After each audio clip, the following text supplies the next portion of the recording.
Good afternoon. What a day. It's semi-final Saturday at the Masters tournament. Alexandra Palace has royally entertained over 26,000 spectators so far with a combination of final frame deciders and last gasp comebacks and a certain maximum miss from Shaun Murphy that's going to haunt him for a very long time. But despite that, he is one of four men who still has a glint of ambition in his eye about lifting this sparkling crystal trophy. We would highly recommend that you don't stray too far from a screen today, because with these four guys involved, this is a capital weekend of snooker.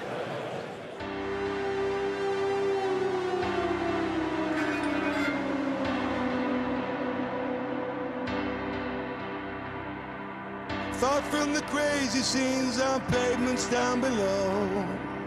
Thought from the hopes and dreams of crashing out so low. And if you walk out that door, then you're walking out forever. Down below, the searing heat is cracking paving stones. The sea's close to boiling point, you watch the scene unfold. And you walk out the door and you're walking out forever. So the rain falls down, now nothing lasts forever. And if you could only see what I've seen with your eyes.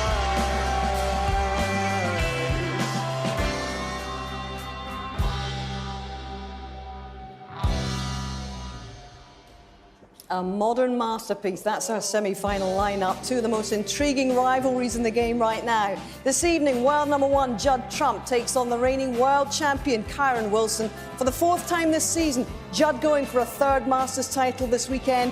Kyren aching to lift the trophy for a first time. And this afternoon, what a contest. The 2018 champion here, Mark Allen, who's outsmarted his way to the semi, and Shaun Murphy, who's outpunched all comers en route to the final four. Both strong-minded men and brilliant players. And so, too, are these guys, world champions. We've got John Parrott and Ken Doherty. And we've all got to say, good afternoon, Ali Pally. How you doing out there? Not bad.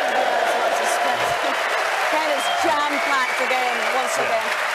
50th anniversary Masters. How fitting that we've got a semi-final lineup like this one. It's incredible, isn't it? Four players, you know, at the peak of the game. Two wonderful semi-finals to really look forward to. This is going to start it off this afternoon. But, yeah, just the way all the players are playing, it's just fantastic. Of the four guys, only Kyren Wilson has yet to lift this trophy. And I wonder how he'll be feeling, because, John, we were on shift last night as he got over the line in the quarter-final with a rather bizarre injury for Kyren, wasn't it? Yeah, I mean, as bizarre injuries go, it's right up there, isn't it? He slept funnily in bed, got his ankle caught in the bedclothes.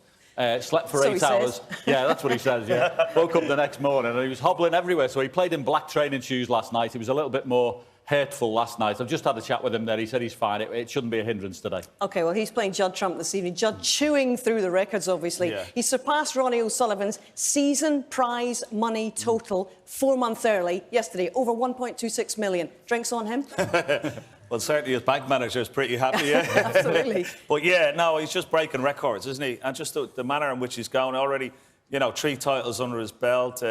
He has, as I said, an insatiable appetite for winning. He just loves winning, you know. And, you know, once one tournament is won, he's not resting on his laurels. He just wants to keep winning. And, you know, he's setting the bar for the rest of these players. And he's going to keep breaking records for a long time. But first of all, of course, this afternoon, it's Allen against Murphy. Now, very intriguingly, these guys actually haven't played one another in just about 3 years. And when you look over their head-to-heads, well, it's fairly striking, because Murphy has won 13 victories to 7. It's 1 win apiece in previous Masters matches. But get this.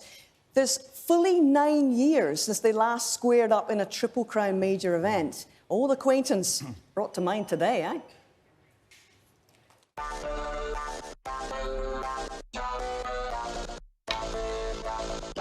Oh, wow. What a shot. Mark and I have known each other for a long, long time. He's won almost everything there is to win in the sport. He's a former winner of this Masters event. He's a former champion here. He made a 147 here last year. So he knows his way around Ali Pally as well as anyone.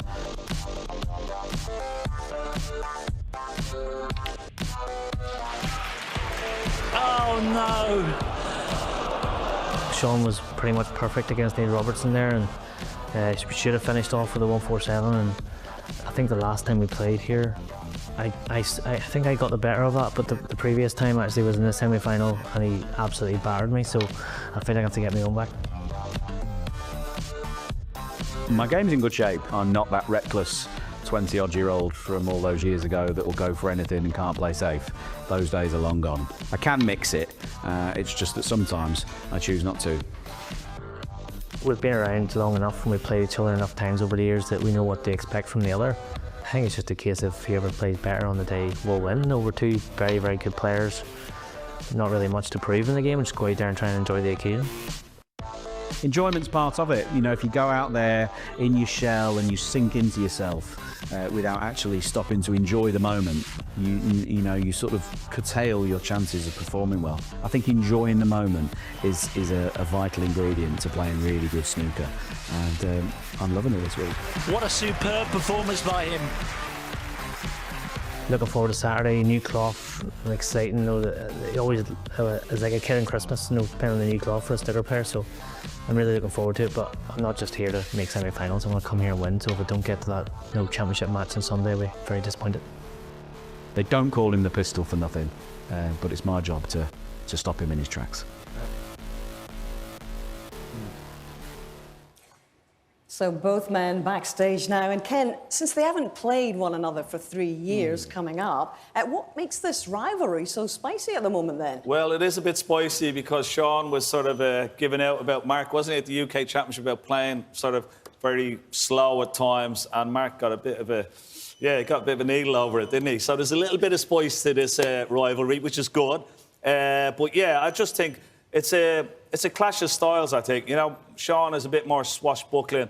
Mark will try to break him down, play really good safety. He's one of the best safety players in the world now, Mark Allen, and he can score as well. So it's a wonderful match-up between the two. But Shaun bidding for a third final here, 10 years after the last one. And of course, when he did win here in 2015, that secured the career Triple Crown. Do you think he is establishing echoes of that great form from a decade ago now? Well, what I will say is the other day he did, because that's as good as I've seen him play in a long time. That match against Neil Robertson, who's extremely dangerous. Neil played really good in that match and ended up getting beat. And Shaun's safety play was excellent. He played all the right shots at the right time. His scoring was brilliant. He really was at the peak of his powers the other day. The problem is, I think he's going to need to do that as well here. Yeah. Ken, briefly, what do you think we're in for in this match? What's the pattern going to be? But as I said, I think Mark Allen try and, you know, break him down a little bit, try and keep it tight. Murphy won't. He'll want to go for those balls and try and score heavily, which he will do. I think he's back to somewhere near his best, Murphy. OK, here we go. The stage is all set on semi-final Saturday at the Masters, and rearing to go are the players and indeed our MC. All yours, Rob Walker. Thank you. Good afternoon, ladies and gentlemen. We started last Sunday with 16 of the finest players on the planet. And after a dozen dramatic matches, at last we are down to 4. We're heading towards a grandstand finish of this 50th anniversary edition of the Johnson's Paint Masters. So sit back, relax and savour every single second. Welcome to a sellout semi-final Saturday here at the one and only Ali Pali.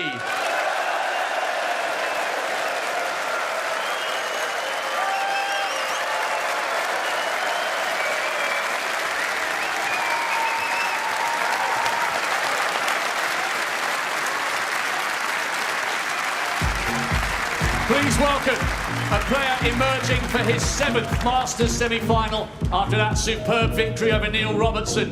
And how tantalisingly close was he to a maiden Triple Crown Max. A class act on and off the bays. Watch out for the trademark 360 salute to the crowd.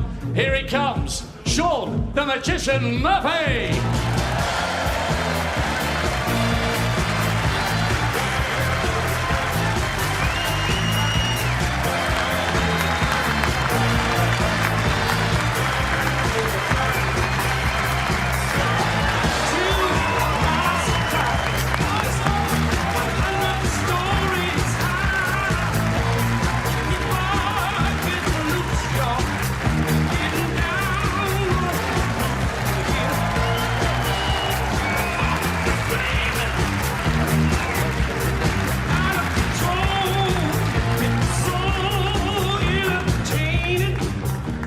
his opponent, contesting his 5th Masters semi-final after that impressive victory over Mark Selby in the quarters. Champion here 7 years ago, and one of the sport's most prolific winners of the last 3 seasons. The bigger the stage, the higher the stakes, the more he thrives. Here comes Mark the Pistol Allen.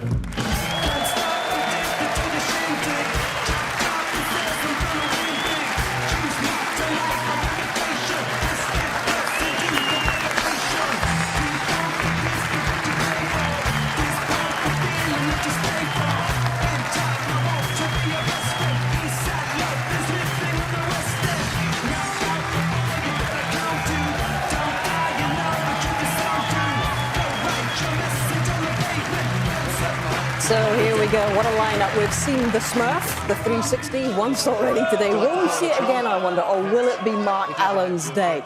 Best of 11 frames is going to sort it all out. 2 Masters winners in the arena, another 2 in the commentary box as we say good afternoon to more brilliant champions, Stephen Hendry and Dennis Taylor. Thank you very much, Hazel. Good afternoon, everyone. Semi-final Saturday at Alexandra Palace. Doesn't get any better than this. And once again, the crowd give both players an unbelievable reception here. Thank you, ladies and gentlemen. The first frame, Mark Allen to vote.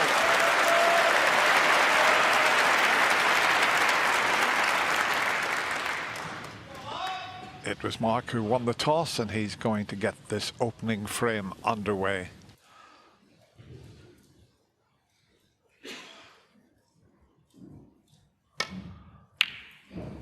It's a great pleasure to be sitting next to the 7 times world champion and the 6 times Masters champion. Looking forward to this one, Stephen. Yeah, this is going to be special all day, actually. The semi-final and tonight. Tonight we've got the world champion against the world #1. So what a day of snooker at Alexandra Palace. What a venue.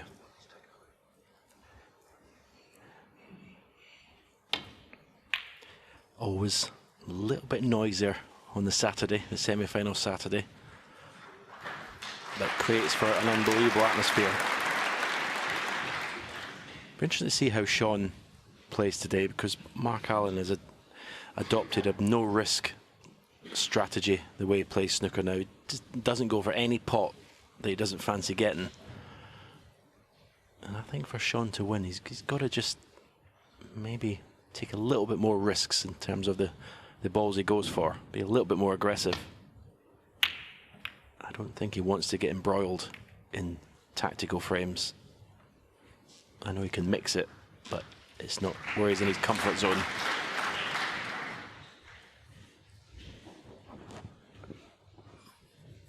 Just gone a little awkward, the pink and black tied up early on. Don't think that black's available into the left corner, so the pink's certainly tied up.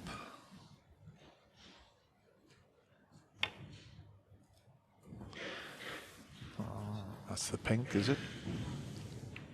Foul. Yeah. And a miss. Just. Mark Allen 6. It was almost a split ball where you hit them both at the same time, but yeah. Jan Verhaas was close in on the action there. Let's have a look. Here we come, and just the pink. Just have a quick look at that, Desi, please.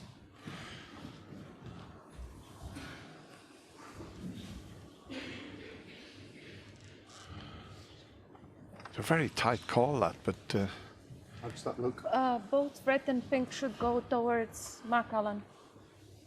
Just Pink a and touch.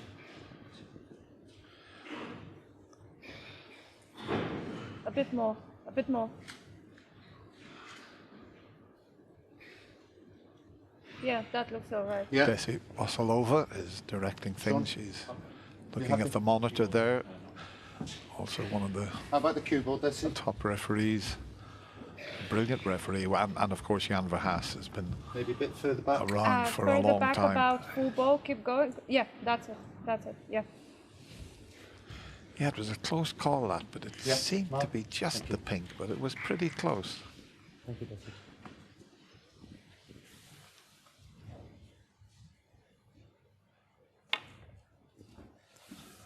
No problem this time.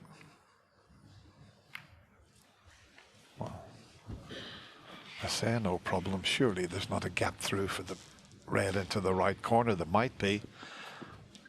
Yeah, he readjusted slightly, and amazing how you can leave that on.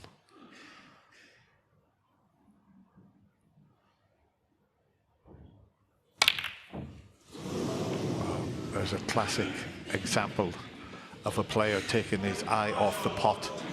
All he was thinking about what he was going to do with the cue ball there and try to develop the reds and black, and just took his concentration off the pot.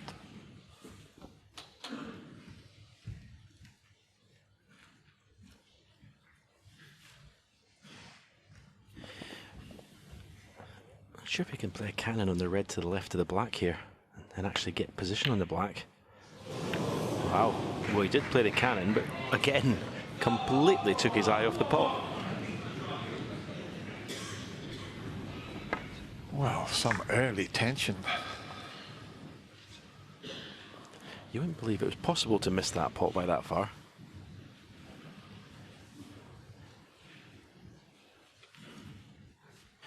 Brand new cloth for semi-finals and finals, so it's very reactive. So a slight deceleration with side there from Shaun Murphy caused that miss. It'll only take these players a couple of minutes. I mean, Mark Allen's been on the table practicing. I didn't see if Shaun went on as well. Yeah, Shaun popped out and had the 10 minutes that they're allowed on the match table here before play. Oh, well, there's no excuses for that miss then, Dennis. I think it's just a little bit of early tension, and as we said at the top of the show, a little bit of needle between the players. This is a tricky plant. Well judged. One.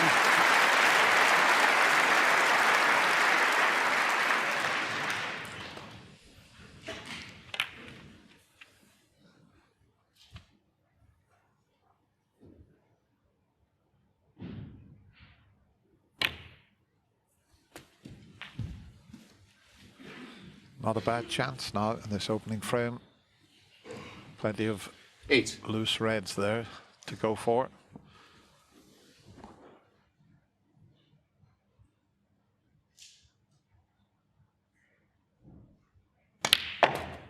No.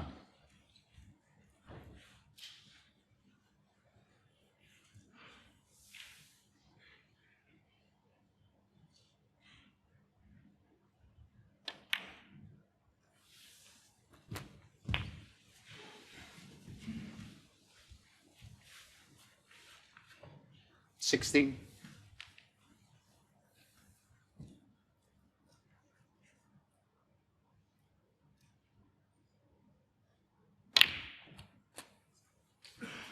$17.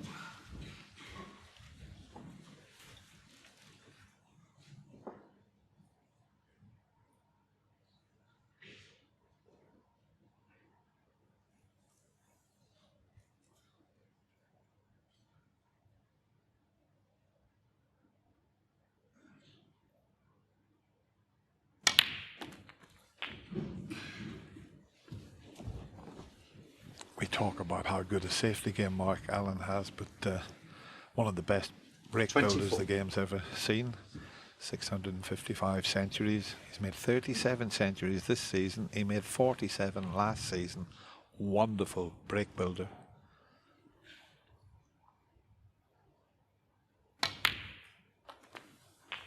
$25. He's absolutely dead straight on the blue. So he can only just, as you can see from that angle, he can only just run through or screw back a little. That's where he'd like to place it, being a left-hander.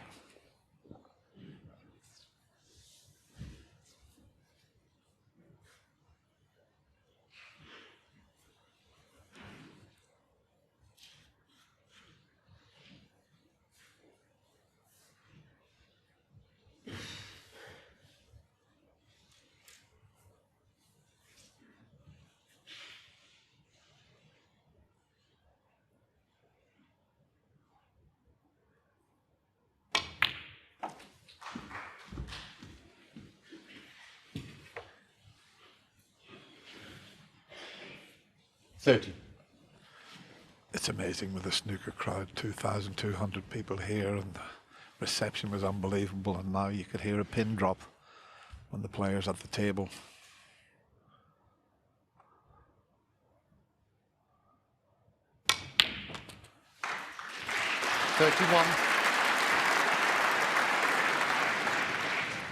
Absolutely nothing wrong with making a lot of noise out there as long as you're quiet on the shot.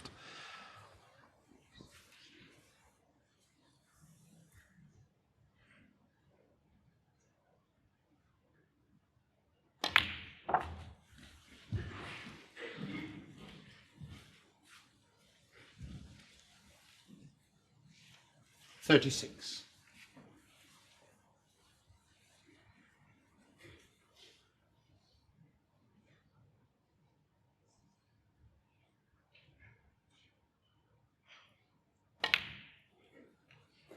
$37.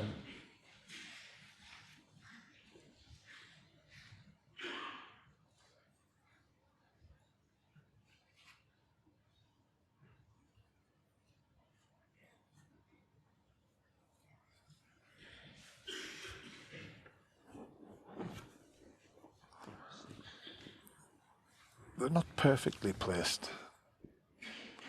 The 4 reds near the pink there, or 5 reds, are all sort of blocking each other, and there's 2 reds in the open, but he's just taking a little bit of time here to make sure that he regains position. And that's not the best shot he's played. Okay, the one next to the black cuts in, but he took the chance just to try and develop a few. Well, it depends how he cannons this black as to whether he can keep this break going and give himself a chance to win the opening frame.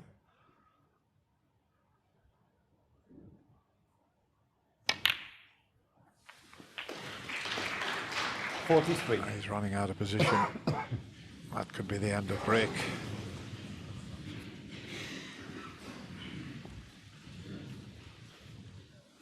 So he's not going to win the opening frame with this visit now. Yeah, when you're cannoning into the ball, you're never guaranteed to get good position.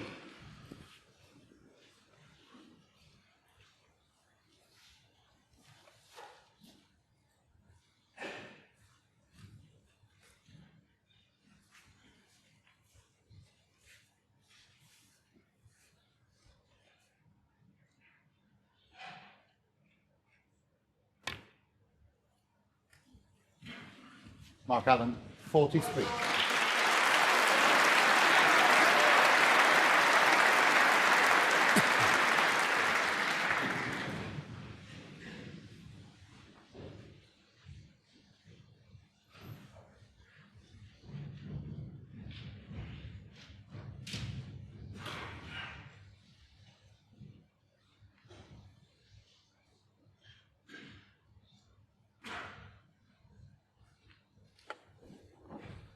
Got a problem here.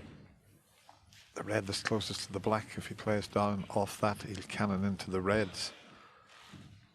And because he's close to the cushion, not easy to apply side. So this requires a good shot here.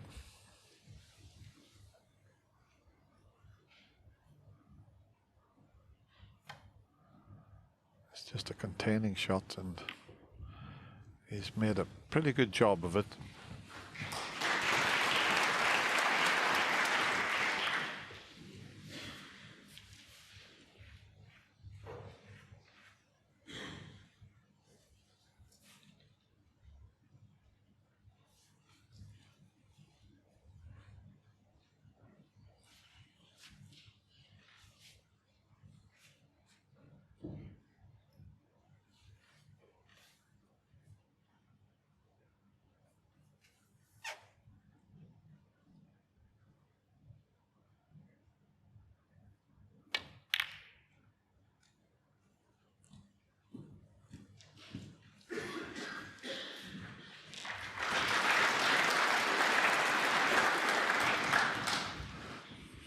This was a bad miss from Shaun. He, like Mark Allen, was more concerned about the white. Mark missed a shot, concentrating on the cue ball, but he's still in this frame, but is he going to get a chance? Because he's up against, as we mentioned, start of the match, one of the great safety players in the game, as well as great break builders in Mark Allen.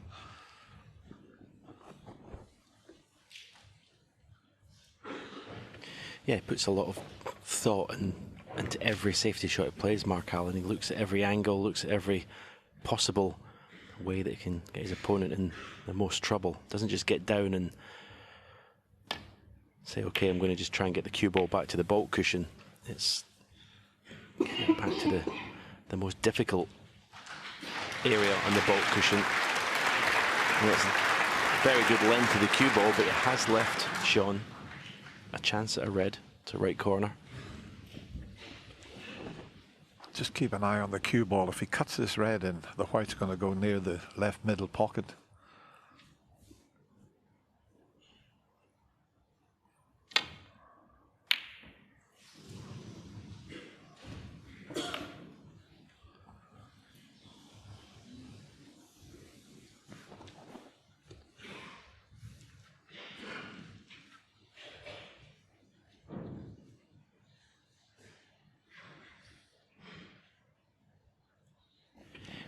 Yeah, I think one of the differences with two players, I think Mark Allen can go long periods without potting balls. He's quite happy in that situation. Obviously, he'd prefer to be in making big breaks, but he doesn't mind.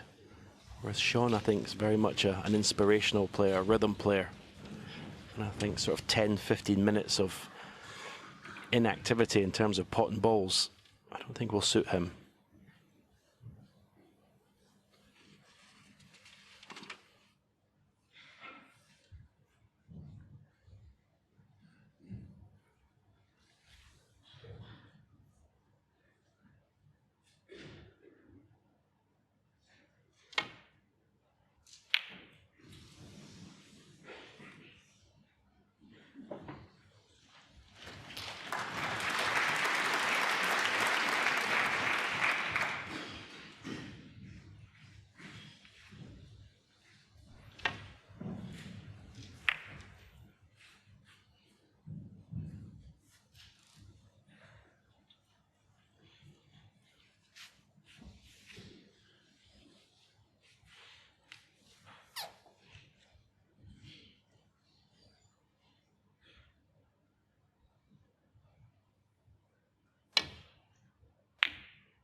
And that was a useful little flick.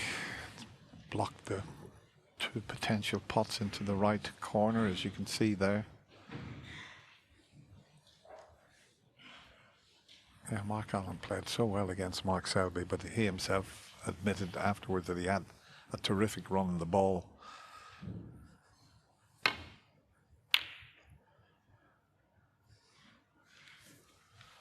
But in any sport, you need a little bit of good fortune, and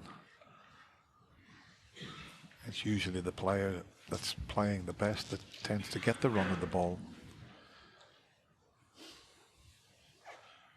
This is a thin one, but he won't go far from knocking this one in, I can tell you.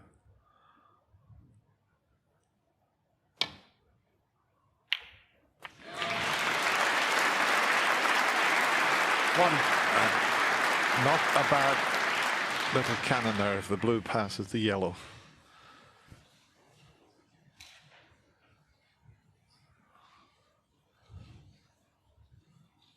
It's all a bit congested over there around the black and the reds. There's, well, one of them is certainly available. The other two's in the open. He's 50 points in front, so it's a decent chance, this.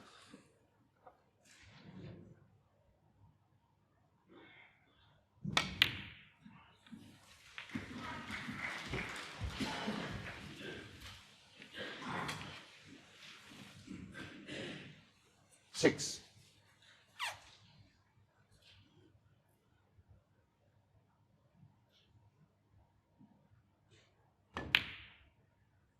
Seven.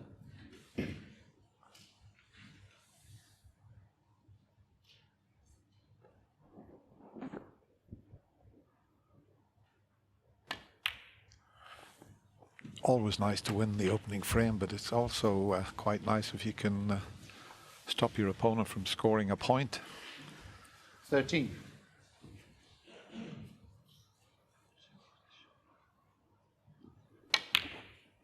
$14.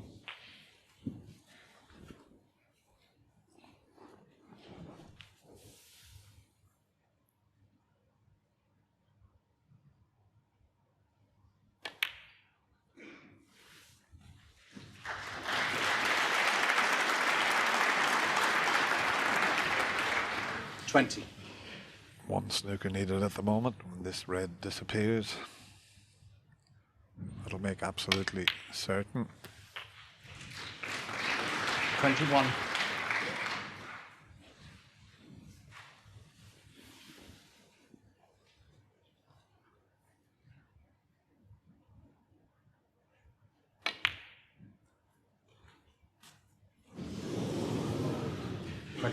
And the first frame. Well, Shaun concedes the first frame. I thought he would come to the table. There was a pot on. I thought he might knock a few in, but he hasn't. So it's Mark Allen who started the quicker, and he leads 1-0. Well, that's the kind of frame that is custom fitted to Mark Allen out there, isn't it, guys? But actually, it kind of started with Murphy missing from reasonably long range here. And how debilitating has that been for him, John? I mean, even early on. It's just every single ball. We stress it all the time. It's so important. He's so conscious of trying to get the cannon on the red next to it. He's completely took his eye off there. And of course, you know, early on in the match, you just got to try and stamp your authority on it.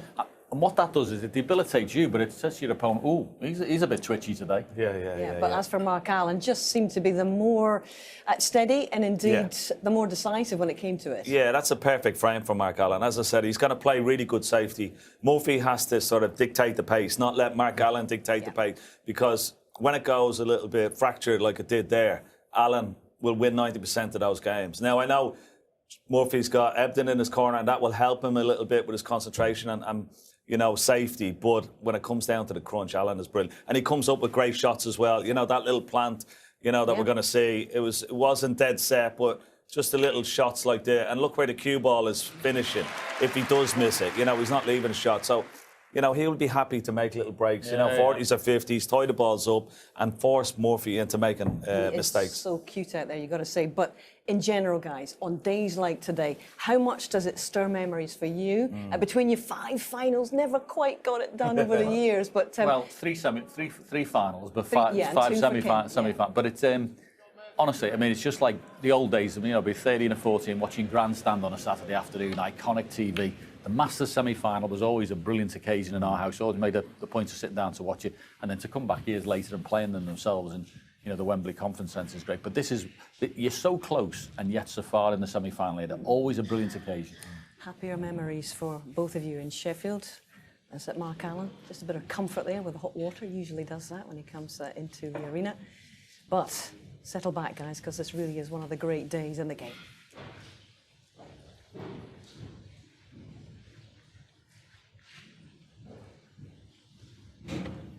Now, this is one area that you would say that Shaun Murphy would have the edge over Mark Allen today, the long potting. But he's not bad at all, Mark Allen, but I don't think he's in Shaun Murphy's category. But that's an excellent pot. You wouldn't say it's a strength, main strength of his game, but this is a very good start to this match for Mark Allen. Dominated the first frame. And right back in here, early in the second.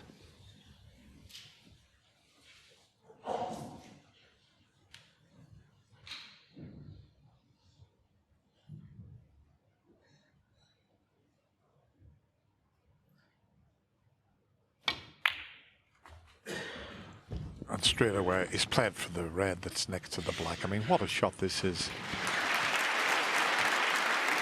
He could have played for another red, but straight away, he spotted, if I can get on this red and free the black spot area, I can give myself an early chance, and that's exactly what he's done.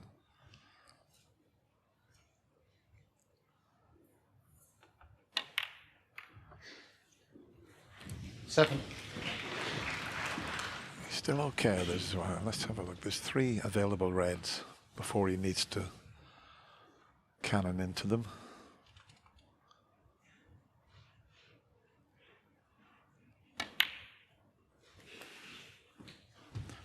This is where that lovely little short cue action that Mark Allen has stands him in good stead in around the pink and black spot area, where he's not moving the cue ball around too much.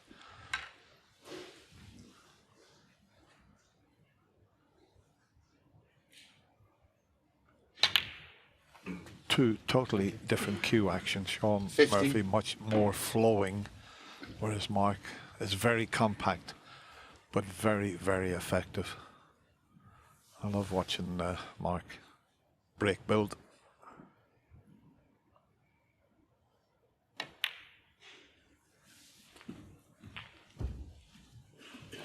Yeah, he's not the type of break builder that wants to smash the reds open as soon as possible. He tends to sort of trust his cue ball control and wait till what he decides is the right moment to open reds. And even when he does go into the pack, it's not with as much power as, say, a Judd Trump or a Shaun Murphy. It's more sort of measured.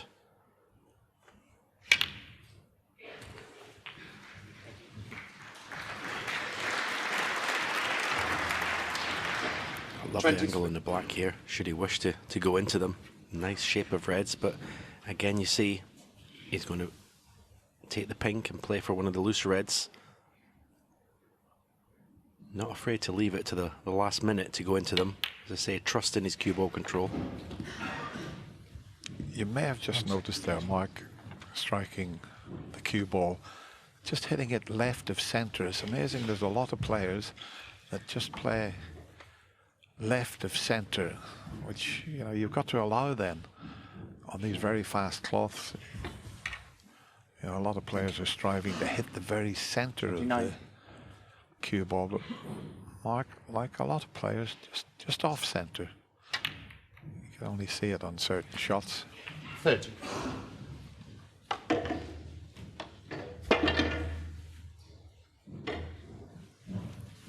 Not as easy to go into the bunch now because of the pink there. If he was to, he still got the loose red, but he'd be better going into the reds from the blue.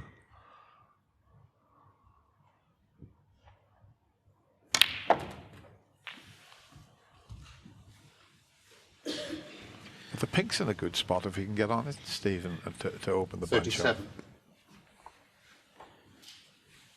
Yeah, he's had a couple of opportunities. Even the last red with the rest, a lot of players would have played that red and screwed the cue ball back up for blue or ball colour, opened some reds up. He played a little gentle shot through for the black.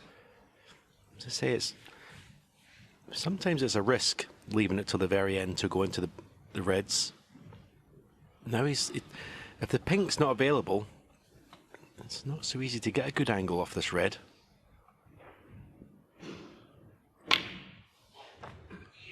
$38. He could do without hitting this pink full ball. He could do with arcing it round the pink maybe and opening the reds.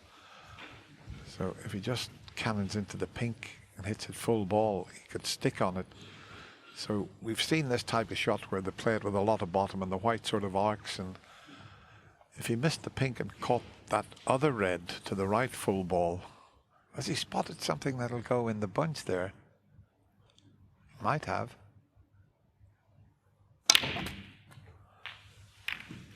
Well, I didn't expect him. I thought he could go in without using the cushion there, Stephen. 45. Yeah, I mean, there's just an example. Say the players play or see break build in different ways, but you had at least 2 good chances to bring reds into play in that break. Refused to do it, left it to the last minute, and then didn't have the best angle in the black. You don't want to criticise someone who's as good as Mark Allen, who's in the semi-final of the Masters, but I don't know. A lot of players would have gone about that differently, I think. It's not a criticism, it's just an observation, the way he break builds. Well, at the moment, he's 1 frame up, and he's 45-0 up. Shaun Murphy yet to score a point.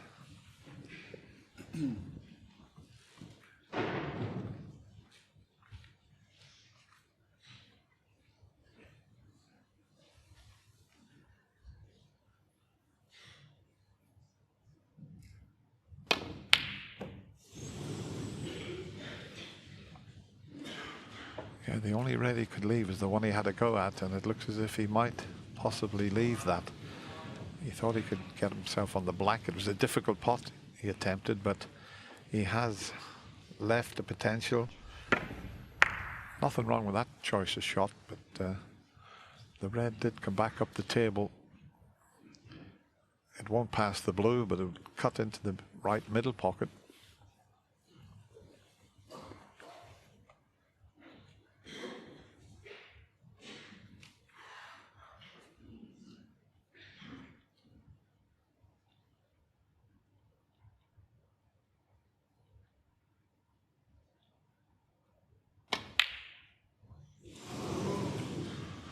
Now then, this is a bit of a chance for Shaun Murphy. And if he can drop on a colour, it doesn't have to be the blue. If he can drop on a bulk colour, he can get into the bunch of reds. As we show you that shot, these middle pockets, you've got to be right in the centre.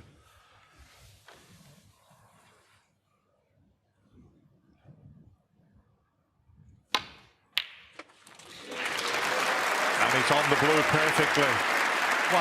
That's his first point on the board. But if this next shot works out, there's plenty more to come.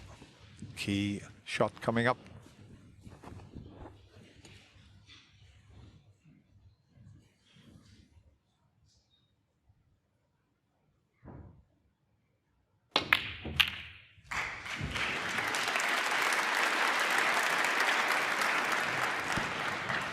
Well, that's a bit unlucky.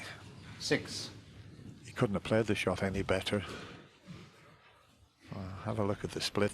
Played it well, but hasn't left an easy pot. One in the middle just about goes, but he's having to cannon the red, so he's got to be a bit careful with this. If he plays it with topspin, he's got to be careful that the white doesn't follow the red towards that middle pocket. And that's what he's thinking about.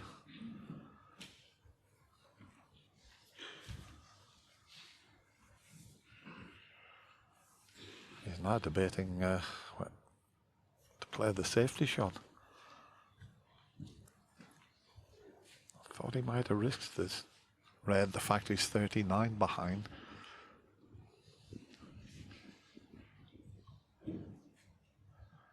Doesn't like it. It's the safety choice.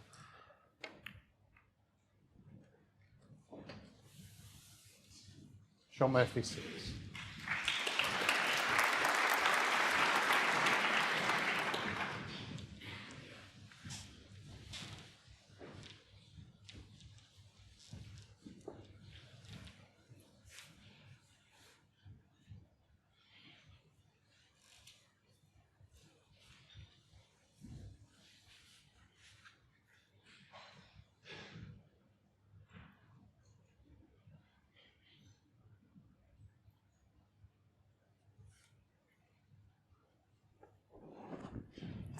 No easy safety shot on, so he's debating whether to go for this red.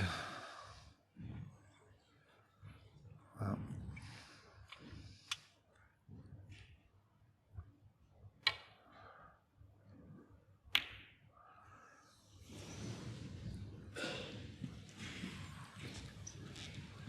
think this one might cut back. It wasn't a bad choice. He was on the black there, but well, maybe it's too thin, that red, for the left corner. It must be the fact that Shaun's walking up the other end of the table looking for the safety area. I'm surprised the red that is too thin to cut in. Possible chance of a double. You can screw the cue ball back to the black cushion, be on the black. It's not going to leave anything, should he miss it.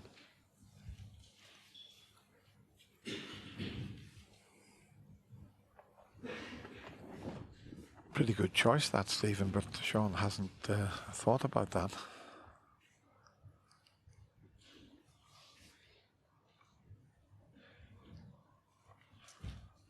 Well, he's certainly taking his time. It's a pretty straightforward safety shot to get the white up there, but your choice, double the red, he'd be on the black. He doesn't get the double, it's safe. Yeah, I just think Shaun doesn't want to be starting overthinking these situations, getting embroiled in this sort of match. I think he plays his natural game and plays it the way he played the other day against Neil Robertson. I think he wins, or he can win. I just hope he's not using tactics to slow things down here, because that's not his natural way of playing. You know. Has he seen the double?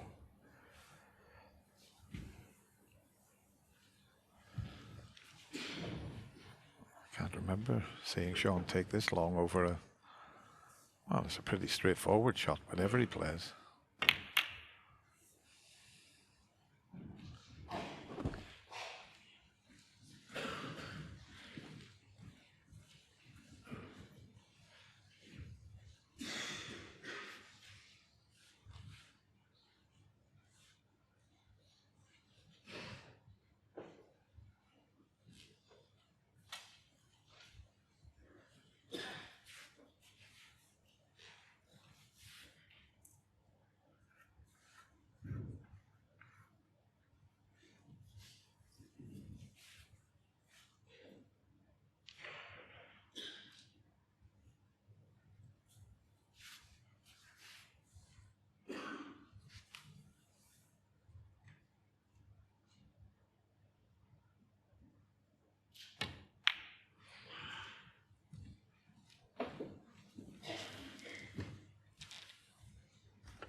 That's a mistake to bring that red across the table.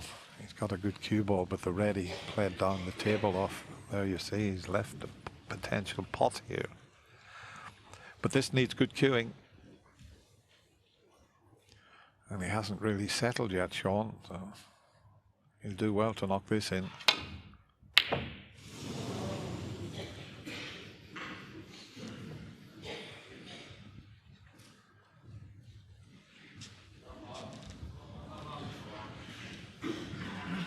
Hasn't left anything easy. There is one that'll go into the right corner.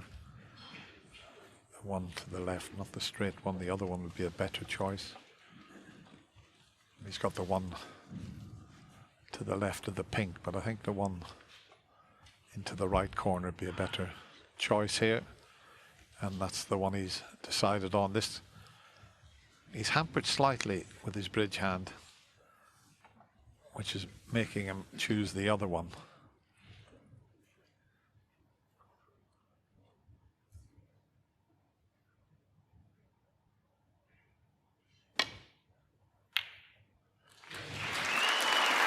And that one could be a frame winner.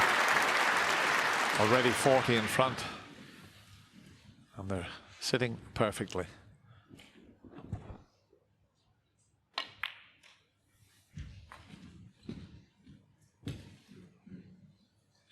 It's too early in this match to tell whether Shaun has a game plan to play differently. But I don't think he should. I think you always play the same way. I always play the same game. If you lose, you lose. But I don't think it's dangerous to start changing your natural way of playing. Yeah, he took 1 minute and 50 seconds over that shot, which is very unlike Shaun.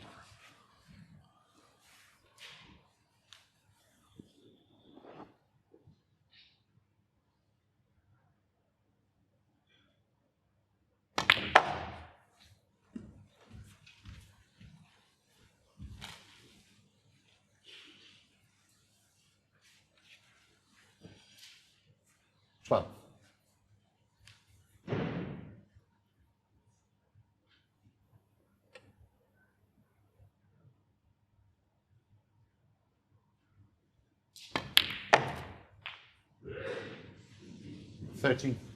That's a poor shot. Misjudged that cannon completely.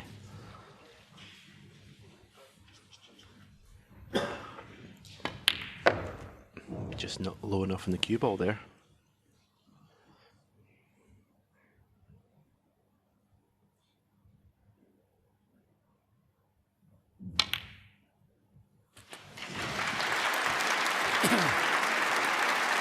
That beautifully controlled that one to get on the red and bolt, and that will be the frame now.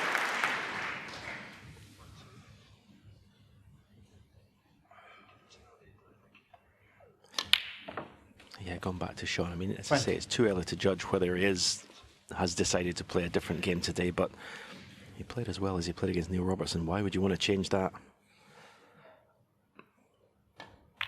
But we've not seen a lot of them at the table, so as I say, it's too early to judge. But he turned down the red to right middle, and whether he didn't see the double or refused to play it. 26. Two slightly surprising shot choices for me.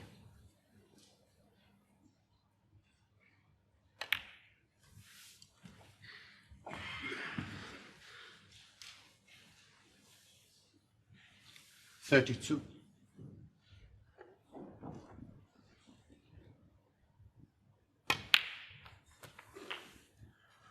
$33. Yeah, Peter's got his A4 pad there, just making a few notes.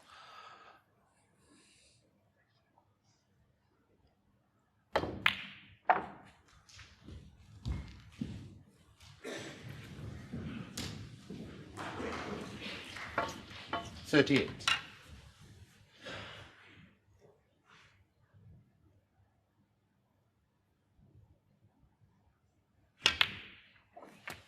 Yeah, you'd often wonder what they're writing down, a bit like the football managers making notes.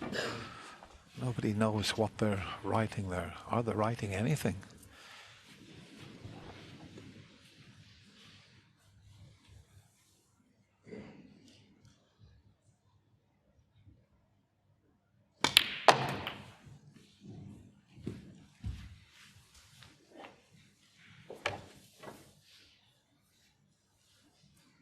$45.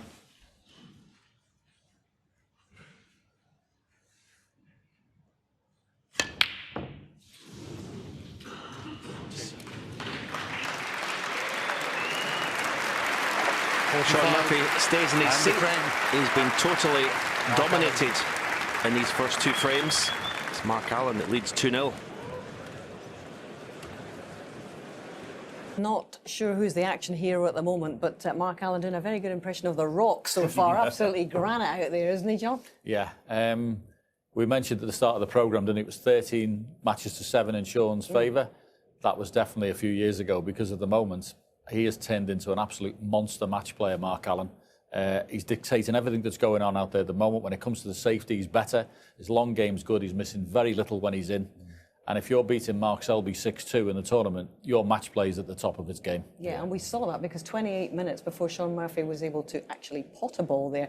Yeah. And Stephen made a good point. What's the danger, perhaps, of getting him into a state where he's going to start second-guessing himself when he does get the chance? Yeah, I mean, he contemplated for well over a minute and a half on one shot there, but it looked pretty straightforward to me. He had a couple of shots on, a double or a run to the ball cushion, and in the end just sort of confused himself, didn't play a proper shot. Didn't really gain any advantage. He has to not let Mark dictate the place, but Mark, the way he's playing, it's very hard to play against because his safety is so good, his potting is so good, and then he's making breaks, even if they're only small breaks, but he's dominating the game, you know, and then putting red safe, so it's very hard to play against. Murphy needs to get in early, doesn't he? And make a break and try and you know, impose himself on the match. It's easier said than done because he's just not getting many chances, you know, because Mark's leaving very little. What he's getting a look at has been long, difficult pots to take on. But I agree, when he's in, you know, by all means get fluent and get going, but it's a job with this fella. Not too many happy musings in Peter Ebdon's notebook to record right now from his perspective. Back we go. Yeah, we don't really know how well Shaun's cueing this afternoon because he's only missed that one comfortable pot in the opening frame. He's had very little else to go at. As the boys were saying, he needs to get in amongst them and knock a few in just to get a little bit of rhythm going.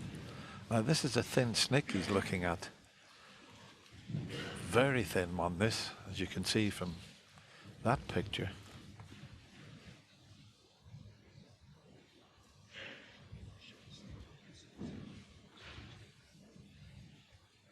And there's the picture of how thin a cut it is. So I think he's given up on that one.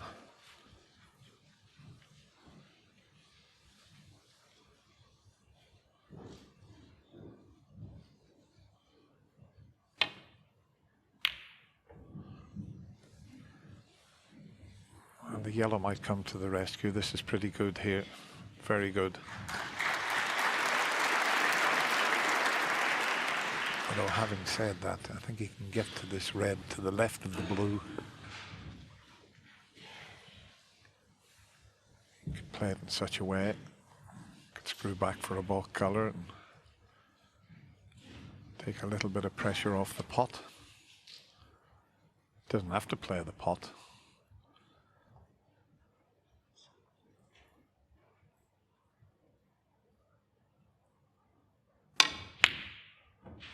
Just cued slightly across it, and I think Shaun can get past the blue, but there you see, and he's got very little angle, so he'll come around and have a look at the black there, and it wouldn't be easy to get onto the black because of the red to the left of it. So he could do with knocking this in just to get a little bit of confidence going.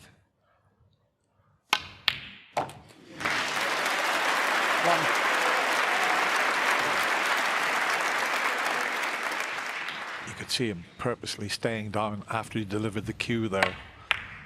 He didn't get up off the shot until the ball was well in the pocket. It's a little mannerism that he's been doing lately, staying down on the shot after he's hit it.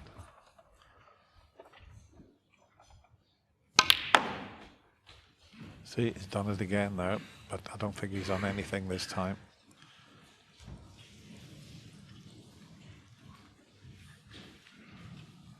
Four.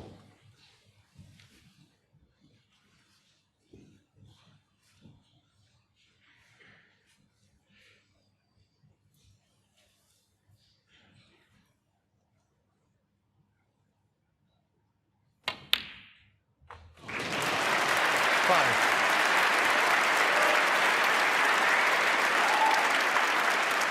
That's the way he's got to play it. No hesitation. He just got down. It wasn't an easy pot in the middle pocket. Didn't even think about it. Got down and knocked it in. And I mean, that was a very good shot indeed. It wasn't easy.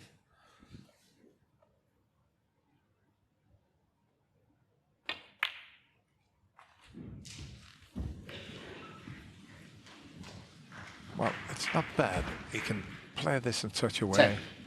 In fact, he'd love to pot this and just nudge the red to the left of the black. He could still potentially get on the black, but a little cannon on that red would certainly help.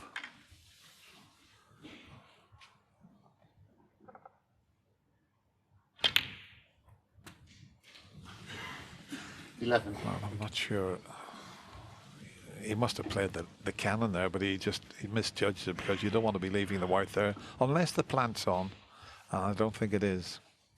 So that was a misjudgment from Shaun. Well, you never see a lot of reaction from Shaun. Sometimes an odd facial expression, but he'd be absolutely enraged inside with that shot.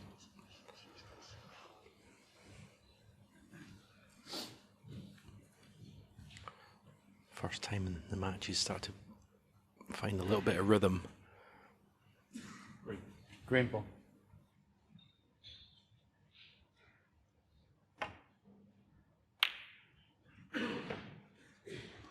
Shaun Murphy, 11. Yeah, safety shot. Mark Allen's come round to have a look. Maybe there's two reds certainly going in the direction of the left corner pocket. They're not dead set there, but he's just coming round to see if he can possibly play a safety shot and make the plant happen.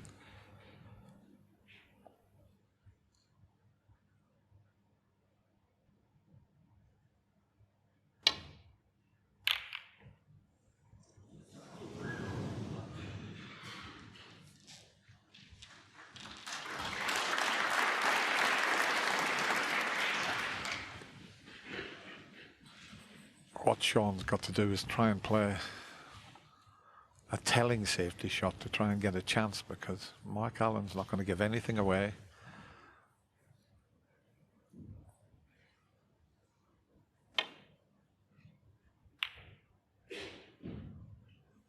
And this is a pretty good return here from Shaun Murphy.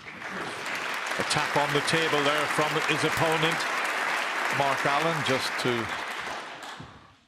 well, let's say it, that was a very good shot you just played.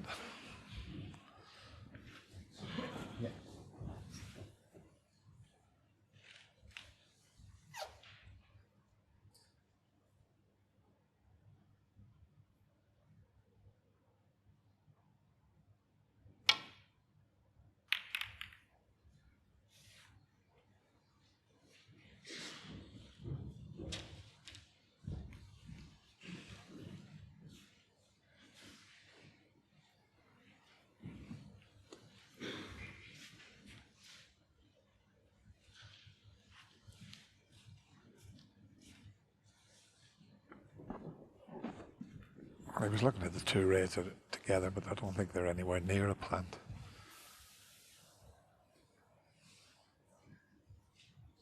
Yeah, there's another good safety here. Nearly touching the cushion. Once again acknowledged with that little tap on the table from Mark Allen.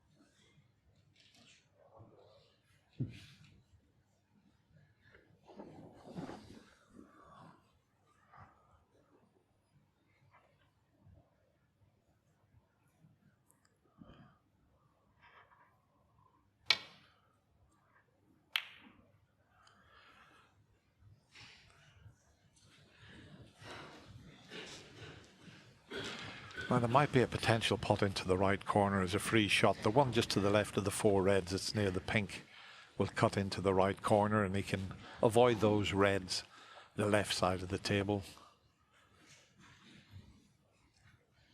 Have to play it with a touch aside to make sure he doesn't cannon into those two reds, but definitely worth the risk here.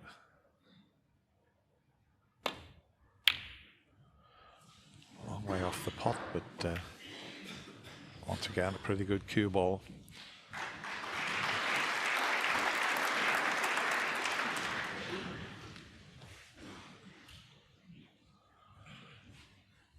There you see Mark Allen ahead in the safety department. That's the whole tournament safety success, 81%. That's very good.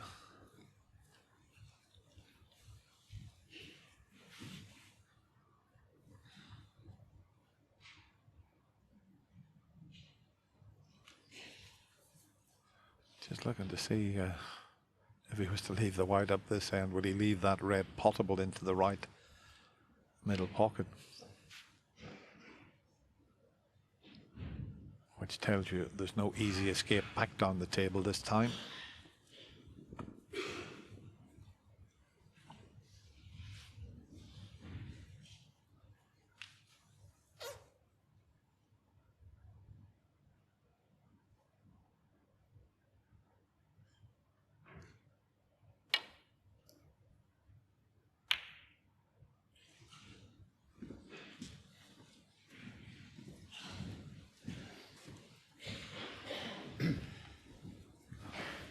Can Shaun put a really telling safety shot in here to try and force an error from Mark Allen?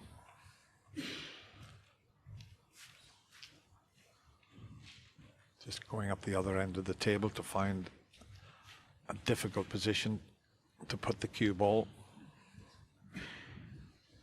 You'd think on the cushion, tight somewhere behind the yellow would be good.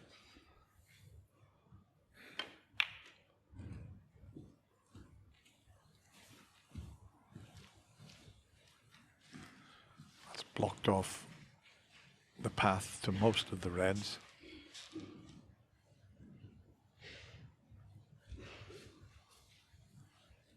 He might have to come back up into this corner with the cue ball, but once again he's looking to see what he would leave if he plays that shot.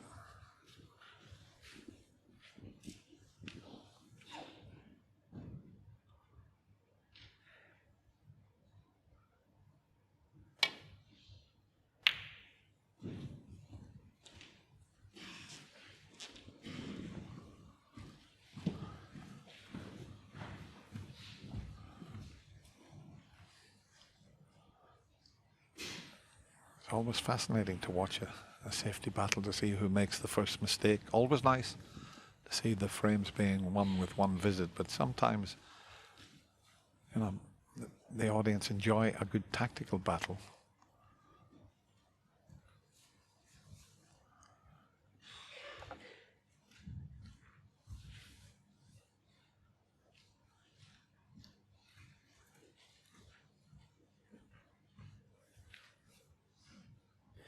There is a red on to right middle, one to the left of the pink.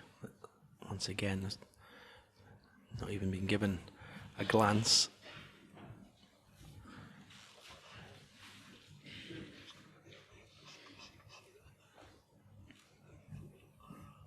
It's obviously very dangerous. I'm not saying it's the right shot, but it's not even been given a look. The way this match is being played at the moment.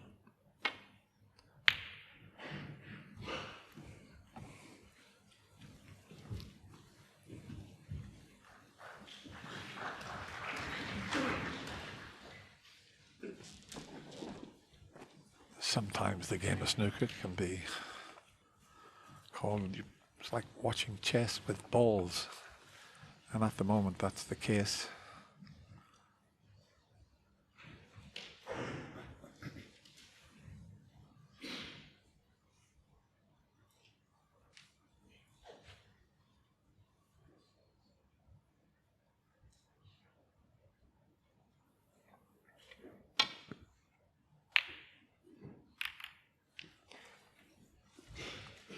That's opened the pink up, so that's helped the situation. And once again, another good safety shot played. So no mistakes being made at the moment in the tactical department.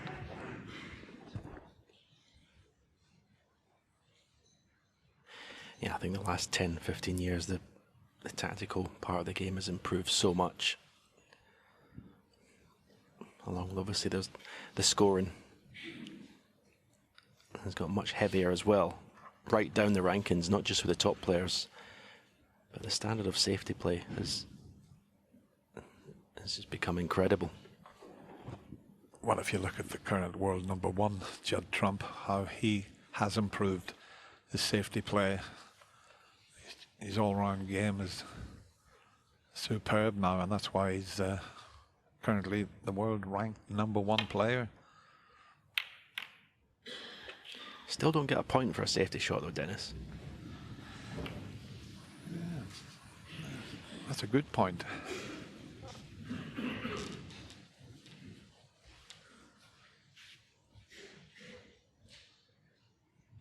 But it has become essential for the makeup of the best players in the world to be able to compete in this situation.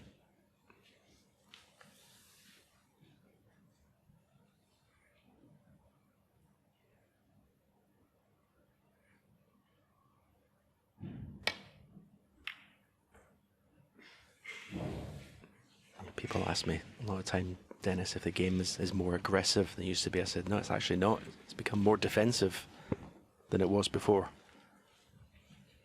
There's more risk-free shot choices and the way the players play now. Wow, this would be some shot if he can get that red through the gap to make the plant. Oh, this will get the crowd going if this goes in.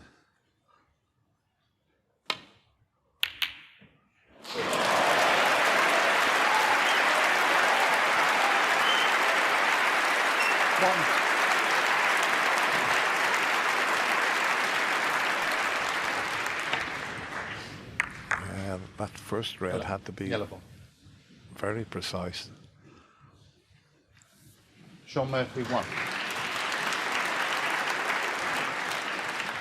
Now this is a problem for Mark Allen because there's no red near a cushion. When you're in this sort of situation, you're looking for a red near a cushion to land on. He's one of the best at picking out angles to get out of snookers, is Mark Allen. He's right up there with Mark Selby, but I can't see anything near a cushion to land on, so he'll have to give this a little bit of thought. If he lands on the red that's near the black spot, he's leaving pots to both corner pockets. He's in a big hole here. He really is. So that plant that Shaun picked out, even though he didn't drop on a colour, he's left Mark Allen in a terrible situation. Yeah, this is joyless. It really is.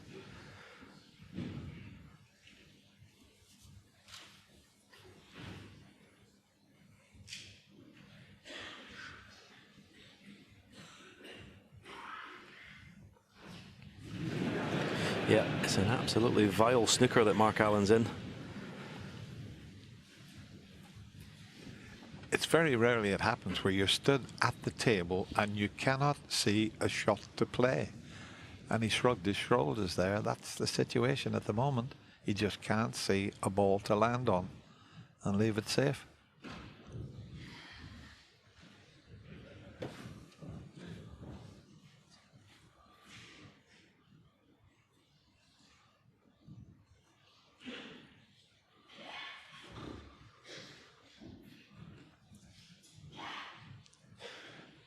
Well, if he can get out of this situation and change his name to Mark Houdini,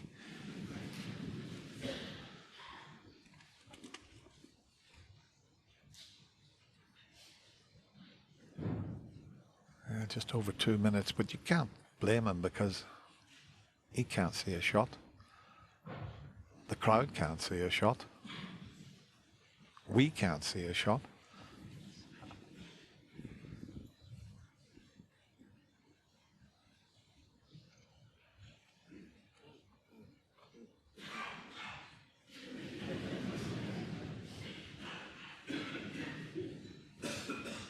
It's not even one of those where you can get down and give it a good old, you know, just hit them and hope for the best that you might fluke something, because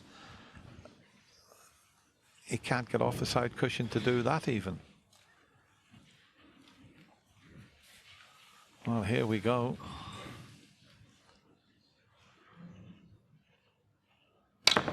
Thank you. He did foul another ball there. He played the hit and hope shot, but he Shaun Murphy, 4. he's left Shaun right in the balls, but I think he hit the yellow there, just trying to just hit and hope. Let's just have a look at, because he hit it so hard, yeah, he just moved the yellow. 1. Well, this is the first real chance that Shaun Murphy's had. How many can he make?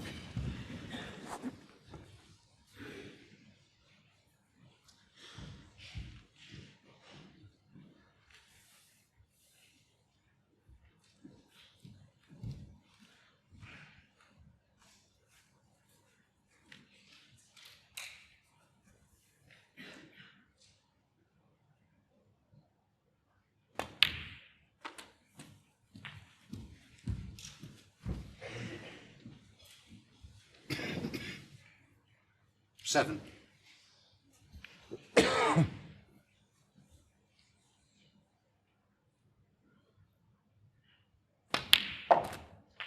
Eight.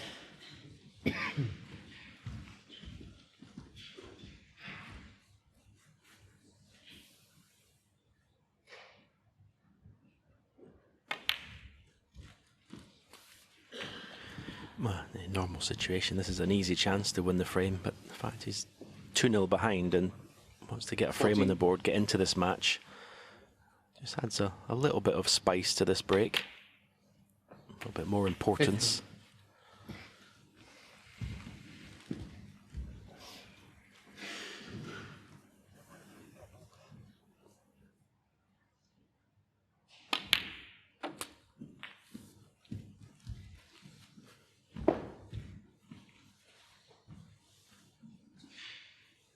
21.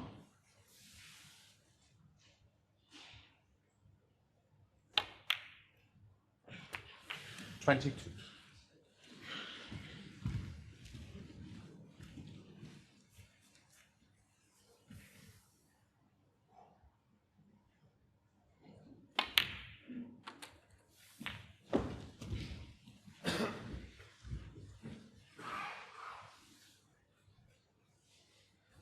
28.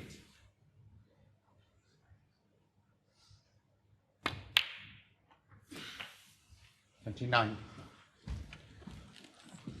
He's picking these off very nicely indeed.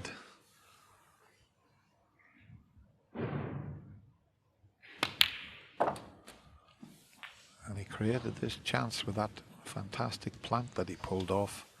And he put Mark in all 35. sorts of trouble in behind the yellow. This was the one.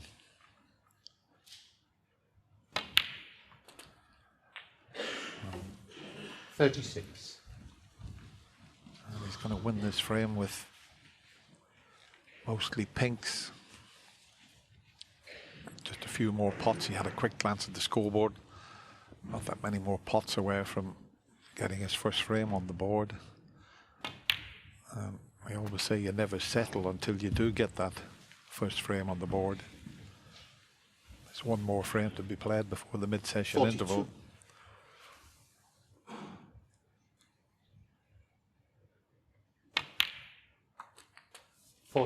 And once again, you can see Shaun just staying down on the shot after he delivers the cue.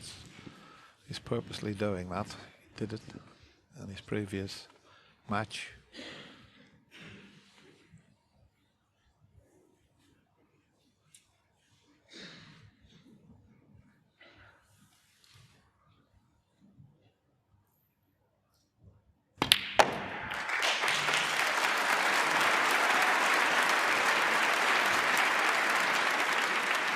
Another quick look at the 49. scoreboard. Mark Allen needs a snooker, and if the plant goes in, he'll stay in his seat. Oh, well, didn't get anywhere near the Shaun plant. Murphy, 49. So 59 on the table, 65 in front. As we show you the missed plant, it should be his first frame on the board.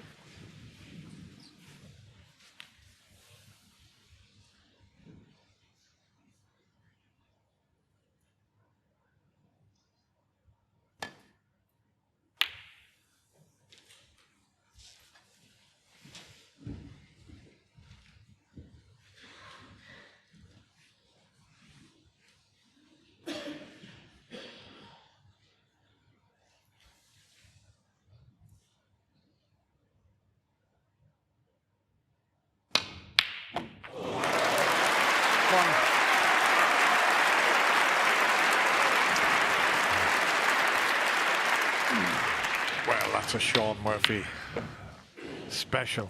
That's why they call him the magician.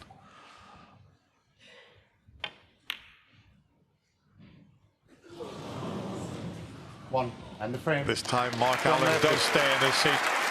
It was a frame that Shaun Murphy needed. You never settle till you get that first frame. He's now got it on the board, although he trails by 2 frames to 1.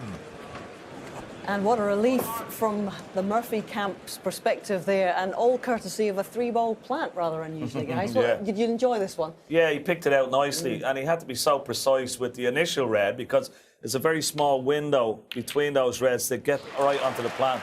And then, of course, it's happened so many times. You forget about the cue ball. You know, he should have really been on the brown, but when he took them up behind that yellow, it was almost impossible to get out Absolutely. of. And Mark's spent, what, 2 minutes 55 assessing his options, and there were none. Absolute Alcatraz. There wasn't a chance he was getting out of that one. So basically, I looked at it straight away and went, this is the old double H, the old hit and hope. Let's see where we go.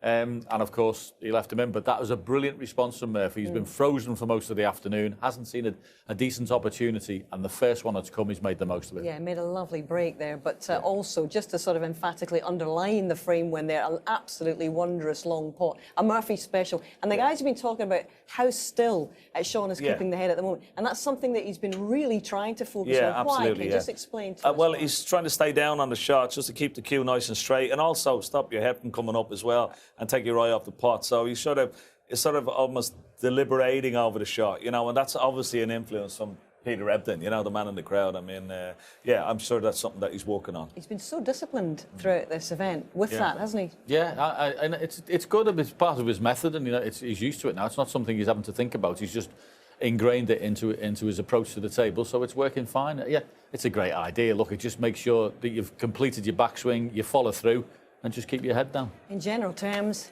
it's hard going out there for both of them, isn't it? It's is, fascinating, but it's a hard one. It is, yeah, and he's finding it hard to work for his opportunities. I mean, that was a nice plan, but you know, when the game is it's not opening up, you know, there's not a lot of aggressive safety shots, so the balls aren't being spread around the table. Everything is being kept very, very tight, and that would be Mark's sort of ploy. Keep the reds tight and try and force Murphy into going for shots and try and force the pace and then pick him off. But he'll be delighted to get his first frame on the board. It'll settle him down. Brilliant start from Mark Allen, but Murphy is back in it. This is the last before the interval.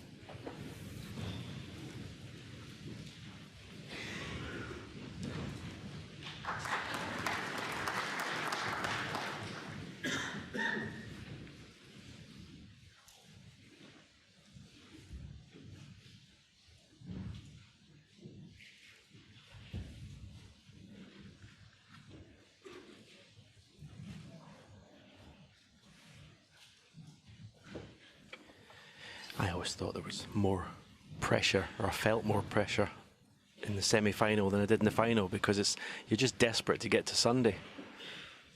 And it just makes this day, this Saturday, just, as I say, so pressurized, so intense.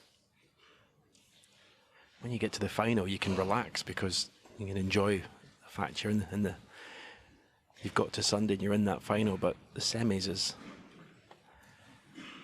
tough day. I always thought tougher than the final. Well, you won 6 Masters titles. What about other finals? Can you remember? I suppose you've forgotten how many other finals you were in, Stephen.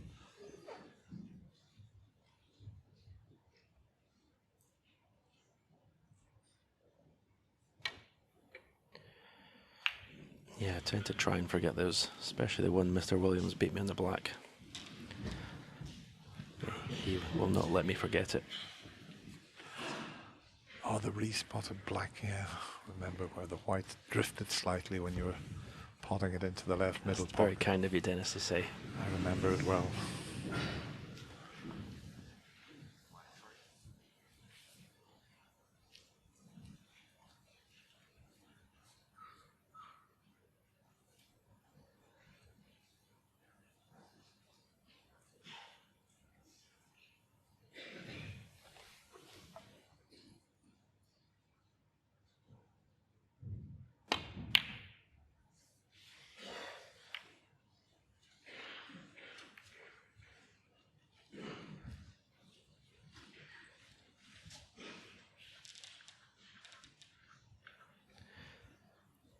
I thought at first that little flick on the yellow was going to give Mark Allen a chance to pot something, but looking at it, I'm not so sure, because there's no path really for the cue ball to get back up the table.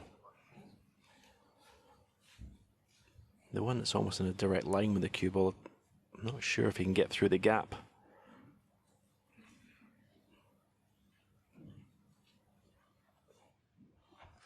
Now, it will pot into the right corner, but you're right, there's no gap. He would career into the red and black.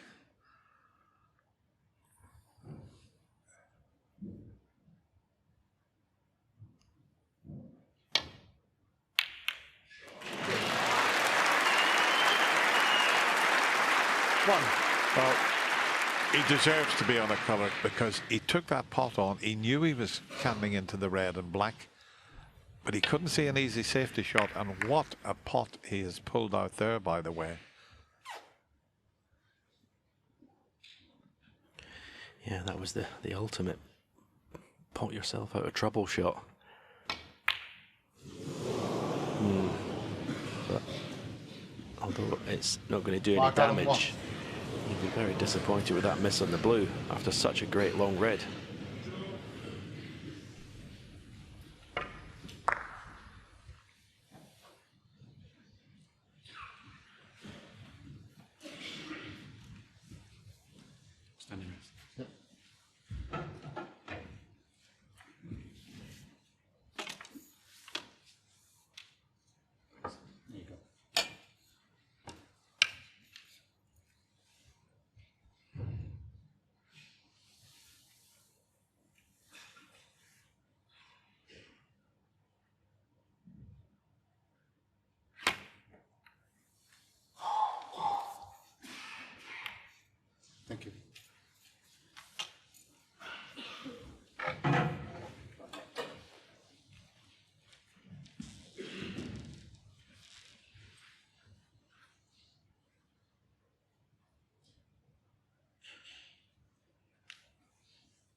Sent the red over the pocket. Is the green coming to the rescue?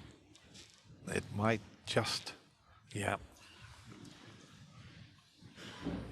So that now means if Shaun plays back down the table, he can stick this red up, so he won't be doing that. He'll be hoping to come off the side cushion and keep things safe here. He can get past the pink to hit the reds, but you'd have to leave the white over towards the yellow to cover that one that's near the pocket. You see, if we can get the white over there where he's got the cue, he would be okay.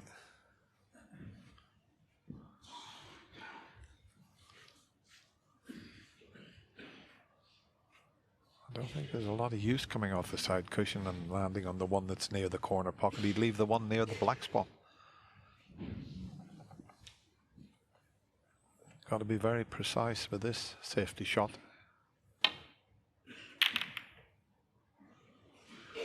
And that looks pretty good to me. Excellent.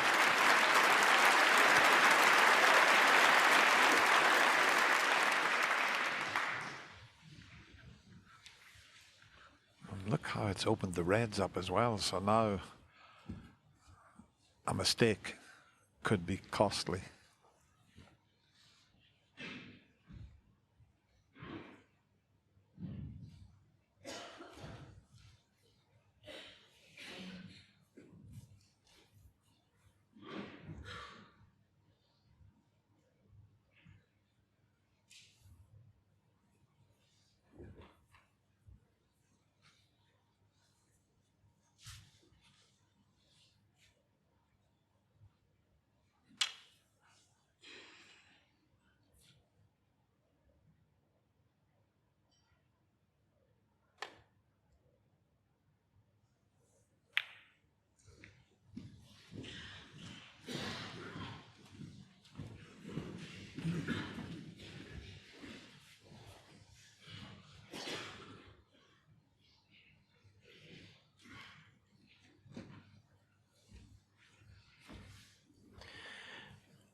Again, I know he's not going to take it on, but I'm just pointing out pots available. The red close to the black spot is certainly on, but again, not even given a cursory glance by Shaun Murphy. Yeah, that wasn't the best safety. He should have been in behind the brown. Now the brown's knocked onto the cushion, but that was a bit of a chance there.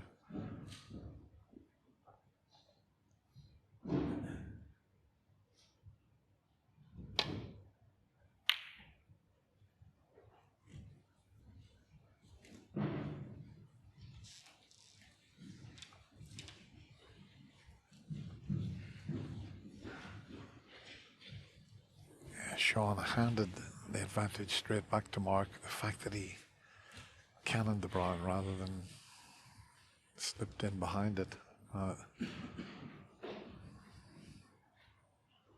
What's he got lined up here for us? This is a Shaun Murphy special. He's looking at here.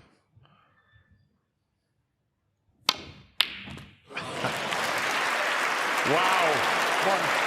What a shot!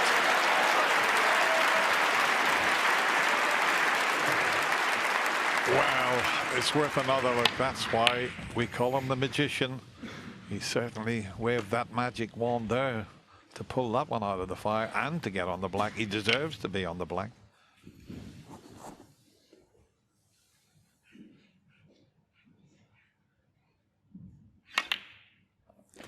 Yeah, he's always had the best long games in world snooker for a long time now.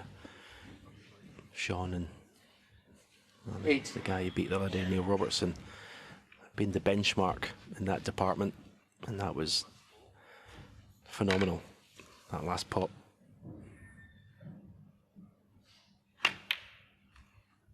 Nine. Thank you.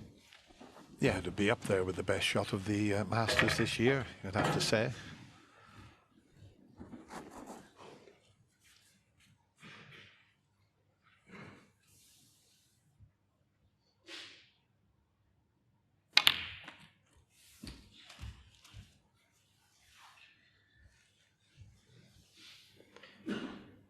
you have to say his 16. concentration and focus are impressive, considering he was pretty much frozen out of the first 2 frames.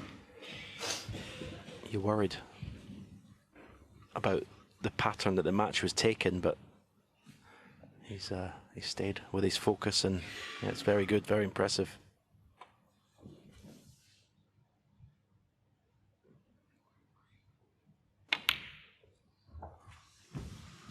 Key word there, Stephen, when you said his focus. He was saying he was fully focused in his last match, and occasionally Shaun just loses a little bit of focus and throws in a careless shot. He's trying to eliminate that from his game, and he certainly didn't make any mistakes in his quarter-final, that's for sure.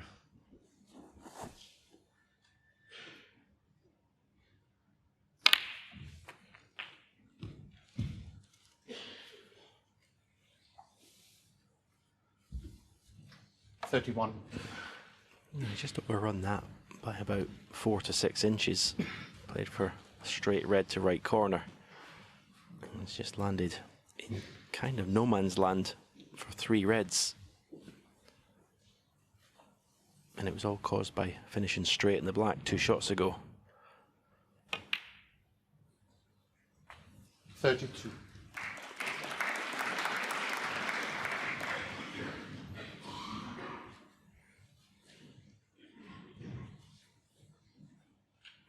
Just got to judge this little cannon on the red next to the pink he's potting. And that's beautifully played. 38.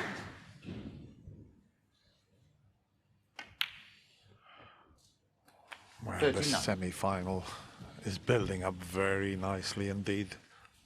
I always knew we were going to have 2 fabulous semi-finals here with the 4 players. Mark Allen got off to a terrific start, but Shaun Murphy 46. Bouncing right back. Got to keep it going though, to make sure he can clinch this 4th frame with this visit.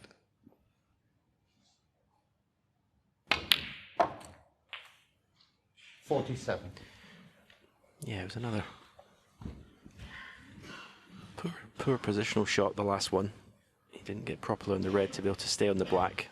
It wasn't a problem standing up for the blue, as you can see, but there was, he sort of stopped in his tracks of, you know, whenever you're out of position slightly, it just interrupts the rhythm of the break building when you just got to stop. And there's another one. He's not had good control of the cue ball in this break. 52. Well, he's okay.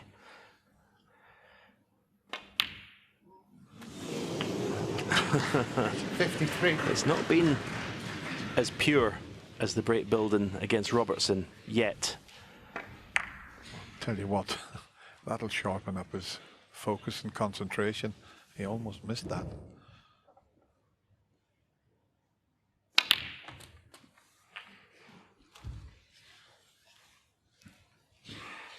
No really big breaks so far.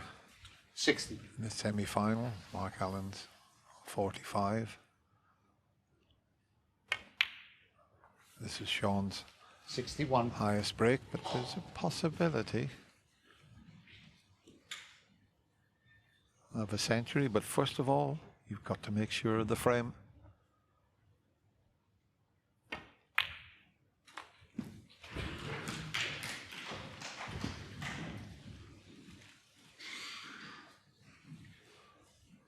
$67.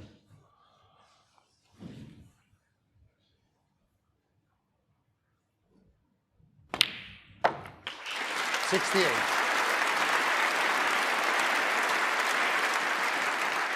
That's the frame safe. Now, a potential century. Just the red that's tight on the cushion behind the black. 75. That might be a problem. 76. This could turn out to be an absolute cracking semi-final. It was always on the cards.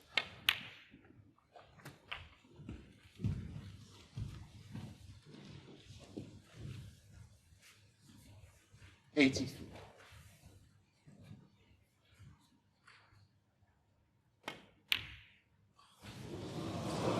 $83 and the frame. Well, Mark Allen dominated the first 2 frames of this session. Shaun Murphy has dominated the last 2, and he levels at the mid-session interval.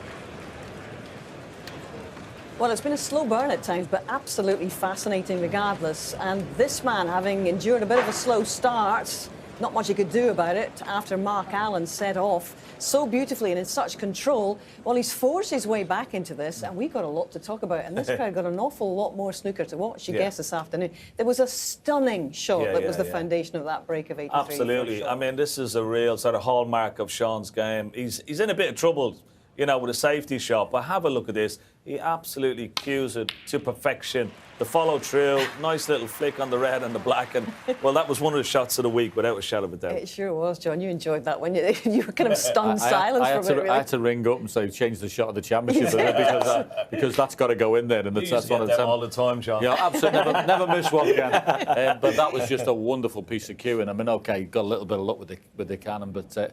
I have to say, the cue ball wasn't perfect there. There was a pink in the middle, he nearly twitched into the far jaw. There was a red in the corner that wobbled, but listen, what a great response that is from being 2-0 down and seeing no table. So to be 2 each, you'd be delighted with that at the interval. Absolutely. And as you say, it wasn't perfect. There were a couple of times we thought he'd lost it in that break there, but he ground his way back into it. He found himself back into position eventually. Yeah, he was sort of over-hitting the ball, so you could tell, you know, the bit of adrenaline, you know, was running through his body in the back arm. But, yeah, but when he's cueing, I mean, that's just the way you'd like to see Shaun play, isn't it? He stomps around the table, he gets on, but he cues so beautifully. And I think that's the way he has to be. Once he sees one of those long pots, you know, go for them, because that's a big part of his game, you know, and keep the frames as open as possible. Enjoying it, John? It's great, fascinating. As I say, the other man's just a tremendous match player, and he's trying to keep it tight and keep him away, and Shaun's trying to get there. It's a great matchup, it really is. It is. Well, it's, what, a decade since Shaun actually lifted this trophy here at Ali Pali in 2015 after an absolutely thumping victory in the final over Neil Robertson. In so doing, he joined a now 11-strong list of players who've completed the career Triple Crown. That is, of course, the World, the Masters and the UK titles. But pickings have been lean for Shaun ever since. He's been in 2 World finals since then, couldn't get it done.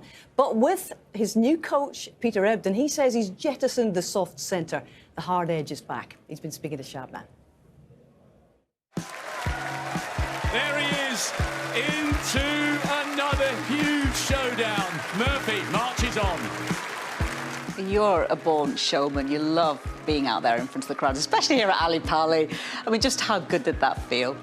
Yeah, no, it's great. I mean, you know, the 11, 12-year-old boy inside of me who went to the conference centre all those years ago, you know, daring to dream of one day walking out there himself, really enjoyed it.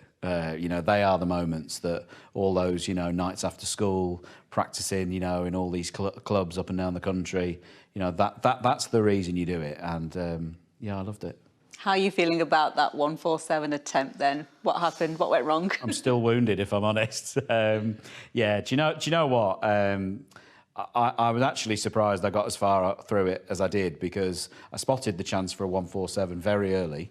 The priority was to win the frame and match, but I just kept finishing in a chance where I could pop the red and get to the black. So I thought, well, I'll do it until I can't do it anymore.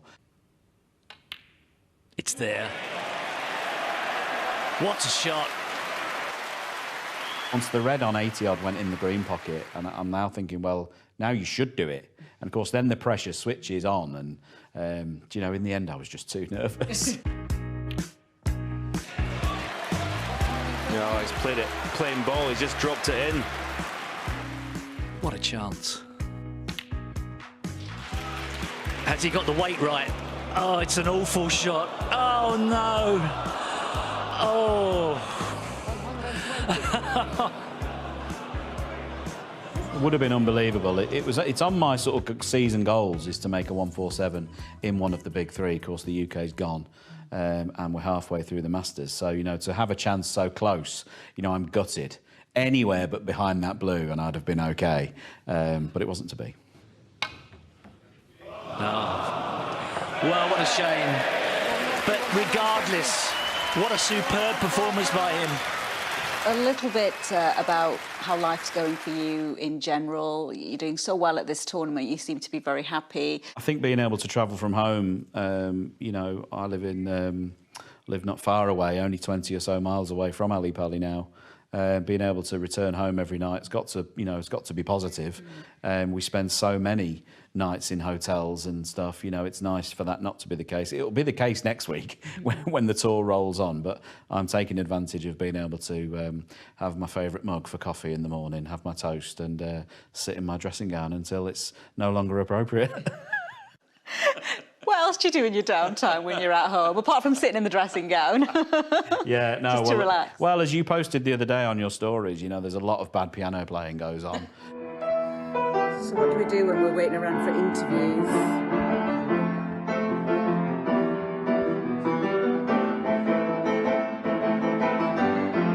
We're getting entertained by Shaun Murphy.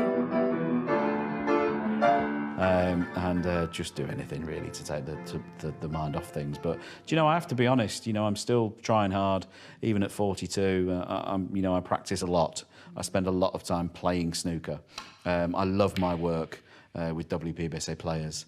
I love us trying to make the game better for the members, working on their behalf. That takes up a lot of my time. And yeah, long may it continue. And you've had your partner Jo here with you at times as well. Has that helped, having her around? Yeah, definitely. It's lovely. You know, it's nice just to, it's like having, you know, those home comforts just with you, isn't it? But we go everywhere together, and we travel together, and it's nice. You know, we'd never see each other, you know, with her career as well. So it's nice to spend that time together, and we're going through all these emotions, the highs and lows of it all, as one. Yeah, and having Peter Ebdon as well in your corner, how's that helped? Yeah, I mean, I hoped that Peter would be a great addition to the team, and so it's proven. You know, just having in there somebody who does know what to say at the right time, knows when to say something, knows what to say, and also knows when to say nothing. That's just as important. And he only knows that because he's put the suit on, he's put the bow tie on, got his cue, and gone to war. If you haven't done that, there's a level of advice that you can't give. You're not qualified to give it. And I'd hope that Peter would be a strong addition, and he's proven to be very strong.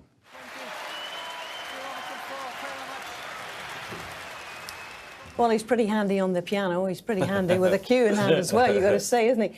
But in terms of his form here, when he came in after the last match, in which he'd almost made that maximum, just the bad position off the final black, screaming to himself, what an idiot, as he walked in here, and Kyron Wilson calling him a wally.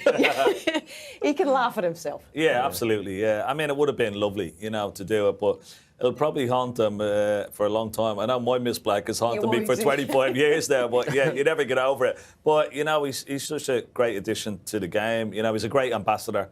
And he's a great showman, you know, and he loves being out there. And I think that's a big plus for him. And having Peter in his corner as well is definitely going to help because, as he said, he's been out there and done it himself, Peter, and one of the toughest players that was ever played the game. So if he doesn't learn from him, he can't learn from anybody. He'll be aware of all the emotions all the players go through. You know what happens after the session. You should have won it, and you're behind. And as he said, sometimes saying nothing, just walking in the dressing room, just plopping a cup of tea down in front, walking out, and leaving you in your own thoughts. It's, you know, it's all about psychology, and Peter will know about that. Absolutely. Well, it's 18 months, really, since he played as well as he has been doing here at the Masters with the Players and, of course, the Tour Championship title last season. Not last season, the season before, actually, just towards the tail end of that. So he's going well. Mark Allen is going well. But also on our radar is tonight's second semi-final. I really hope you're going to join us for this from 7 o'clock because it doesn't get much better in terms of lineup. Current runaway world #1, Judd Trump, versus the reigning Crucible champion, Kyron Wilson. Their 5th meeting at the Masters, their 4th match of the season. Judd bidding to add the Masters to his UK crown this term and continue a possible run to a season slam. Kyron aiming to follow the world title with a second major and banish memories of that very painful defeat against Mark Allen in this final 7 years ago. Clues, gentlemen, we're looking for them. What do you think, John? I think in the favour of Kyron Wilson. I don't think he's been at his best yet. I think he's been impressive, certainly in parts. Probably, I mean, made, you know, breaks yesterday with 70s and 80s and stuff, not quite hit the peak. That's great. You know, you don't have to produce it early on if you can keep that for later on. I feel as if he's going to have to, because Judd Trump was just immense yesterday. Absolutely, and his confidence, even the way he carries himself, absolutely sky-high confidence at the moment. Yeah, and he was under a lot of pressure against Ding. I mean, he was a couple of reds from going 4-2 down, that misread from Ding. But just the way and the manner in which he came back with a barrage of breaks, you know, just a consummate professional, just owned the sort of arena out there, you know, walking around, you know, was chest out, you know, like saying, this is my stage, I'm just going to play. And he's playing superb snooker. I mean, Ding missed the shot with the rest. And it completely, we were talking about it, we were in commentary together, because it completely changed the game, because he got deflated and Judd just went, ooh, you've missed that, have you? And he just was so good for the next 5 frames. What's interesting, of course, is that Judd Trump is knocking in the big breaks. Kyron Wilson, correct me if I'm wrong, top break of 89 this week, but has those 2 big final triumphs against Judd Trump earlier in the season in Xi'an and also in Northern Ireland to draw upon. Absolutely, and as I say to you, I mean, it's to his credit as the world champion that he's not been at his absolute peak yet. You know, he can produce that over the next 2 days. That's when you need to be doing it. So I would never discount Kyron out of any match of anybody he plays against, because he's that good. That's why he won the world championship. Absolutely. OK, well, we're looking forward to that at 7 o'clock, BBC Two. I really hope you'll join us for it. But back to this match, and we have Mark Allen in focus once again. It was only a few weeks ago in York that this man came into the studio here and lamented his form, saying he really wasn't enjoying the game. Fast forward 7 weeks, he's been to the semi-finals at least in the last 6 of his major events since then. Absolutely amazing run in which he landed a nice little earner of £250,000 in Riyadh. Life is going very well for this man. He's been talking to Shabnam too. Mark, it's lovely to see you here at the Masters again. Tell us a bit about how you spent the holidays, firstly, in preparation for here. Well, I only got home from qualifying on the 23rd. And as usual, being a man, it's like a last-minute Christmas shopping on Christmas Eve. Quite a quiet Christmas Day. Not so quiet Boxing Day, a few drinks with a few friends on Boxing Day. And then we flew to Lapland, actually, on the 27th. We took my little girl away and my partner, Sarah. We went away for 3 days to Lapland, so that was really cool. Getting to see the Snow Village and Santa's Village and all that sort of stuff. And yeah, we done everything you could possibly do at Lapland in a very short space of time, and then quite a quiet New Year, and then straight back to practice. So yeah, that was about it. Yeah, that sounds like a lovely, magical way to spend time with the family as well, and just, you know, switch off from snooker. Did you manage to do that? Yeah, to be honest, I don't give myself much time off. The only time that I really take is immediately after the Worlds. I'll have like quite a few weeks off. But then the only other time of the year that I don't really play is that week between sort of Christmas, New Year. Family time is really, really important. No, the calendar's so busy now that you get less and less time at home. No, I think I got 4 hours at home in 5 weeks there, leading up to Christmas. So it's nice to be able to sort of just wind down, spend time with Sarah, Harley, the new puppies, and just enjoy some chilled out time, because you don't get to do it very often. Well, how are the puppies? I think everybody wants to know. Yeah, I say puppies, they're actually turning into horses. They're going to be so big, but they're so much fun, and they're great with Harley, and Sarah's really good at training them and stuff, so I get the easy job. I just get cuddles all the time and have to feed them the odd times, but Sarah does most of the stuff. But they're class, they're going to be huge though, that's the worry. And New Year, you find it's always a time when you sort of reflect on the year before and you think about where you are in life and what's coming ahead. You know, what kind of thoughts go through your mind as you know, we go into the new year? I think you're giving me too much credit for having thoughts in my head. Genuinely, I'm not really that type of person.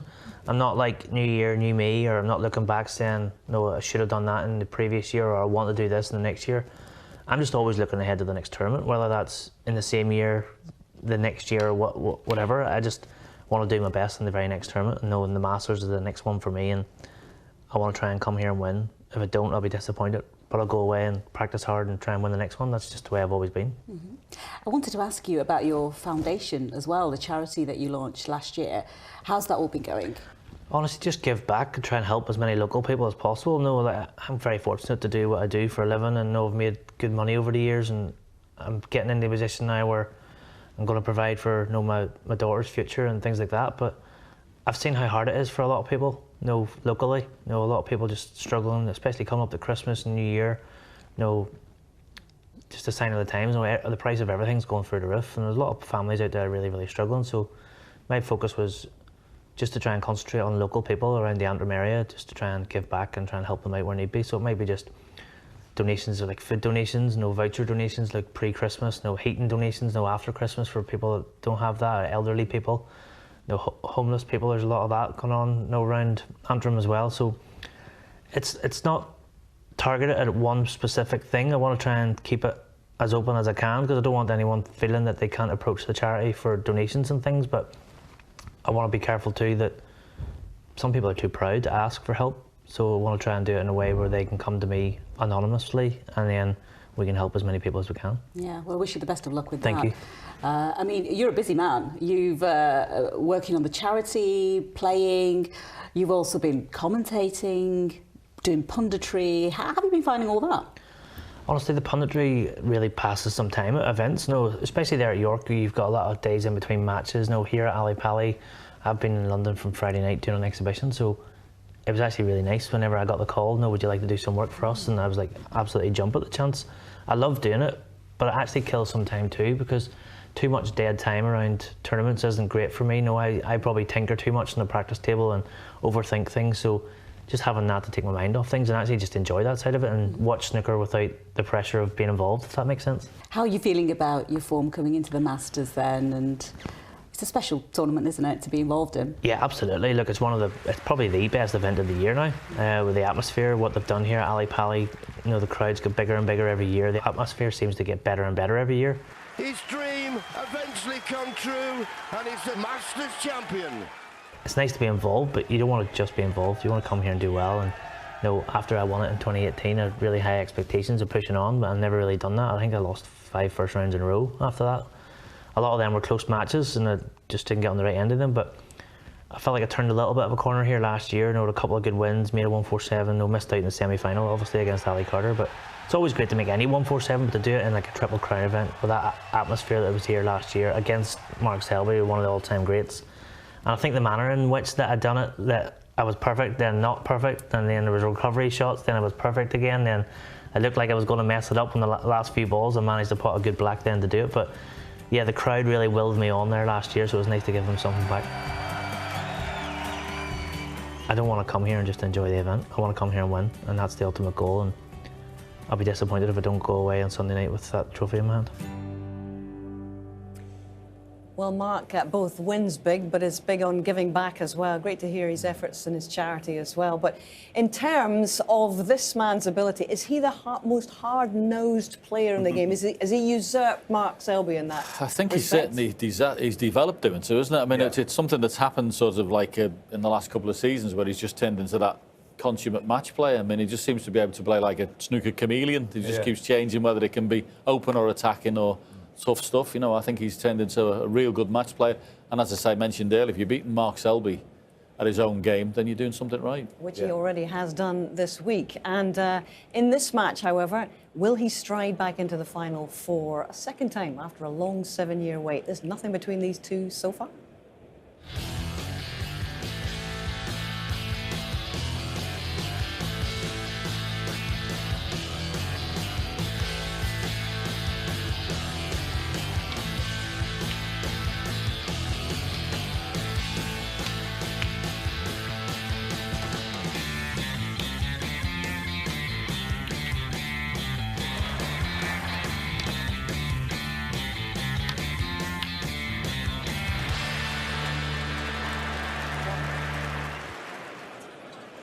So 2 frames apiece here at the Palace. Mark Allen bidding for a second Masters final of his career. Shaun Murphy aiming for the third after a decade-long gap to stride back into the showpiece occasion in this wonderful venue. So a possible 7 more to play, and we will know who will be the first man into that final. So hello again to Stephen Hendry and Dennis Taylor. Here we go. Thank you very much, Hazel. Yes, here we go, and the crowd got excited again.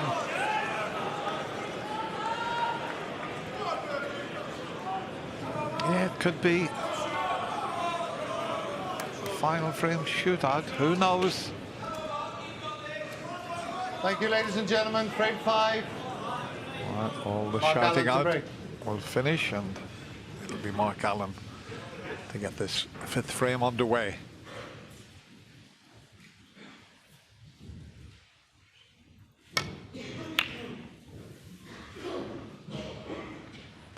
his supporters shouted out there, Stephen, come on, Mark, you've got this. Not quite.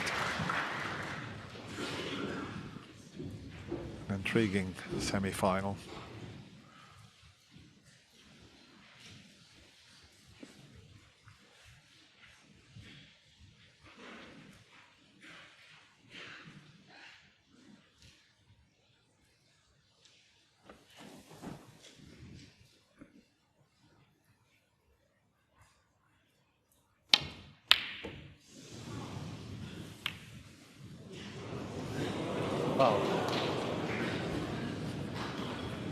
Mark Allen, full. Does this red pass the blue?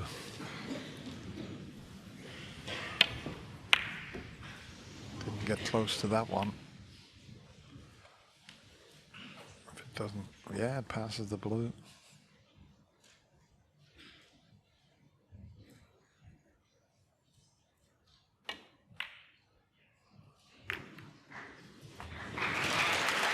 A little bit unlucky that he purposely played the cannon into the pack, but just slipped off the reds and left him with a very thin snick on the black.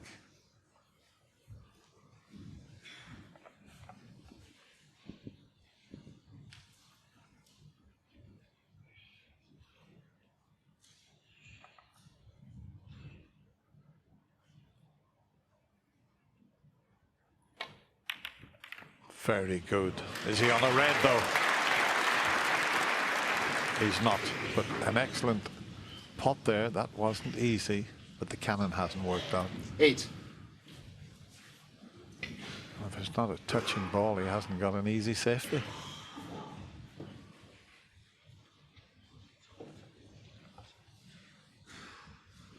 It's not touching, so very little he can do.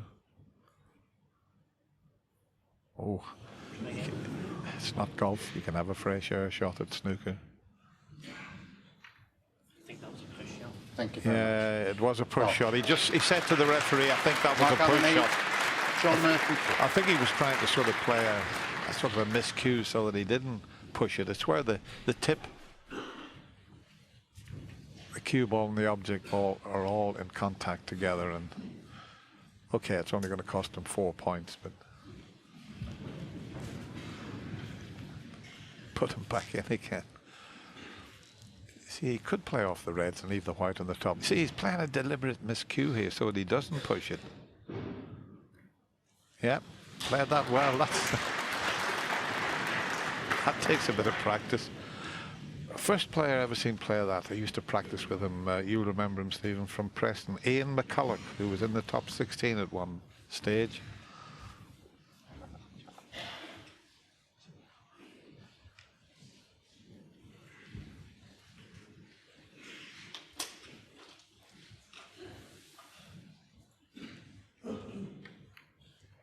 See, Mark was reluctant to do this because what it's doing is handing the other player the initiative with the safety exchange. You might be able to get up somewhere. Yeah, see where the tip of the cue is? Tight on the cushion, either hiding it behind the brown or the green. I think he can get in behind the green off the one to the right. But he's leaving that and coming off this one. As long as he gets it tight on the cushion. But Shaun still might be tempted for this one into the right corner. If it's dead straight, well, it is. And he's close to the cushion, so.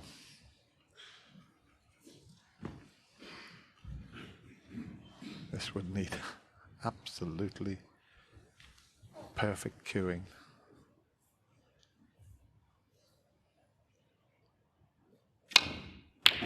Wow!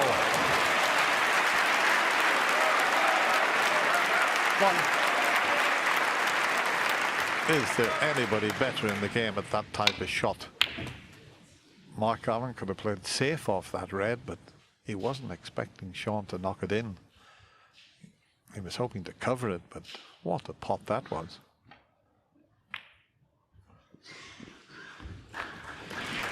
Yeah, you can't cue better than that.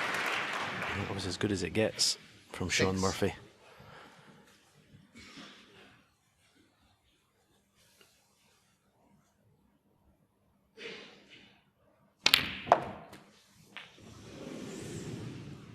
Seven.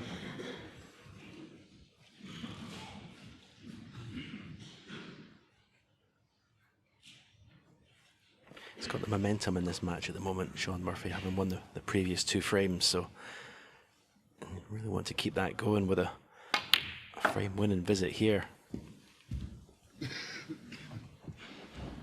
Yeah, the aggressive choice of reds there. He had a straight red to play on the black. He took the one that was going to open the bunch up. And once he gets into a rhythm, well, he showed that in his quarter-final, how well he can play. It's as well as he's played for quite a while. 12.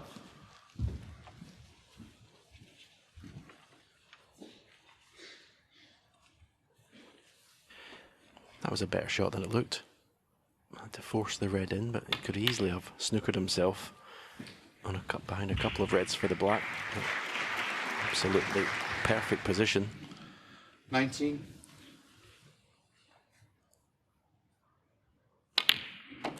He was 20. awesome against Neil Robertson in the quarter-final, and he's up and running here.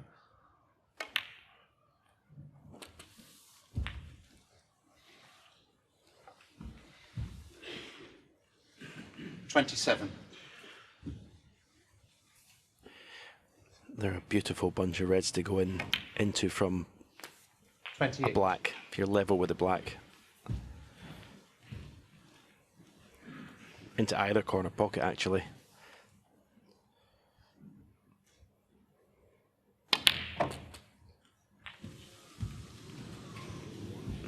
Well, he's got no choice but to go into the reds here. 35. 2 ways of playing it. I think he'll play it with topspin, try and just send the cue ball through the reds. But you can play it with screw. Shaun gets attacked by something in the air. Well, I'll tell you what, I hope it's not a wasp. He hasn't been here all week. Or a bee, because I know Shaun and I know you here, if it's a wasp, a bee, you don't want to be in the arena. There's been a few flies around, but that, what is that? Wow. It's the first one this week. And he is scared of them, as a lot of people are. Well, what a time for that to happen. He'll have to regain his focus, because this shot coming up, because he cannoned the red, he couldn't go about it the way Stephen suggested. He's forced to play this shot now, but it could work to his advantage.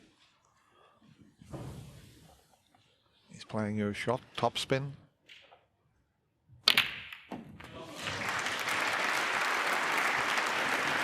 Yeah, the only problem, you're never 36. quite 100% sure where the cue ball's going to end up. And wow, this black is just a horrible shot. Choice of blue as well, but he'll only take the blue if he's going to avoid contact in the yellow. But I tell you what, this black is horrible, and he's leaving the world on if he misses it.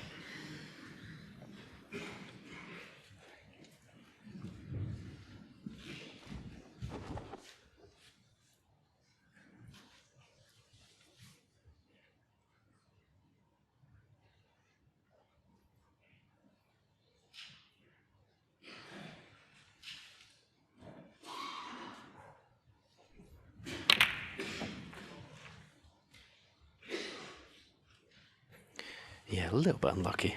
The cue ball lands tight on the cushion. I mean, he doesn't have to take a pot on, actually.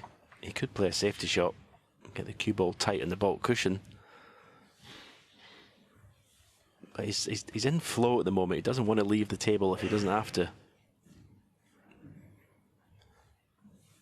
But I think this may be a time just to sort of bite the bullet and play the safety shot.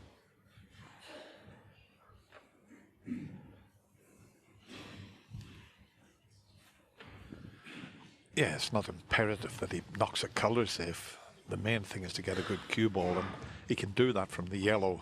He won't be knocking the yellow into a safe spot, but at the moment that doesn't really make a great deal of difference because he's only 28 in front.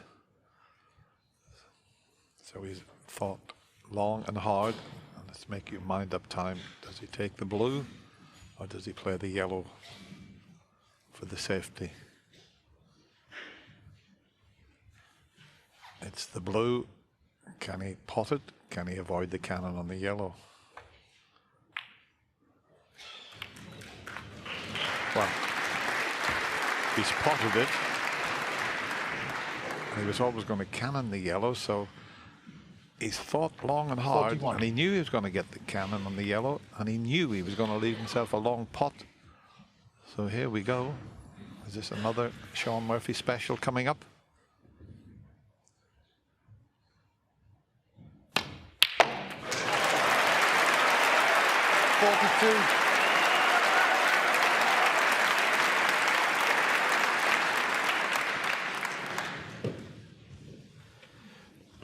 Wow, it's full adrenaline on that shot.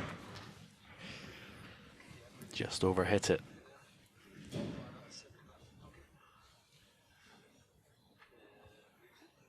Make sure you pot the blue. Guaranteed position, really.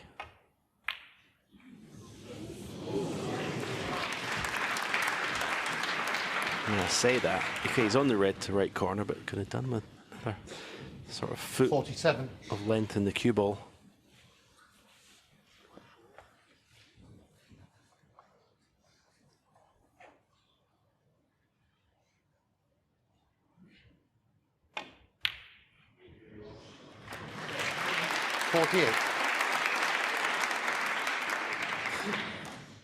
Even if he's straight on the blue, he's okay.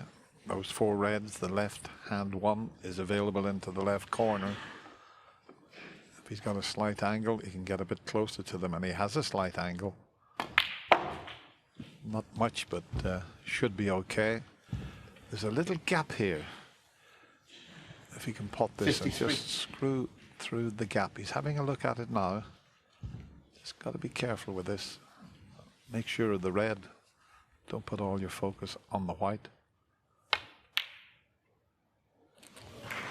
He's lost the white somewhat. What is he, 46 in front? Just misjudged that slightly.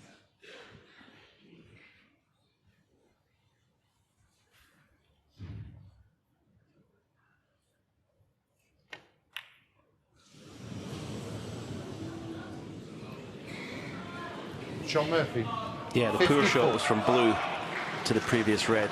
He should never have had that angle on the red to the left corner and had to play a little tricky shot.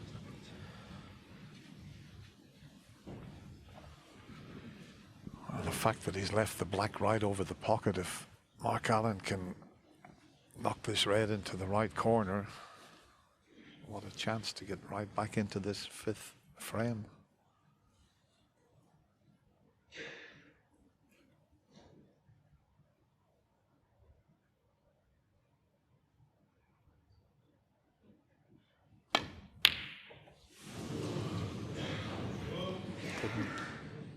Even get that one in the jaws, unfortunately, but look, it's a clever white. He was on the yellow.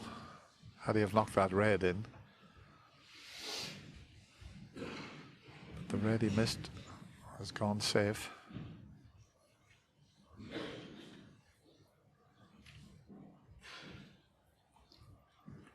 Similar type shot for Shaun. The one near the pink spot, he can take the pot on, get the white back to near to where it is at the moment. He'd be on the yellow if this goes in, and he's got the black over the pocket.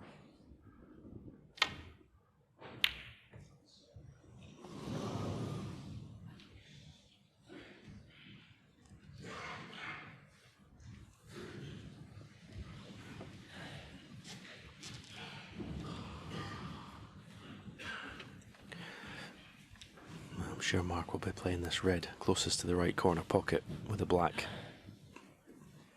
waiting for after he pots it, or should he pot it. Doesn't have to do anything with the cue ball. Everything else is potable. Key shot.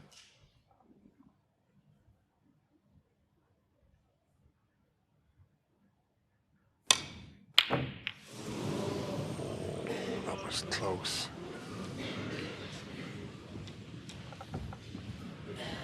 Yeah, I didn't think it hit that as hard as that. He obviously felt more comfortable playing what was a pressure shot with stun rather than just drag it in slowly.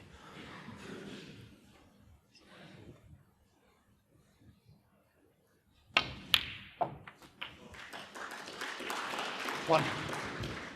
Yeah, that should be the frame now, because that red near the middle's in an awkward spot. He's got 3 easy reds, so he's in the driving seat here.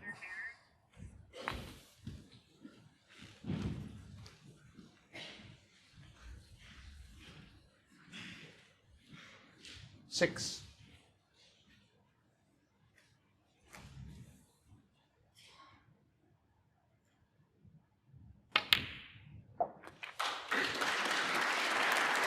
Seven.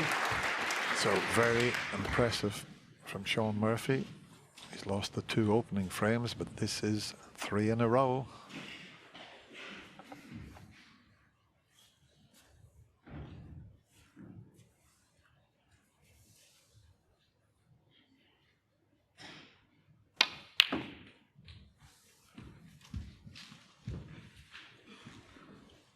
Not the best positional shot he's ever played. Nine.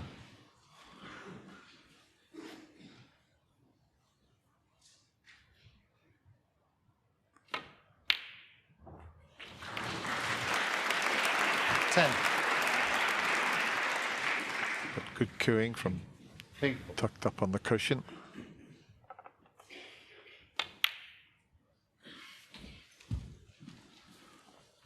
And the gentleman sitting in the studio, John Parrott, probably one of the greatest 16. players, playing off a cushion, the white's tucked up on it. Seven.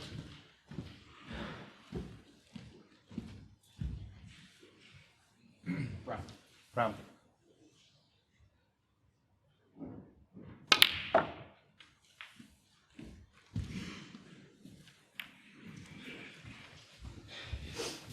Well, even the magician can't pot 21. this.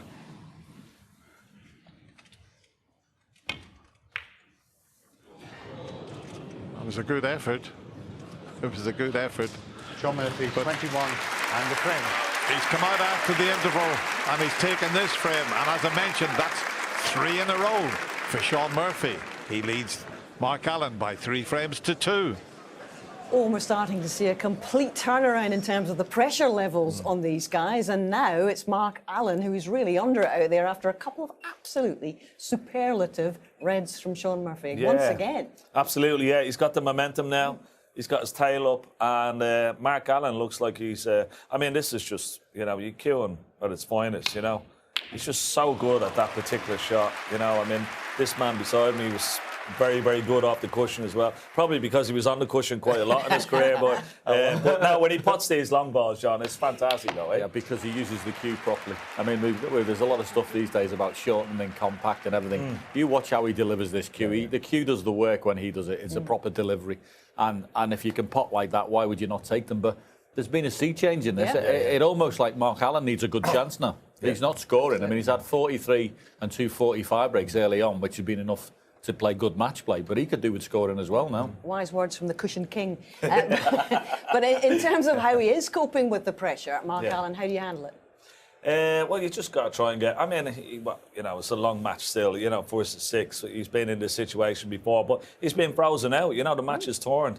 He's missed a couple of long pots there himself, you know, won by quite some margin, so that will irritate him a little bit. Sorry, were you surprised the way he played that long one as well? Yeah. I mean, he played it with a bit firm, didn't he? When he could have just tried to float it in, you know, but maybe he just likes playing it that way. But he missed them, and they were going in before. So, yeah, he's just momentum has shifted into Murphy's half at the moment, but we'll wait and see what happens. Look at This him. is something that we've seen from Mark Allen over the last couple of seasons, actually, just doing his visualising. He works with Paul Gaffney, actually, who's an eminent sports psychologist, has worked with many, many top Irish sportsmen and women. And so many lessons that this man's picked up over the last couple of seasons. What is it, 6 major, big titles in the last 3 years, really, from Mark Allen. And that's the kind of technique and the form that's taken him up to world #1 earlier this season. And he seems, Ken, always to go back to winning the Northern Irish Open in his head. Those are the images that he conjures at moments like these. There's nothing better than watching yourself picking up a trophy or potting a good ball. It's you know, visualisation is very, very important in snooker as well as any other sport. Well, if you still got a Betamax video. Back we go. Murphy, 1 to the good. Hazel, I love that nickname you've just given John Parrott. You can get that from now on. The Cushion King. I love it.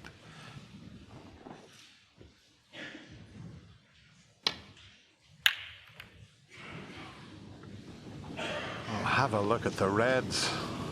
As he got cover on the one that went over the left corner pocket, but look at this for a table for that attacking safety shot.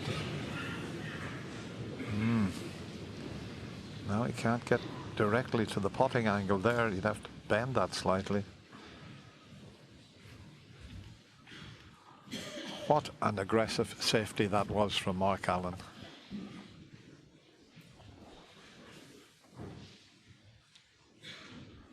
Well, he's playing the little swerve. Oh!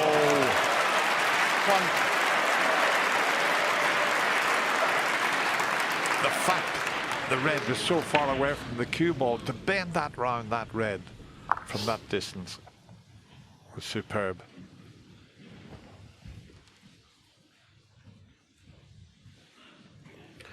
There's pressure on this black. This is missable. But he's just growing in confidence, Shaun Murphy. 8. Yeah, that was a very un-Mark Allen-like safety shot, really, you have to say. The way he's played his matches in the last 2 or 3 years. 9. You know, obviously felt he's lost 3 frames in a row. He needs to sort of do something, make something happen.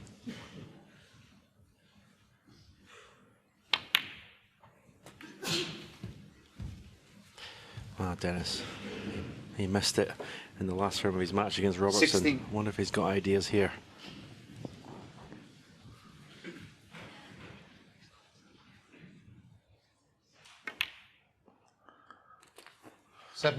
Behave yourself, Stephen.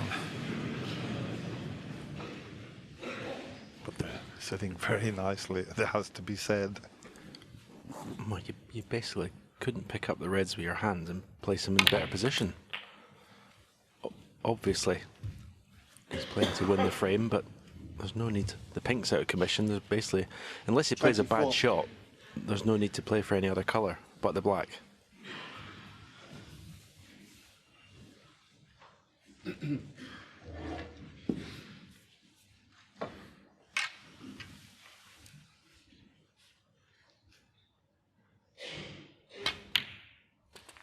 Thank you.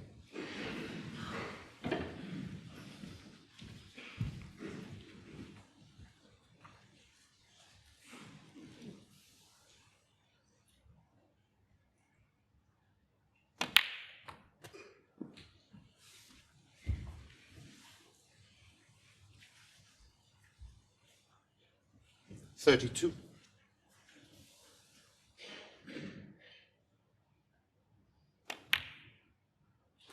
33.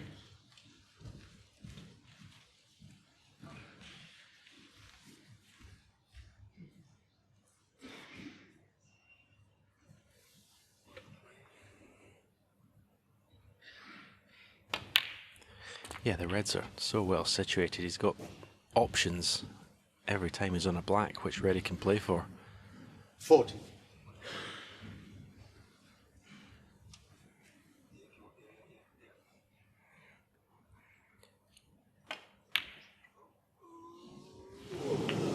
41. Well, he has made the maximum on 8 occasions.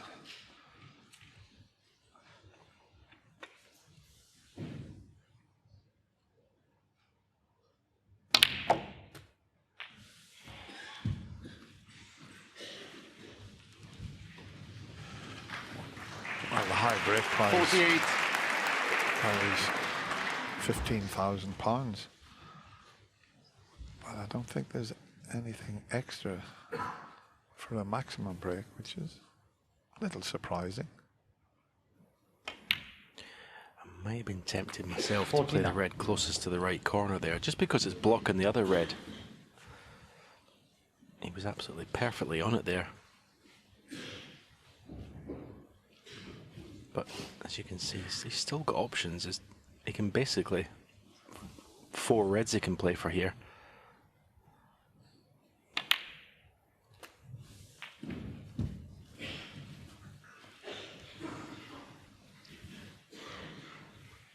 $56.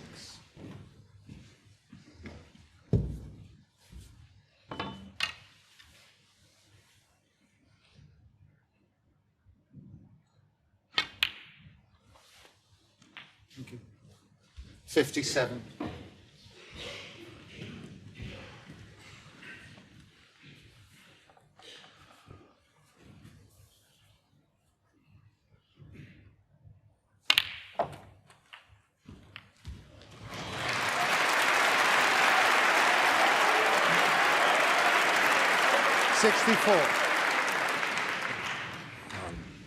This wonderful crowd know that there could be something special here. Once the frame's safe, 65. even Mark Allen will want Shaun to go on and make a maximum break once the frame is over. Yeah, red underneath the pink goes. Depending on the angle, he may just brush the 2 reds beside it, bring them into potable positions.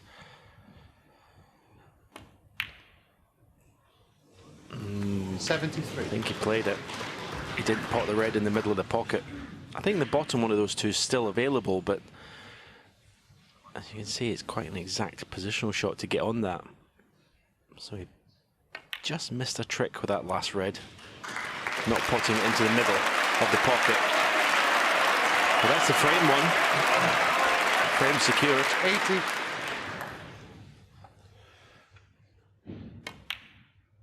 There will be an awful lot of people in this 81. 2,200 crowd that have never seen a maximum break live before. Can the magician pull it off?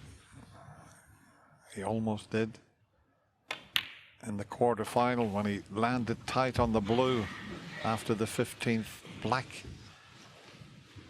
88.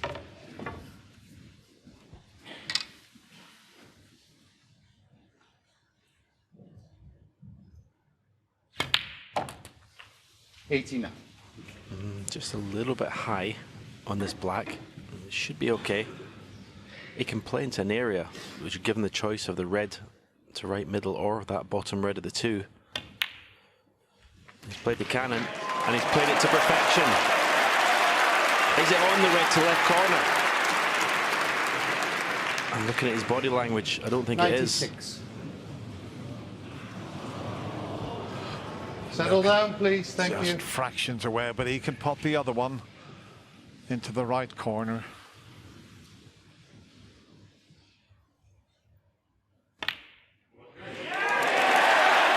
Wow. 97.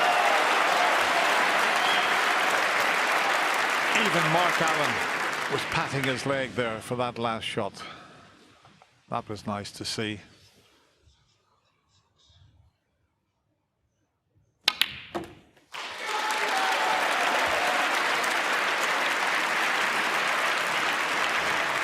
Well, no 147s are easy, Dennis, but this has been the most straightforward 147, if he makes it, that I've ever seen. The first red was the one where he had to bend it. A long swerve shot to pot the opening red was brilliant.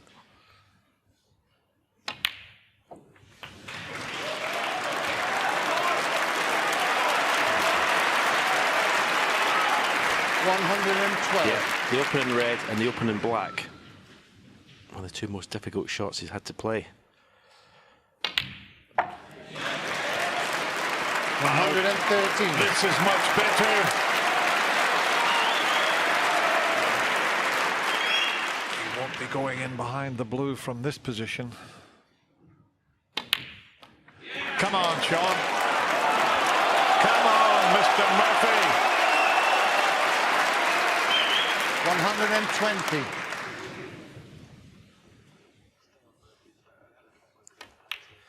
I say it's been the most 122. straightforward 147 I've ever seen, but Shaun has also made it look easy. Cue ball has been on a string.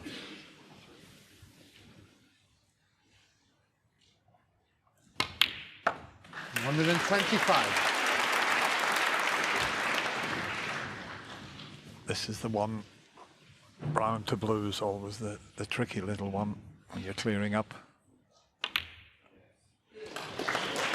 And that's perfect. That is absolutely perfect.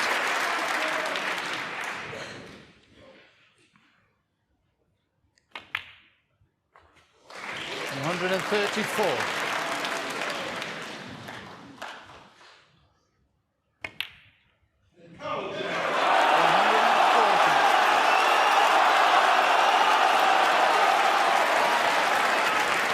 There's smiles all around. The magician is waving his wand. And there goes the black!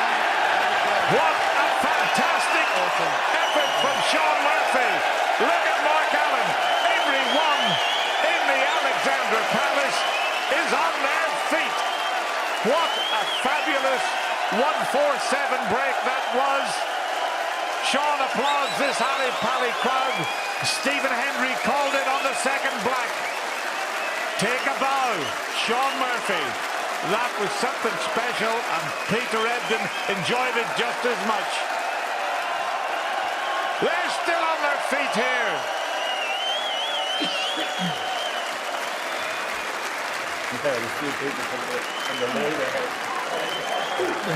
Maximum entertainment.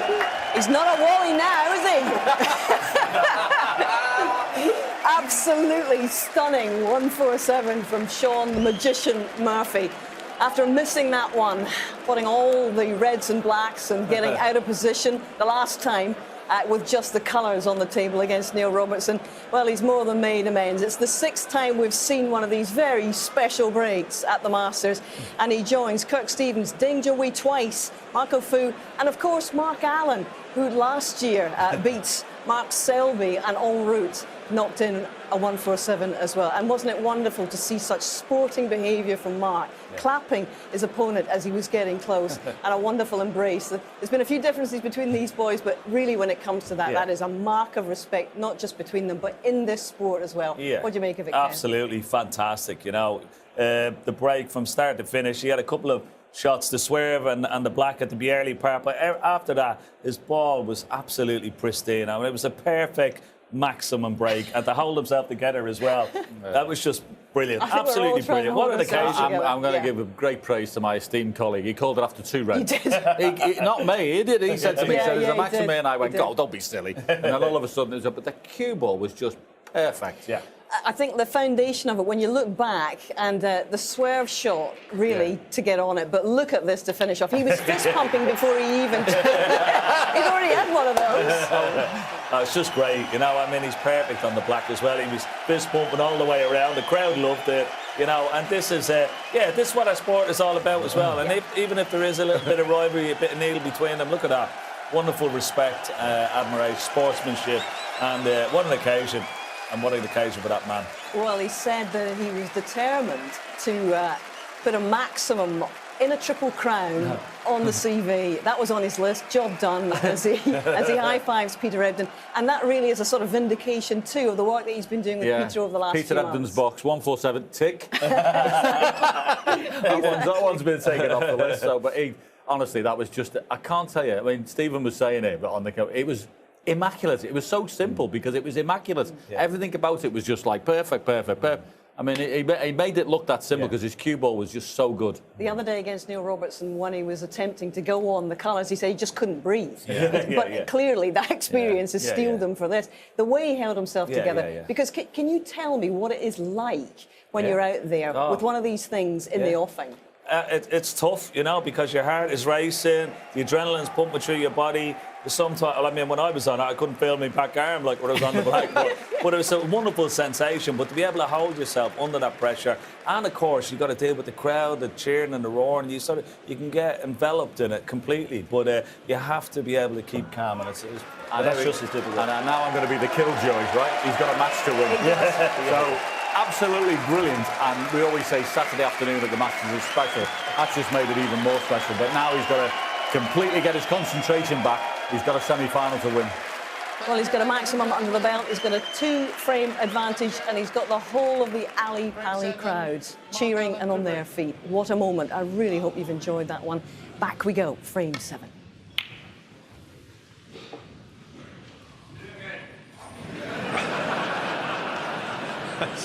The crowd say, do it again. I've never seen a response like that. Thank you, that'll do now, thank you. Incredible from this Alexandra Palace crowd. A long standing ovation. So he lost the 2 opening frames. He's won 4 in a row. Might just spur Mark Allen on, something like that. Make no mistake about that, but can he cut this in? He certainly can.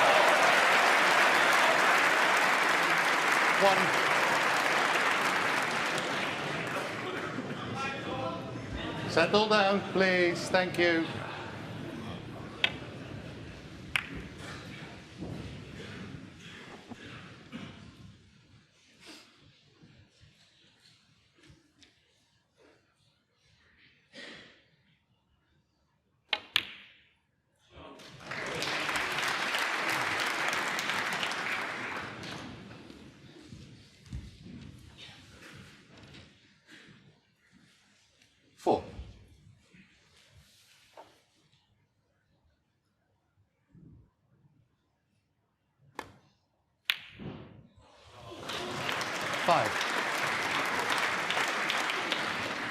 Well, these first 3 shots have been impressive because he must be absolutely buzzing, Shaun Murphy.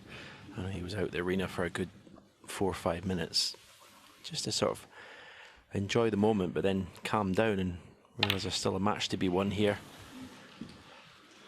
Is that cue ball to stop? Maybe that was a slight bit of adrenaline there. 12. Interesting to see how Mark Allen reacts, because sometimes the opposing player can get a bit of a buzz out of that as well. Well, he needs it. He's almost 4 frames in a row. He'd be playing this safety shot as if he's playing a cannon on the brown.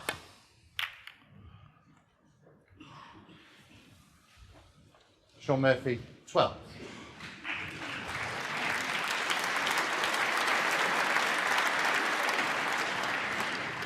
Judged it pretty well.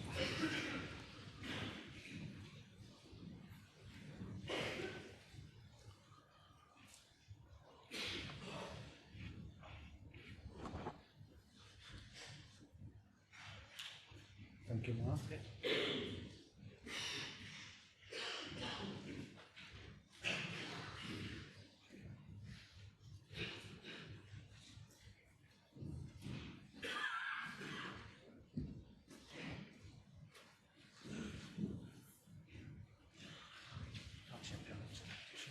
Sorry?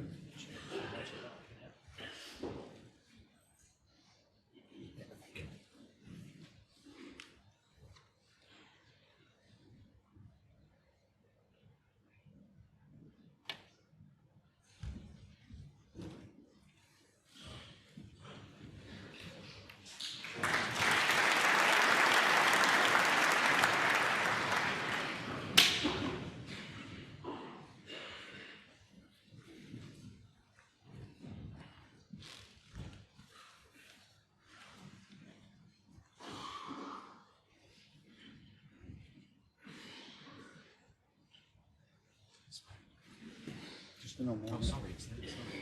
No, it's all right. I'll get it. No. Therefore.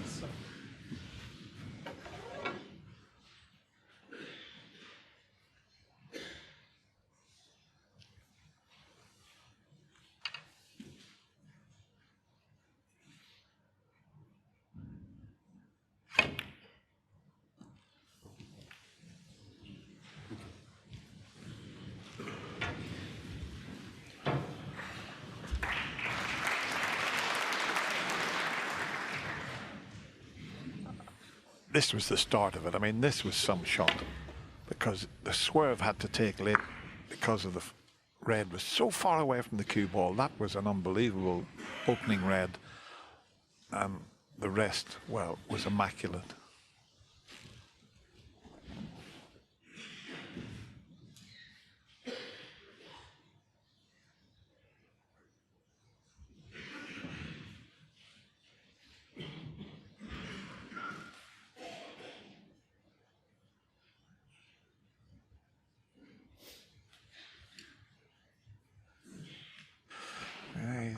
I don't think there's not a potential. He's just looking to see that he wouldn't knock a red over the pocket. I don't think there's any plants on.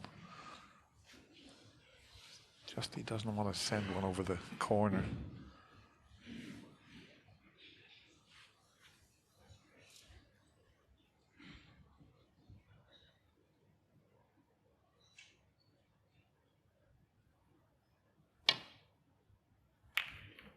He sent one right over the corner. That's what he was worried about.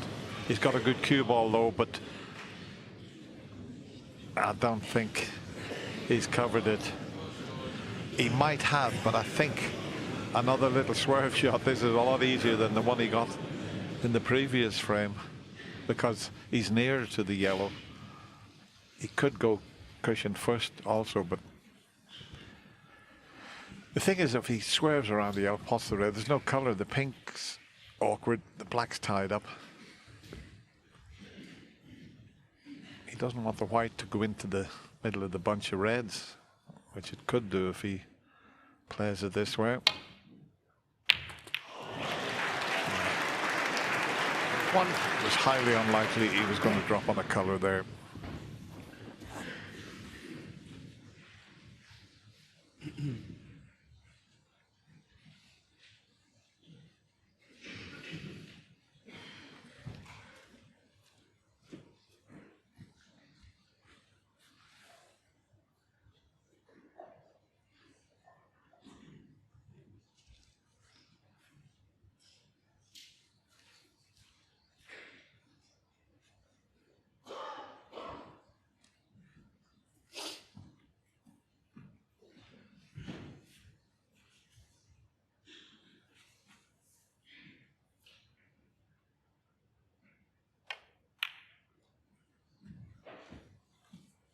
Shaun Murphy 1.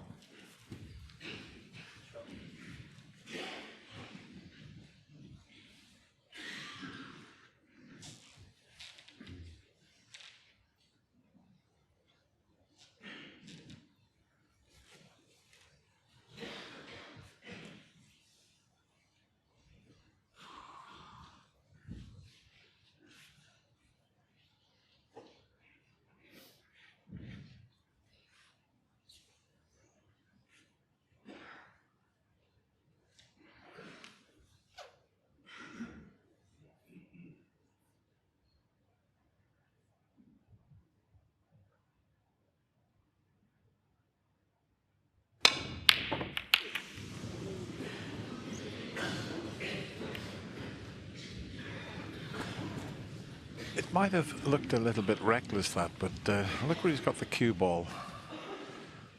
He's got so much cue power, even with a very light grip on the backhand. But that was played to get the white back there to the safety area. There was no easy way getting back without playing it that way.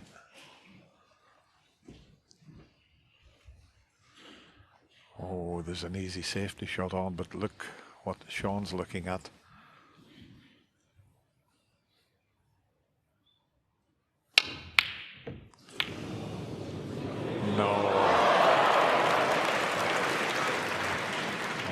One. Missed the pot by a long way. And what a fluke.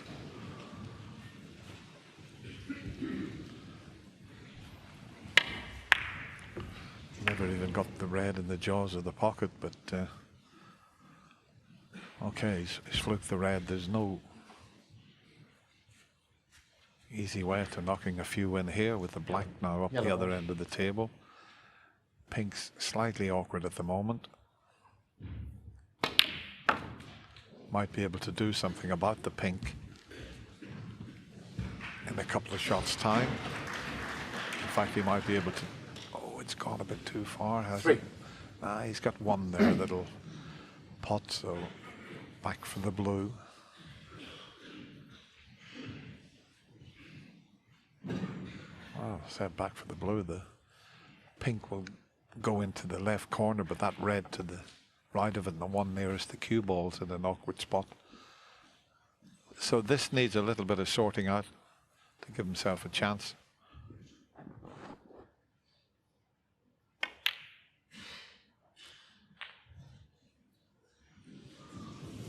Four. He played the cannon onto that red that I mentioned that was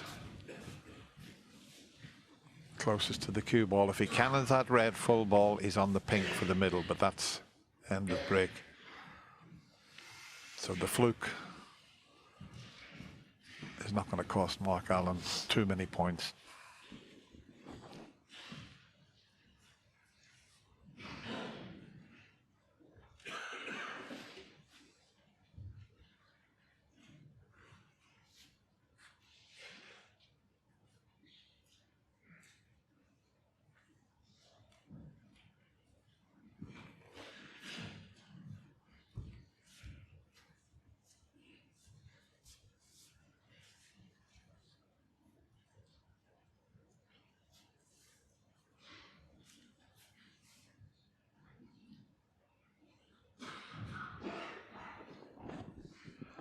It's a pretty straightforward safety shot. He's just trying to figure out where he can put the white to make it difficult for Mark, but there's all sorts of options available to him here.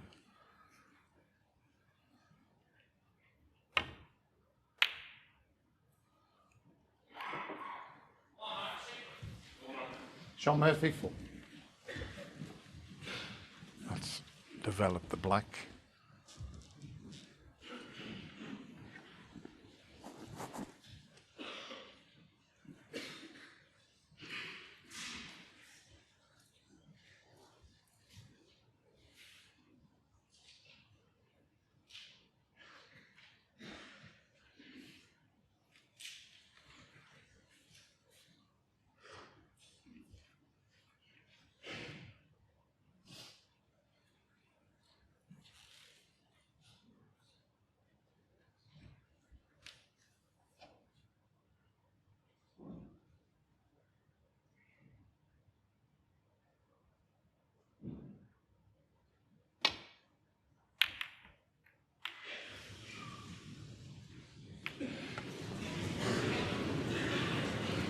Not the best safety from Mark there. And didn't get away with it this time, so.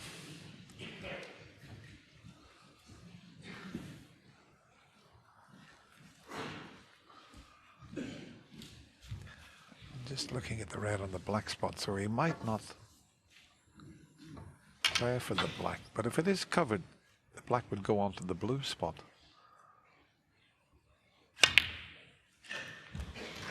He's overscrewed that. He was hoping to be on the black. Shouldn't be a problem. He's still got the green and the. But the black back on the blue spot would have helped there. The blue goes, but the green's the easier one to get up to the reds. Great. Green ball.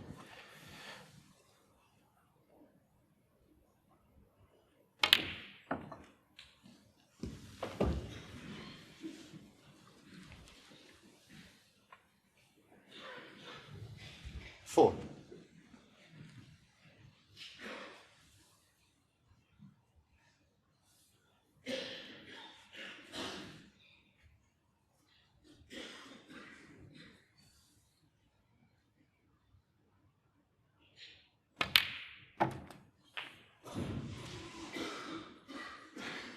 5.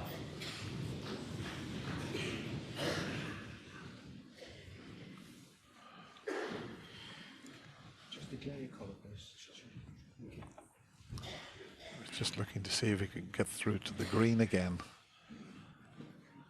to get back up to the reds. Green. Sorry. Yep, green it is. Thank you. Green ball. No use potting the pink from that position, going away from the reds.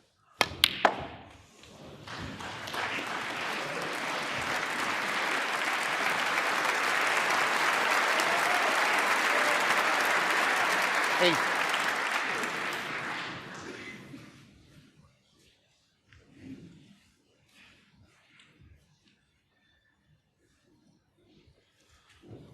That's a bonus. He can pot the red, he can pot the plant. The plant was the easier. 9.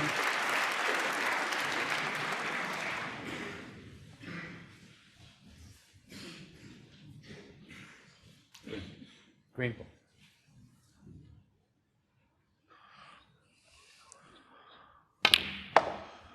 It's not often you see that. He's taken 3 reds and 3 greens.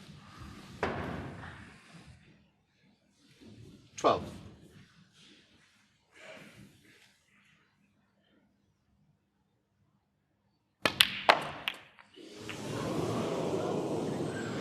$13.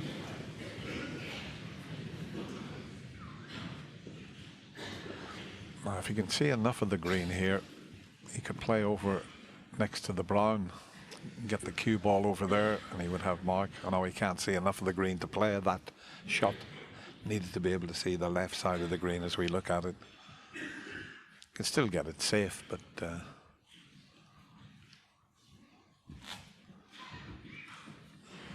he's trying to make it so difficult for Mark Allen to get in.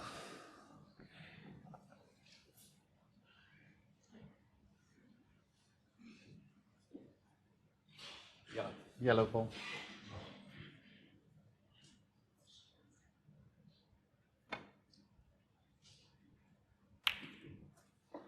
Shaun Murphy, 13.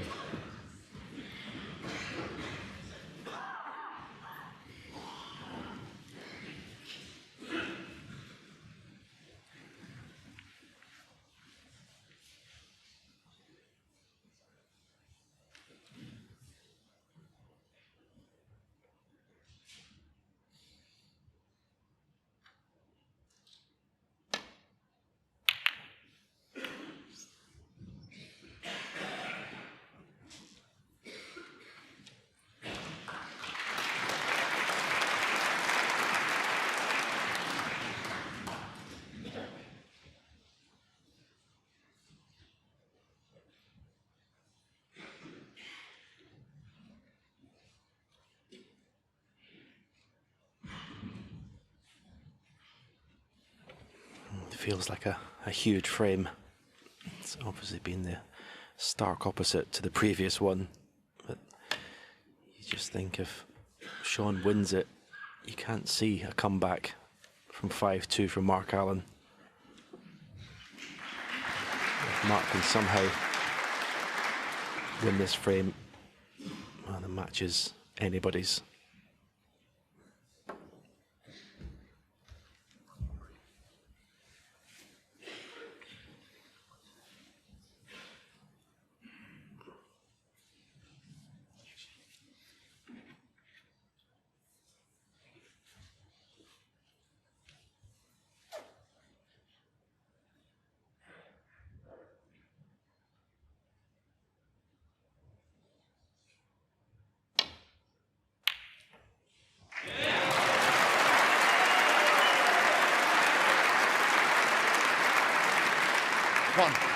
Yeah, you've seen before he potted that, his long pot success was down at 40%, which I said at the top of the match that it's not his strength, and certainly in comparison to his opponent.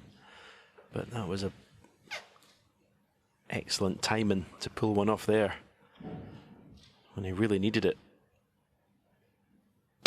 He's given himself a great chance. But needs, you would think, to get, well, first things first, needs that cue ball to stop, but needs to get pink or black back on their spot to make this a frame winning chance.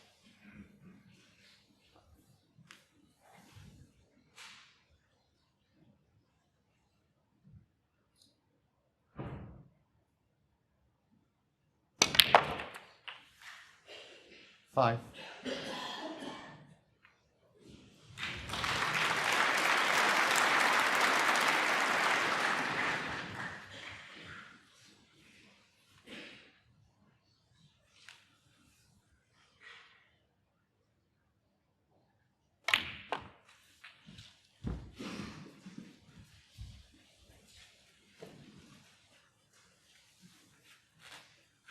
$11.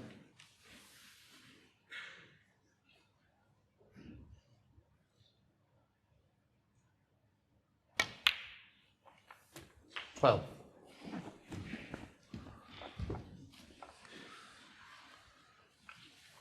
It's not going to be easy from this position. With two reds near the cushion there, and the black not on its spot.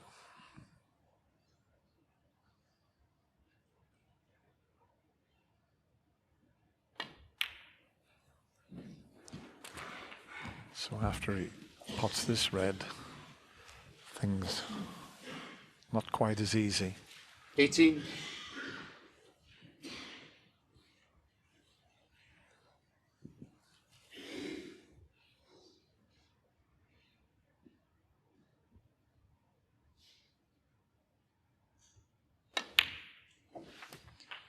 See, if the black had been on its spot, it's much easier getting onto it from where the reds are.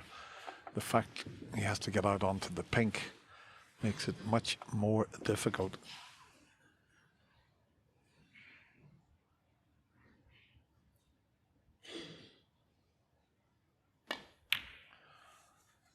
It's quite a low scoring frame because of the lower valued colors that were potted.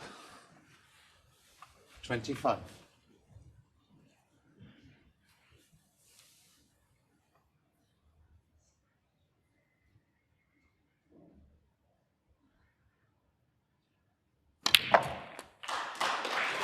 $26.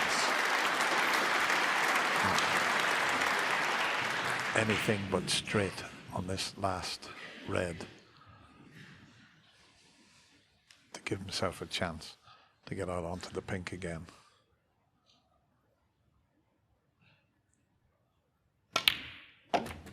Lots of side to get across the table, and this is the important one coming up. 32.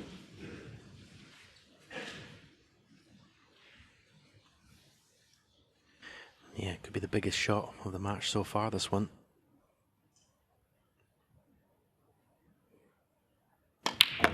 Oh, brilliant. Let's say in terms of importance, 33. and who goes ahead to win this match. That was a huge shot. If he missed it and stuck it up for his opponent, it could have been 5-2. Meanwhile, he's still got the brown that's on the cushion. Shaun Murphy knows that that's not going to be straightforward.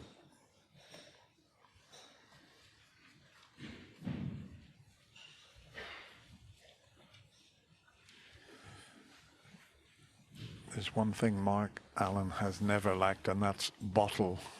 That's for sure.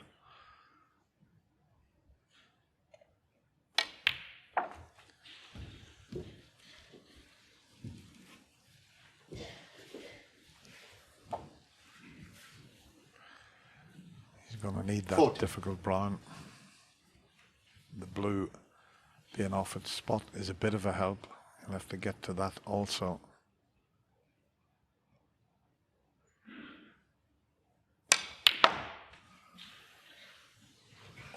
We might be able to bring the brown into play if he doesn't want to leave it along the cushion. They're so difficult along the cushion, so he's got a choice to make here. He can drop in behind it, or he could play the cannon to put it into a more favorable position. Let's see what he decides on.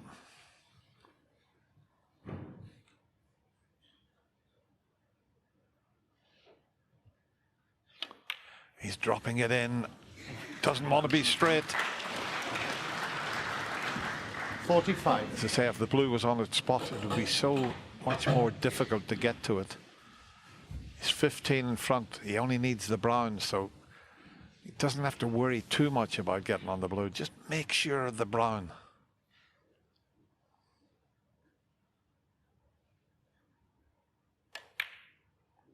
Oh, it's got in!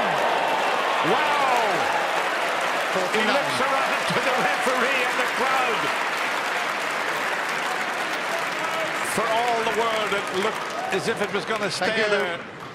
And just drops.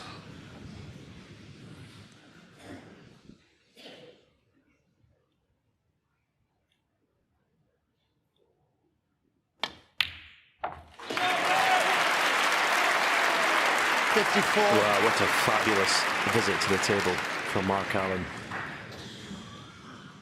What character. Lost 4 frames in a row, faced a 147 in the previous frame. Potted some incredible balls. 54 and the frame. Shaun Murphy stays in his chair.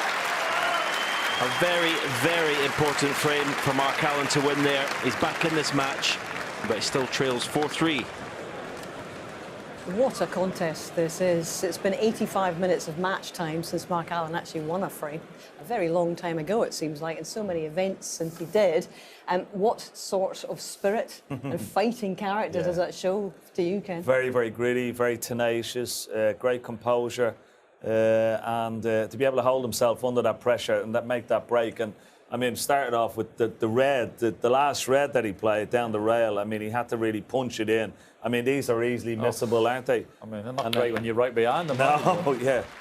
But I think it was important there, John, wasn't it, to get on the black there, as opposed to, because the extra 7 points means he was 10 points ahead on the yellow, so he only needed to drop the brown in. That was very, very important. Drop the brown in, is that what he Yeah, exactly, yeah. It's a good job it's downhill over there. Wow, how did that stay there? I mean, this must have been an absolute horror second for him. Oh, no. Oh, yes. Incredible how that went in.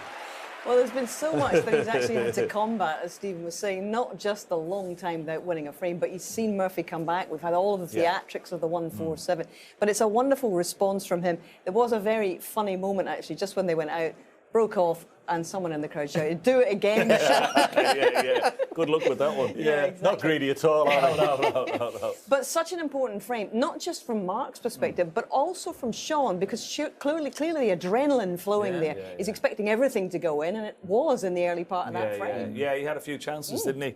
Didn't convert. So, you know, as we saw, it's a match back on here, you know. He stopped the rot, he stopped the momentum, he showed what he's still made of, you know what I mean, and what he can produce given the chance. So, yeah, match firmly still on. I know I was being the killjoy and putting a complete dampener on him, but after he's made the 147, but it's absolutely true. You know, you've just got to, it's brilliant, well done, but that was the last frame, because, as I say, he wants to be in tomorrow's final. Well, it started off slowly, guys, but what are you most enjoying about this afternoon's first semi-final We just don't know which way it's going to go. Simple as. I mean, it's just the two players that seem to be in, I mean, scoring-wise, if you'd have said to me, well, how many frames have we played at the moment? 7 frames, and Mark Allen's highest break's 54. I'd never have believed it.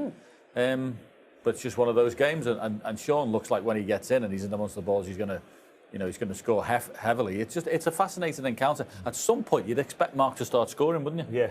We shall see. But actually, when it comes to the scoring, that 147, just in case you were wondering, it's worth £15,000 on its own as high break price. Unless, of course, it's equalled. But were Shaun to make another one this weekend or at the World Championship, because there's a big prize for any player that can make 2 in the Triple Crown events, and in fact in the Rio Golden Ball as well, it would earn a maximum bonus of £147,000. So as the gentleman in the crowd said, do it again.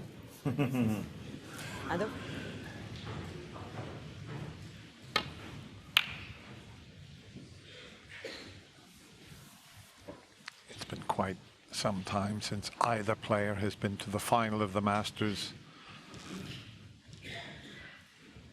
Mark Allen was back in 2018 when he won that magnificent final against Kyron Wilson, and even further back, Shaun Murphy, when he won here in 2015. So 1. They've had to wait a while to get back to a final, but who's it going to be?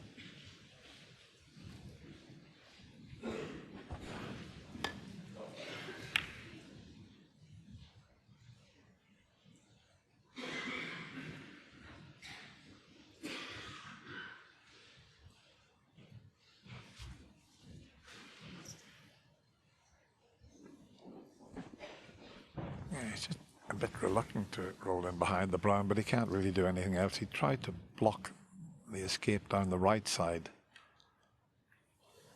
Mark Allen 1. Because if he goes into the right side of the reds, he won't leave much. Just nestles on the reds here. Everything will be safe.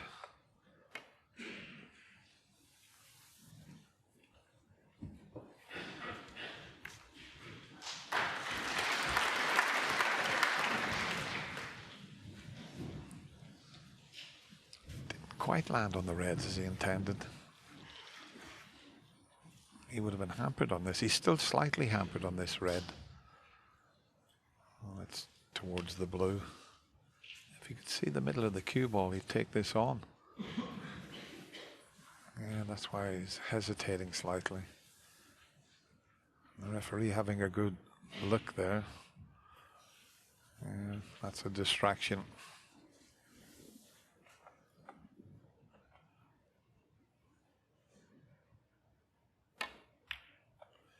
That's why there was no attempt at the pot there.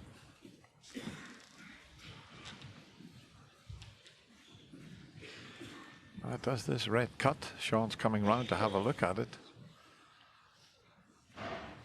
It's a thin one.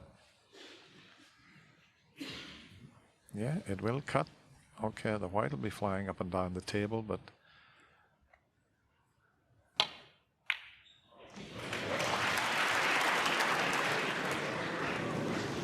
One. oh, that'll do nicely. That will do very nicely. He's got multiple choices for his next shot as we show you the cut in again. He can play for the red that's near the black. He can pot the green and go into the bunch. He's got the red the other side of the table, so in a couple of shots time, this could be a very good chance. 4.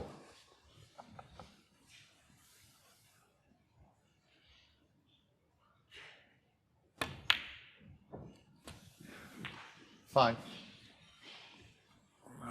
If he's the wrong side of the pink, he's got a lot to do to get on this red near the black. He's got enough angle though. But he's made a complete mess of it. Just lost his path and his position a couple of shots ago. That'll confuse Shaun. When he was on the green, he had all sorts of choices.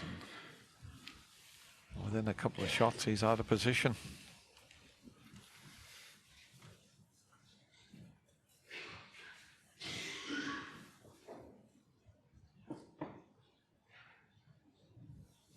Thank you. 11.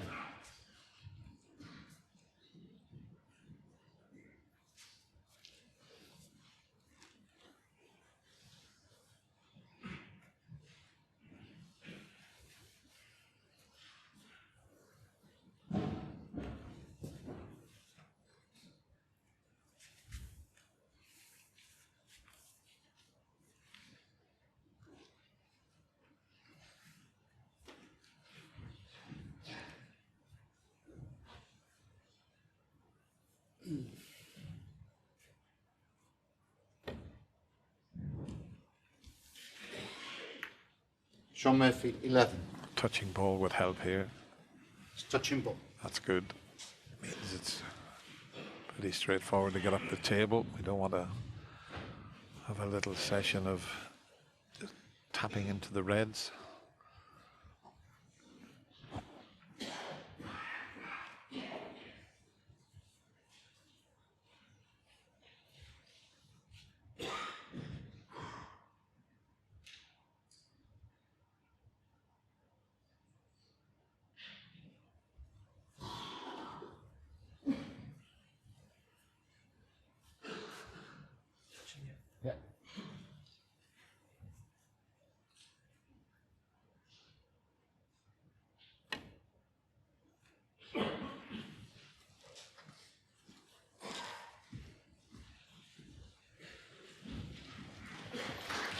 Well, he's got the snooker, but I don't think that's what he's playing because he knows Shaun's just going to come off the cushion into the bunch. No advantage gained. Mark Allen wants Shaun to play a shot off the bunch from tight in the baulk cushion. I always think sometimes getting the jaws of one of the baulk pockets is a good place as well in these situations. Playing a snooker, there's no point really.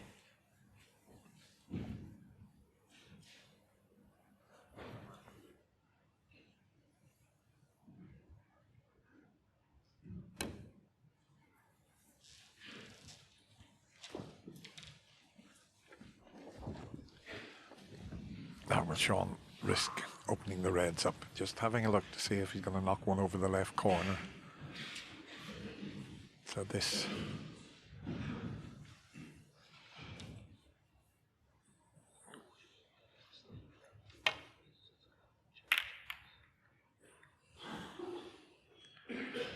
that's pretty good. A little flick will help. Well, not quite a snooker, but it's got the frame back to normal now.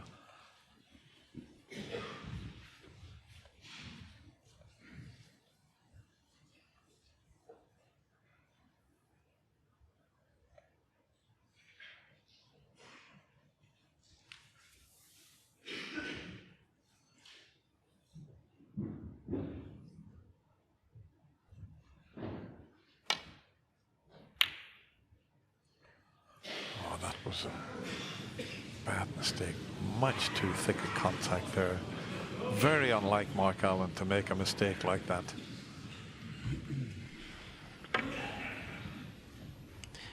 You know, I'm not sure if he was playing thin off the bunch and completely missed it. Yeah, he hit the wrong red, didn't he? Yeah.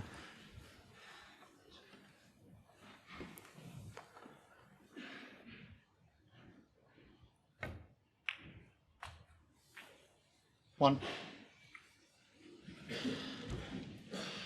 I think the red to the left of the bunch might possibly be available. I'm not sure. If not, he's got an angle on the black then to cannon into them. Doesn't want to cannon the red near the cushion, just. Yeah, he's unlucky. Maybe he's got one to the right middle, has he?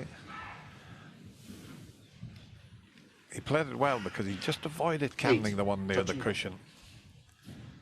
Oh, he might not be on that because he's touching it. So maybe he is unlucky. Maybe it's the end of break.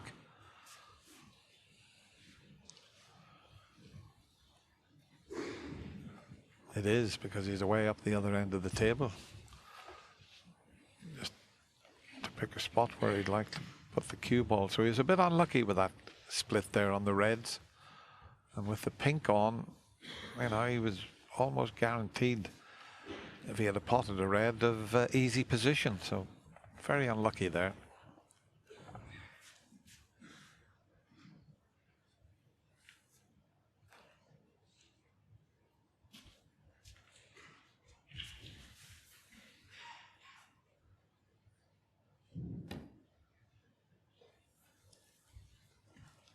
Shaun Murphy, 8.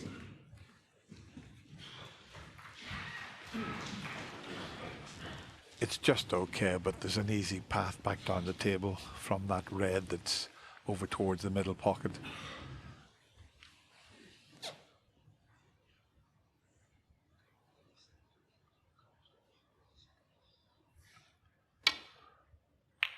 It really has been a wonderful afternoon snooker. We've had a bit of everything.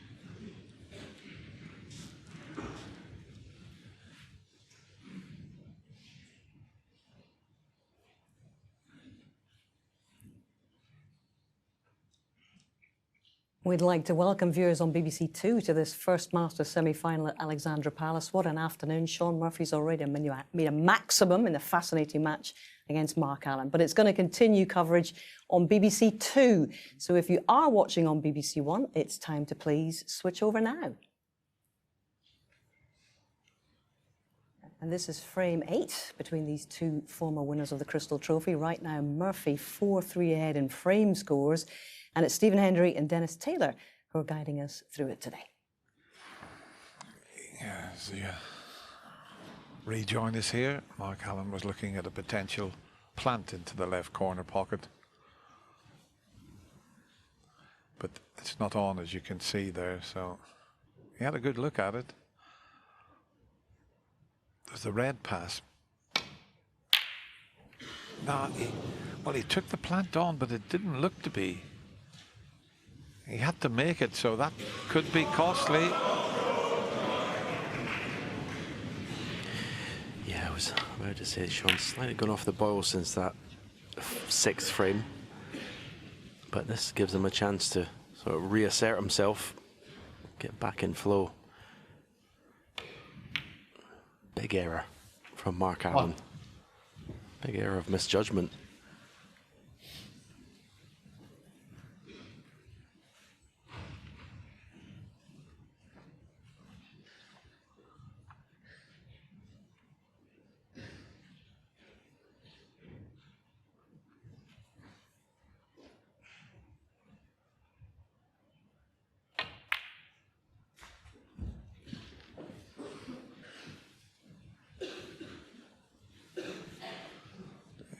Doesn't matter where he finishes, he's got choices of reds to pot to get on the black, reds to pot to get on the blue. Just full concentration required now. 7.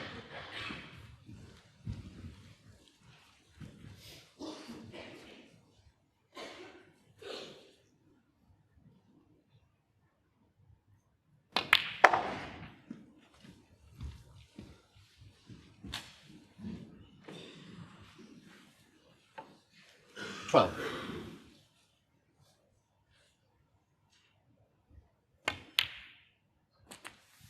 13.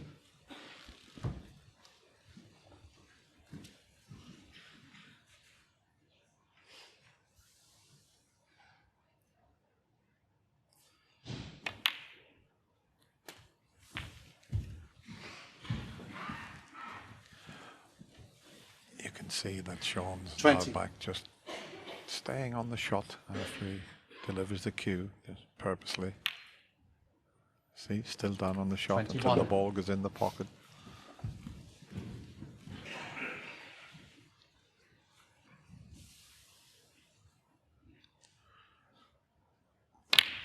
But as Stephen mentioned, Shaun had gone off the boil, and maybe something to do with making that maximum break and the 28. reception he got, but he was left an easy chance here.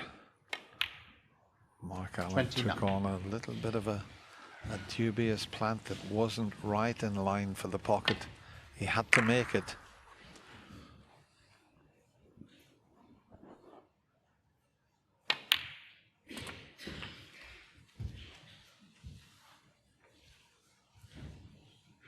$36.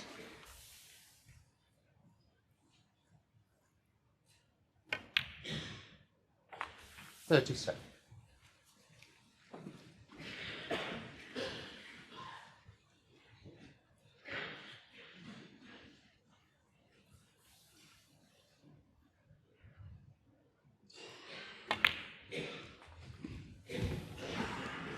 Yeah, Mark Allen's going to have to win 3 in a row because, as you can see, 60 40. ahead. Just needs this pretty straightforward red to leave Mark at the snooker's required stage.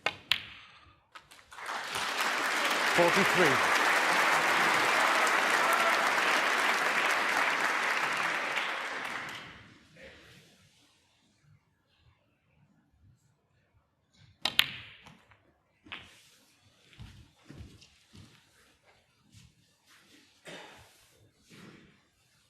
$50.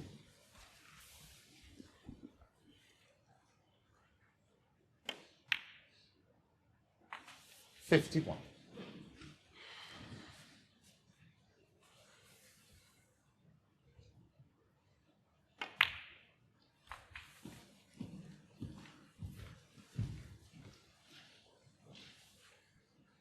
$56.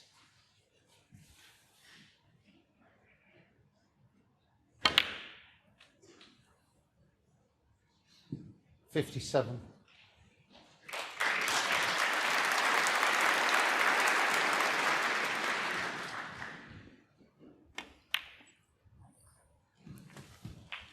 Not going to be easy to make a century break, but you know, if he gets on the black in such a 64. way, as long as he pots this red, he can drop on the one near the cushion there.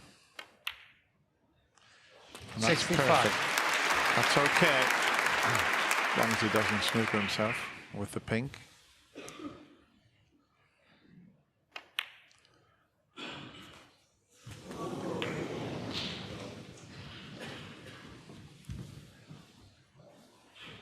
$72.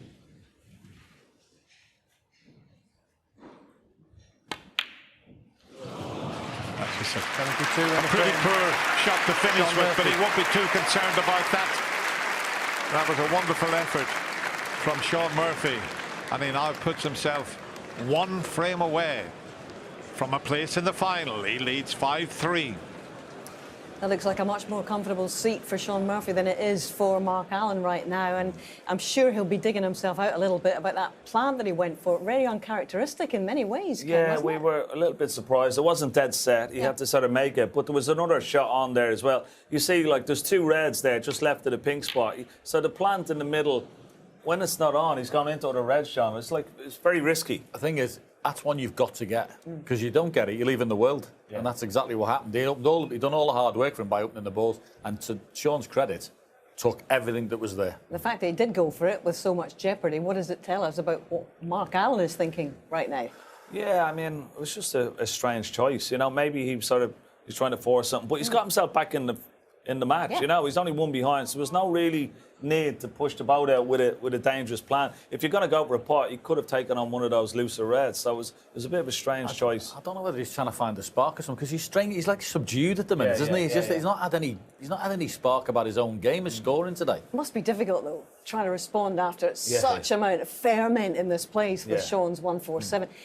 Does it actually put the other guy off their stroke a little bit as well when it happens? It can do. I mean, it can put both players off, to be honest. You know, it's very hard to come down from that, because there's such a furore, you know, with the crowd and everything, and all the excitement that goes with it. So it's very hard to readjust and concentrate. But it's only one frame, you know. That's what you always say. It only wins one frame, and you've got to put it out of the back of your mind and just keep going on. I mean, you used the word concentrate. That's been the feature of what Shaun Murphy's done really well in this tournament. Concentrate. You know, he's been guilty in the past. He's had it himself of having those little glitches where he gets in amongst the balls, gets to 30-foot, makes a mistake that nobody was expecting, and all of a sudden he sits there and the other player counter-attacks. That's not been in evidence this week. That's been the difference in how he's playing this week in the championship. And, you know, like that break he left there was no messing about that. He just took what was there and won the frame. There's a very, very tough workload ahead for this man, Mark Allen. If he's to turn this match around, it's got to start here in frame 9, because Shaun Murphy on the verge of a third Masters final.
As a red to the right of the black goes to the left corner. So as long as you can avoid the blue.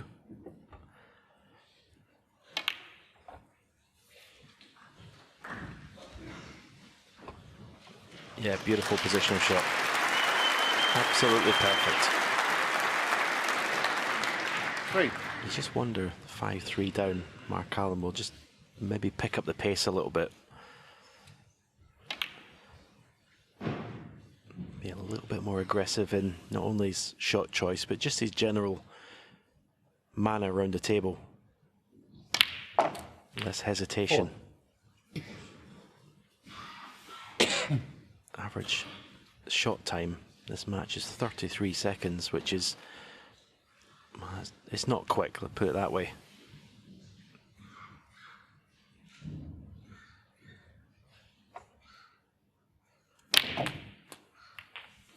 Oh, another wonderful shot.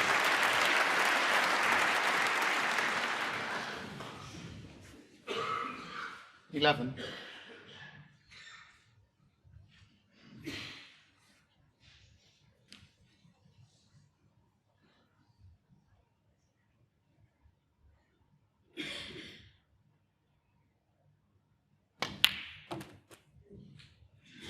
$12.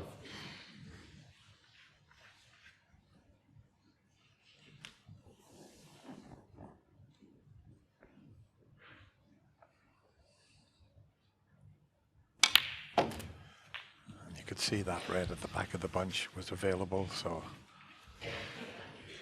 key shot coming up. 19. Can he get the white into a good position?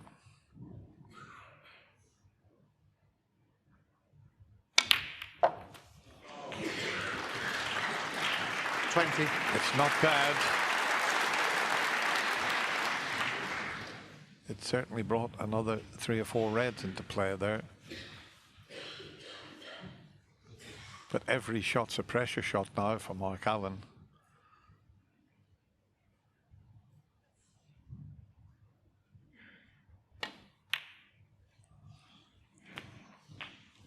Oh, is he just about okay? Let's have a look at the body language. Oh, it's tight. He might have to just 27. turn it over slightly. Fractions. A little bit of left-hand side, as you can see, just raising the butt slightly.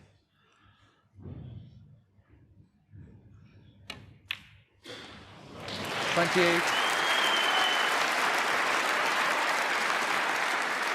Now that type of shot, because the crowd's so close, they know that he's having to play that with a little bit of swerve. They're so close to the table.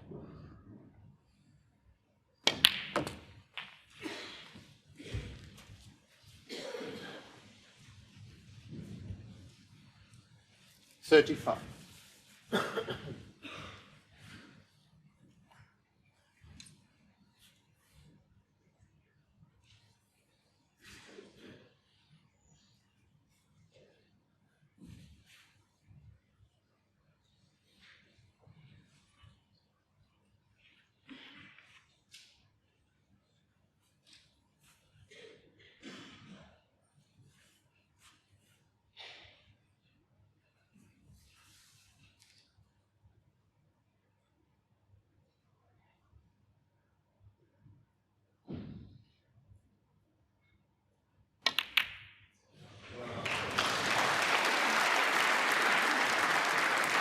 $36. Well, that's a bit unfortunate. He's knocked the pink safe. He sent a red over to cover the blue. He might still be able to see enough of the blue, but it was the shot previously where he didn't get on the red there that, I mean, that was a good recovery pot, but it was the one previous to that that caused the problem. Now he's faced with a difficult green. If he wants to keep things going, he can see enough of the blue. It's equally as difficult. This is a huge shot here.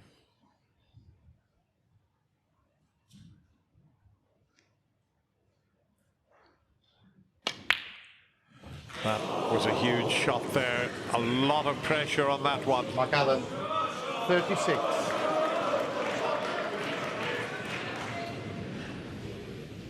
It was just the circumstances that made that a little more difficult.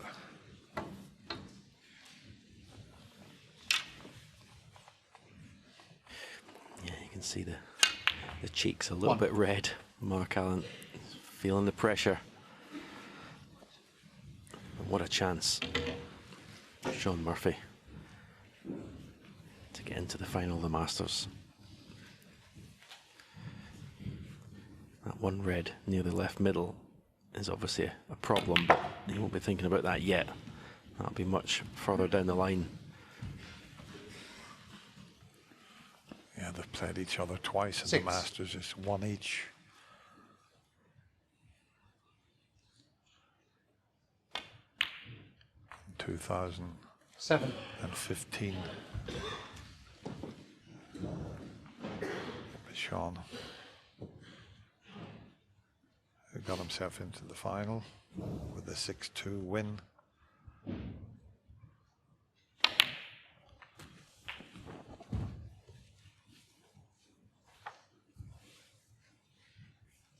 $14.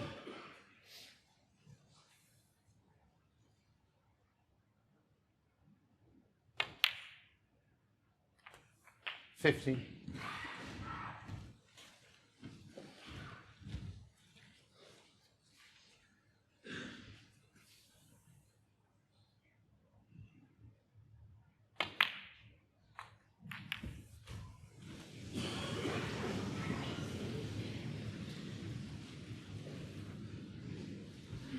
$20.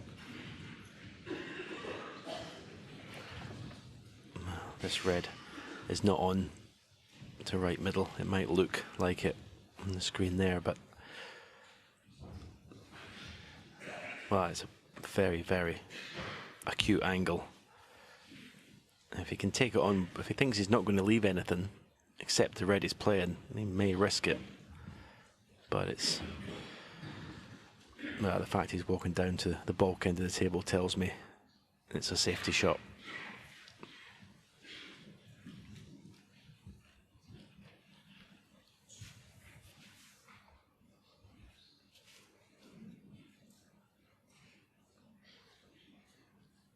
Sometimes it's difficult to leave the table when you know it's a chance to win the match, but that's definitely too difficult a pot to take on. Shaun Murphy, 20.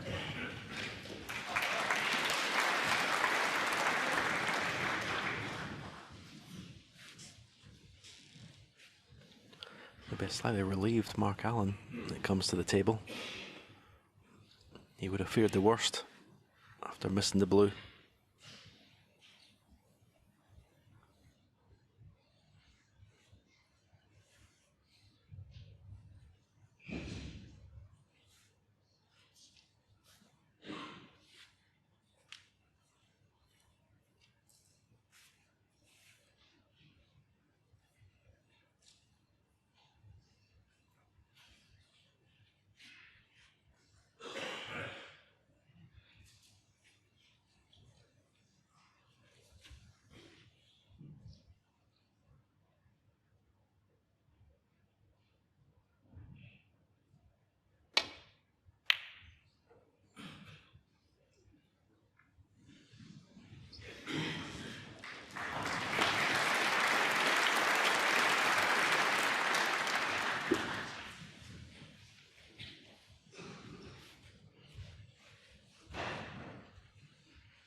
Coming around to have a look at this red, it's quite a thin snick.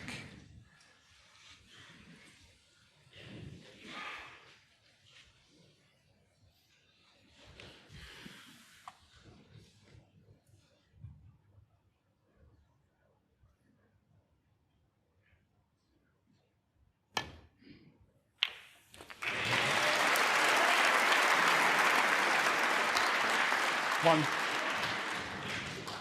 That's okay. 17 in front. The two reds are available. near the pink spot. The red to the right of the black is also on.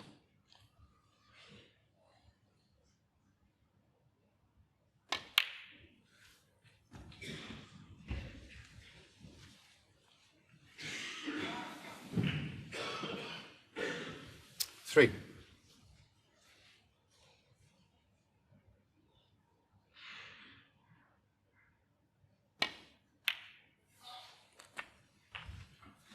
Four. Yeah, no problem getting on the 2 reds now. I think both of them might go, but certainly one of them is potable, which would clear the other.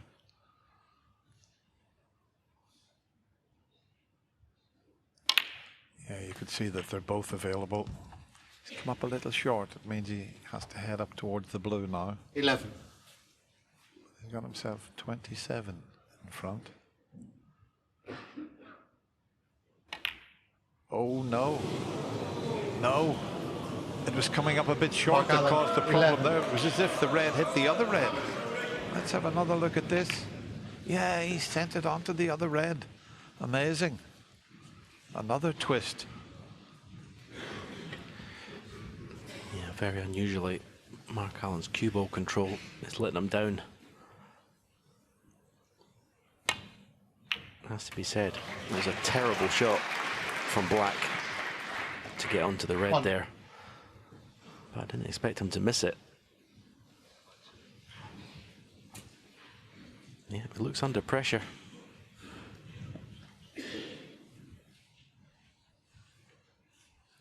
Don't often see Mark Allen shake his head. Green ball.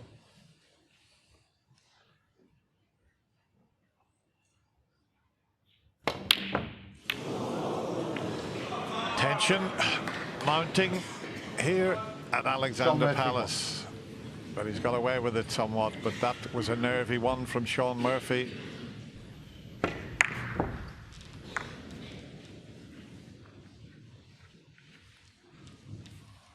As I mentioned, they've played each other twice here in the Masters, and there's one each.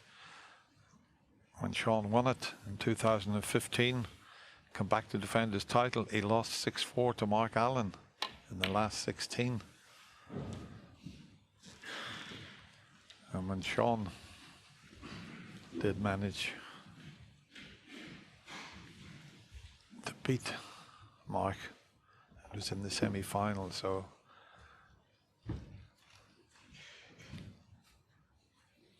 who's going to win their third battle?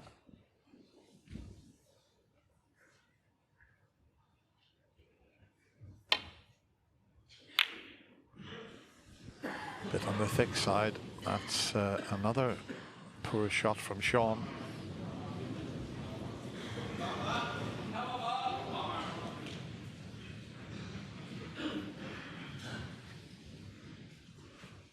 He's not going to need that difficult red that's next to the blue. If he can take the 2 accessible reds.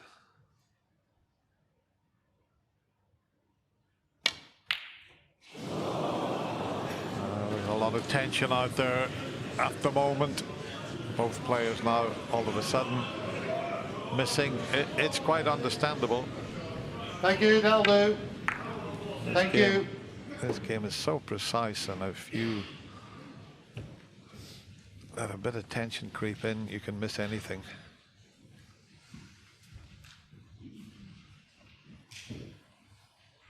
Don't be surprised if he doesn't knock this one in after the previous miss.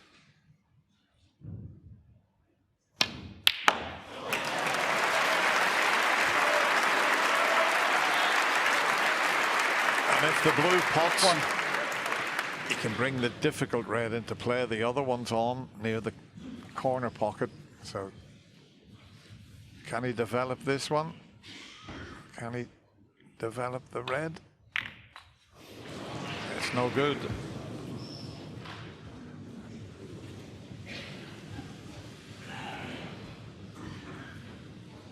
Six.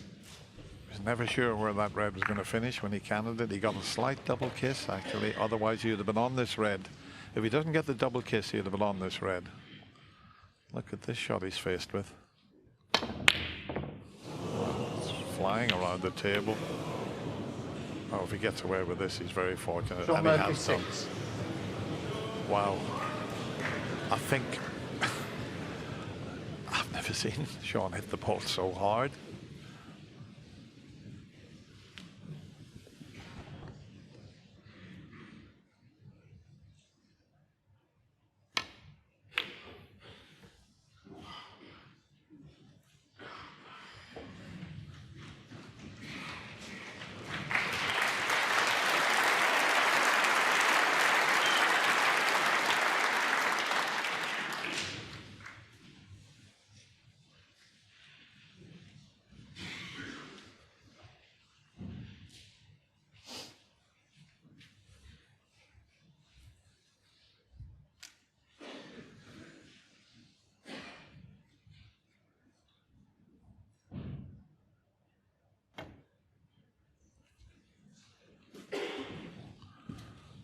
Is that going to reach?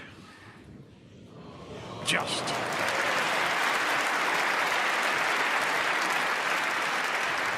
Not sure. He might be able to get over behind the yellow, but he'd have to get a little bit of stun on it. If he leaves it down there, there's not a problem. If he was to try and hide the white, it's much more difficult to get it over there.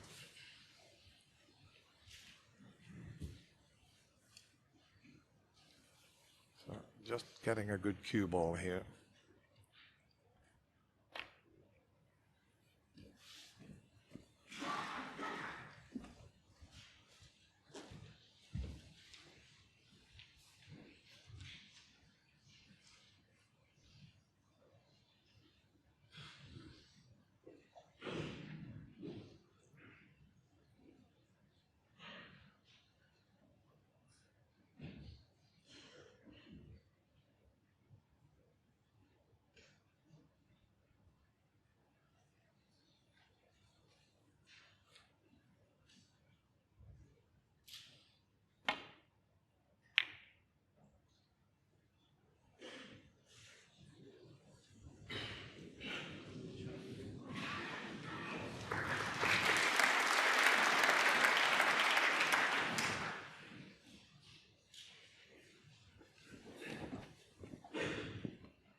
Needs the blue to come to the rescue, and I think it has.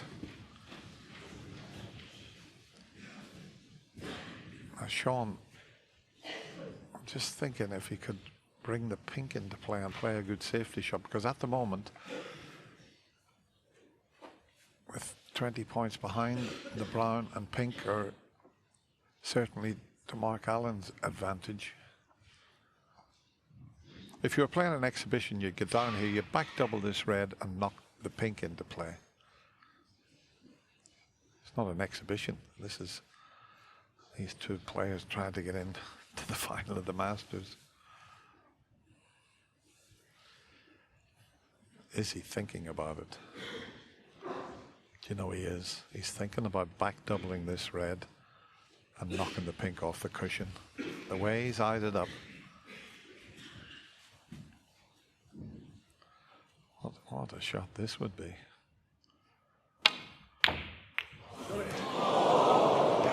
He needs the blue to come to the rescue here. And has it. He has been very fortunate. This was an unbelievable shot he attempted, and he nearly pulled it off.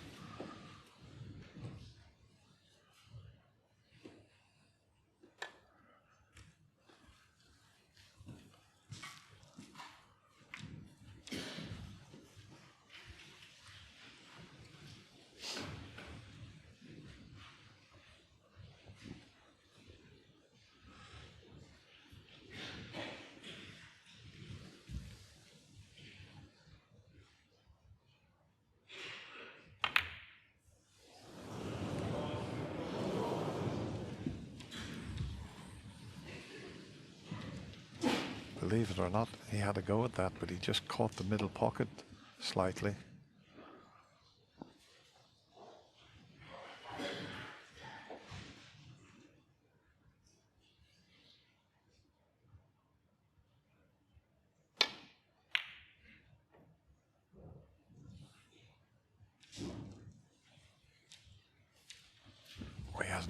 into a plant, has he?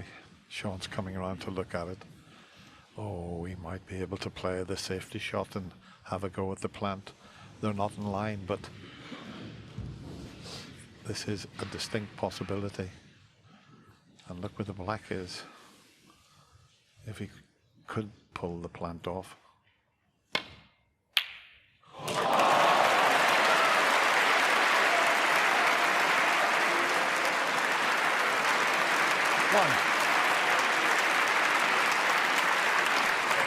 Well, he has pulled the plant off. Well judged, and he has got the black over the pocket. And he's got an angle to drop on the last red. Worrying times for Mark Allen. He knows that the brown might come to his rescue, but no problem getting on that last red from this position.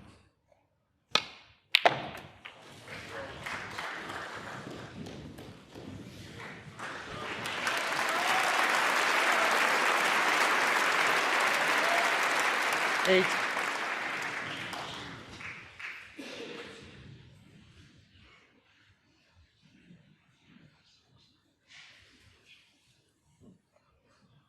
Well, there's someone saying a few prayers there.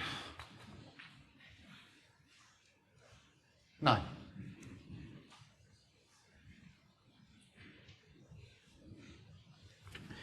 I mean, the brown would be difficult enough to pot if the blue was on its own spot, but if it's on the pink spot, it means you think he's got to move the brown if he's going to win the frame at this visit. You can't imagine him potting it to get down this end of the table with a cue ball. And of course, if he gets that far, because he's not good on the yellow. I mean, in an exhibition here, you pot the yellow in the right middle, try and get the left side of the brown, and it would, with the left-hand side, it would take it back towards the green and take the brown off the cushion. Well, he went for the double on the red and to knock the pink out, and he's not maybe thinking about that shot, but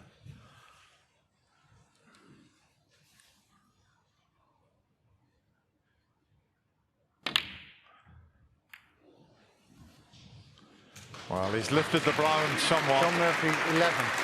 And got a good yellow.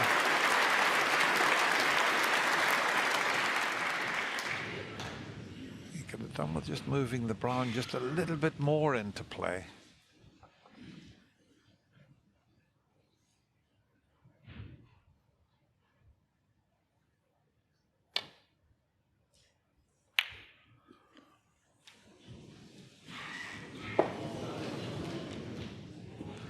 Well, I'll tell you what, if he can get past,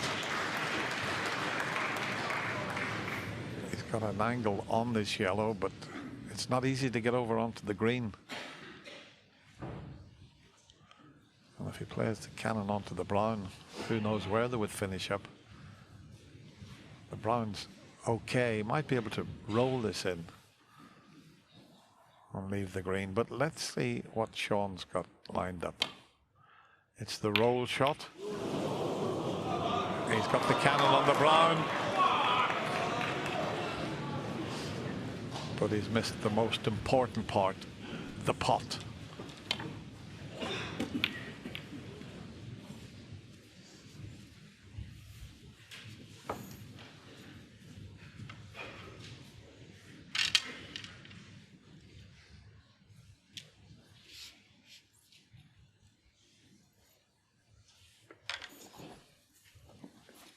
Mark Allen needs the yellow, the green, the brown, and the blue.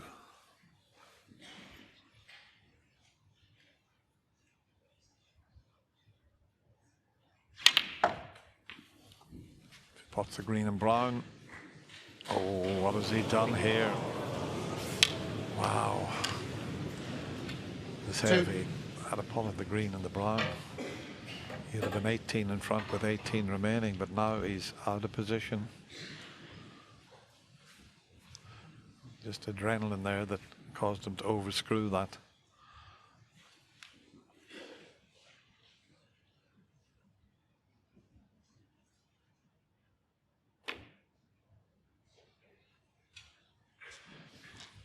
Needs a cannon. 2. Oh, and he's got the flick.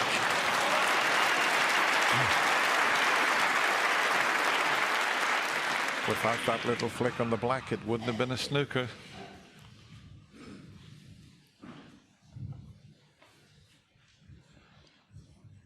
All you can do is try and hit the green and hope to get it safe. You can't try and plan a shot here.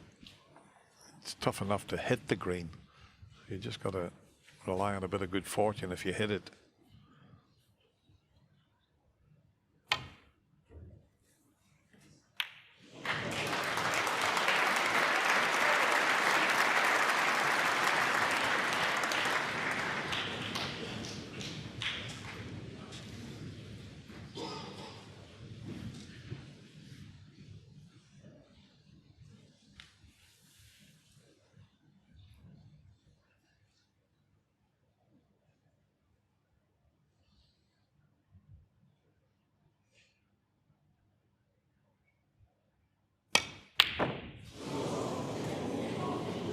Where's the green going to finish? It's safe.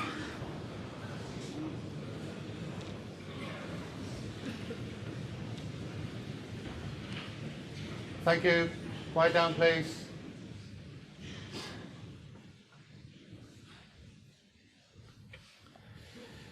Longest frame of the match so far. Getting to the real business end of this semi-final. Sort of part of a match like this where the sort of big breaks start to dry up a little bit.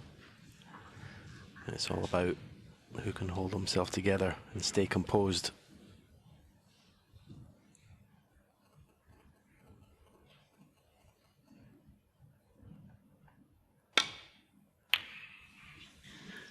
Where's that green going? You know, he was trying to stun in behind the black there and he decelerated on that, never got hold of it, Stephen. Complete mishit. He's lucky he didn't leave the green. A complete mishit.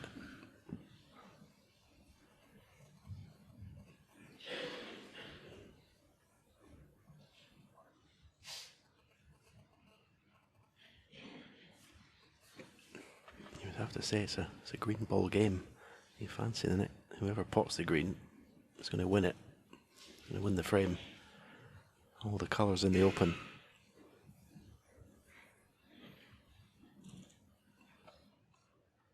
See, the pink's in the way of playing the green across the table and the white back up towards the black. Cannon the pink. And then he's got to be careful that he doesn't send the green into the pink if he plays another shot. So that's okay. As long as it goes past the middle pocket, it's always going to be safe.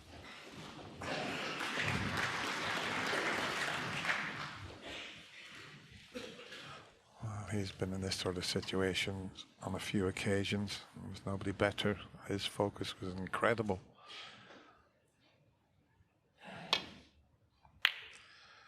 I don't think there was ever a player in the game, Stephen, that put so much into every single shot than Peter Ebdon.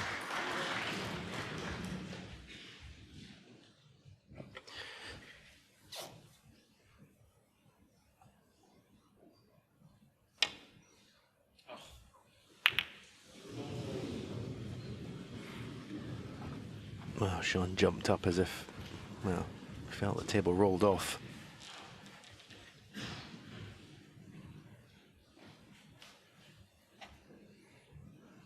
could be in trouble after this shot.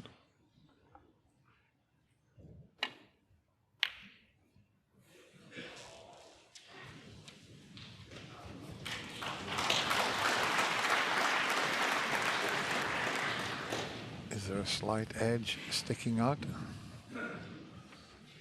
If there is, he can get back up towards the black here and miss the pink with the green, or is he just... Oh, he's indicating that it drifted again there, but...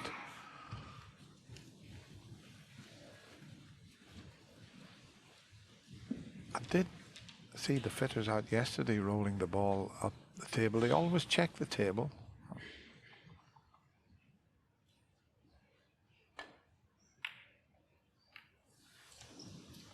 Well, that's...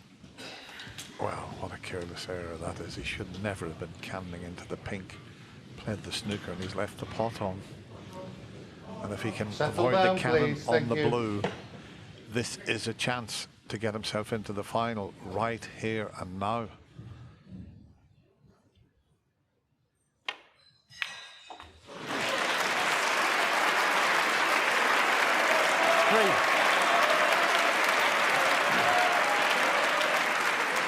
Mark Allen somehow managed to just catch the pink, and well, if there was anybody you wanted to bet on with the rest to play a shot and get on the blue, it's this man. Yes, that's going to be okay. 7. Oh, how well did he hit that? He absolutely pured it. And he's got a beautiful angle, as you can see there on the blue, to go up towards the pink.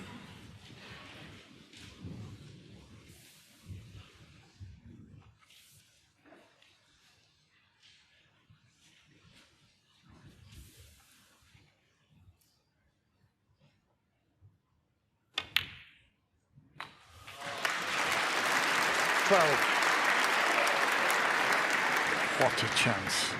Can he hold himself together for one more pot and one more good positional shot to get himself into the final? Two ways of playing it. Two cushions. Or one cushion. He's played the two cushions. He's not perfectly on the black, but he is on it. Thank you. Mark Allen can still tie, but this is it. It's been a wonderful match. We've had everything in the match. And Mark Allen congratulating Shaun Murphy. He has made a maximum break, but look what it means to Shaun Murphy. It's been a long time, but he's got himself back into the final. He will be absolutely delighted to have taken that semi-final 6 frames to 3. Shaun, you're into the final again, but first of all, may I congratulate you on becoming a Triple Crown Maximum Man. How about that, ladies and gents? A moment of perfection. I can't believe it. I'm as surprised as you are. It was just an incredible moment, you know, one of the best moments of my snooker career. You know, I wanted to make a 147 in one of these BBC events since I was a child, and so I had a great opportunity the other day, totally messed it up. But I have to say, I had great support from the crowd all afternoon. You were absolutely amazing.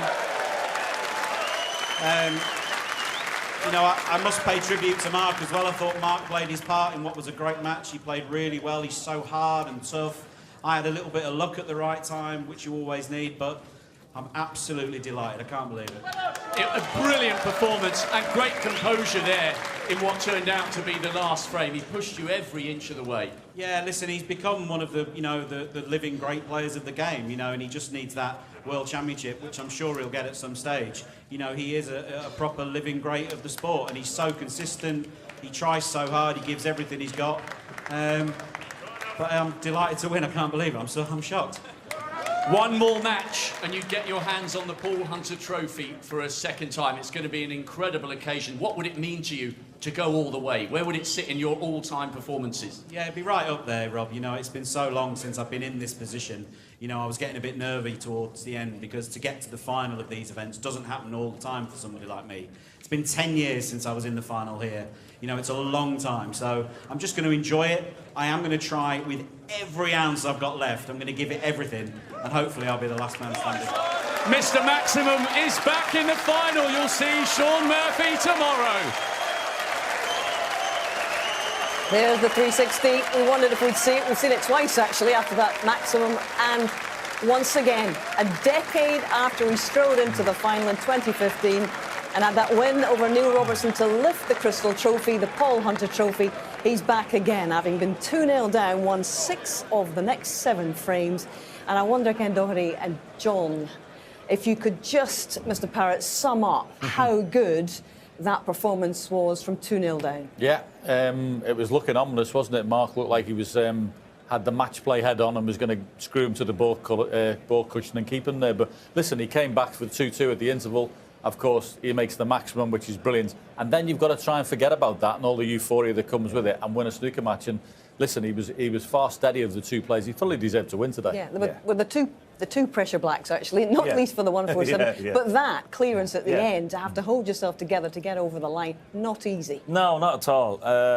And he must have been quite nervous, as he said himself. You know, it is difficult to get that one to get over the line. But of the two players, I thought he played better. You know, there's no doubt. He scored better. He got his long potting game in order. He was potting them. He was trying to make something happen. Mark just couldn't get going. You know, he couldn't get his scoring boots on. He made it tough for Shaun, and he played a part in a fascinating match. But he wasn't on 100% as he had been. But fair play to Shaun. He was absolutely brilliant. Ruddy cheeks and real pressure out there on show from both of them, really. And he just for whatever reason, be interested to listen to his interview because he just didn't quite have his game today for whatever reason. I mean, not taking anything or detracting from what Shaun done because he did his job, but Mark Allen was slightly subdued today, I think. He was. And here comes the magician. Mr. And it was a magic performance. Well done. We were absolutely screaming for you. Well done. Absolutely wonderful effort, Shaun. And first of all, let's get your reaction. You talked to Rob about this being so special, a decade after you strode into the Masters final. And there have been a couple of heartaches in Triple Crown since then. How better equipped now are you to get over the line tomorrow, do you think? I mean, I guess we'll find out, won't we? I feel a better player, you know, even than 10 years ago when I completed my Triple Crown set here. I feel like I'm a better snooker player. I haven't always shown that. And there were times today where, you know, if I'd have been in the comms box, I'd have been very critical of some of the, you know, not necessarily the shot choices, but how they ended up. You know, sometimes you get a shot so badly wrong, it looks like a different shot. I had a bit of luck at the right time, I have to say that. And, you know, Mark he's just so hard, isn't he? He's just hard. He just gives you nothing. Would you have been critical of Mark if you had been in the comp box again? Or is that on the back burner now? No, listen, I suppose I'm still learning my trade as a commentator. But no, listen, you know, we've had so many great matches over the years. And today was another one. And there was such a show of respect between the two of you, not least, of course, when you were on the maximum. This was your 9th maximum of your career, and I just wonder, this must be top of the list, surely. It has to be, yeah, it has to be. I mean, the one at the shootout was special for obvious reasons. Running around the table being shouted at by people. That was just you. But no, I mean, that has to be top of the shop. I mean, I don't have my phone, but if I did, I can show you the goal I set for the start of the season where I wanted to make a max at one of these events. And, you know, when I came to the table, I thought to myself, if I get this cannon right, this is a great chance. Yeah, exactly. Yeah, so, like, you know, it wasn't in the same league as, you know, when Ronnie asked how much the prize was all those years ago and then did it. But it wasn't bad. Oh, it was fantastic. I mean, every shot...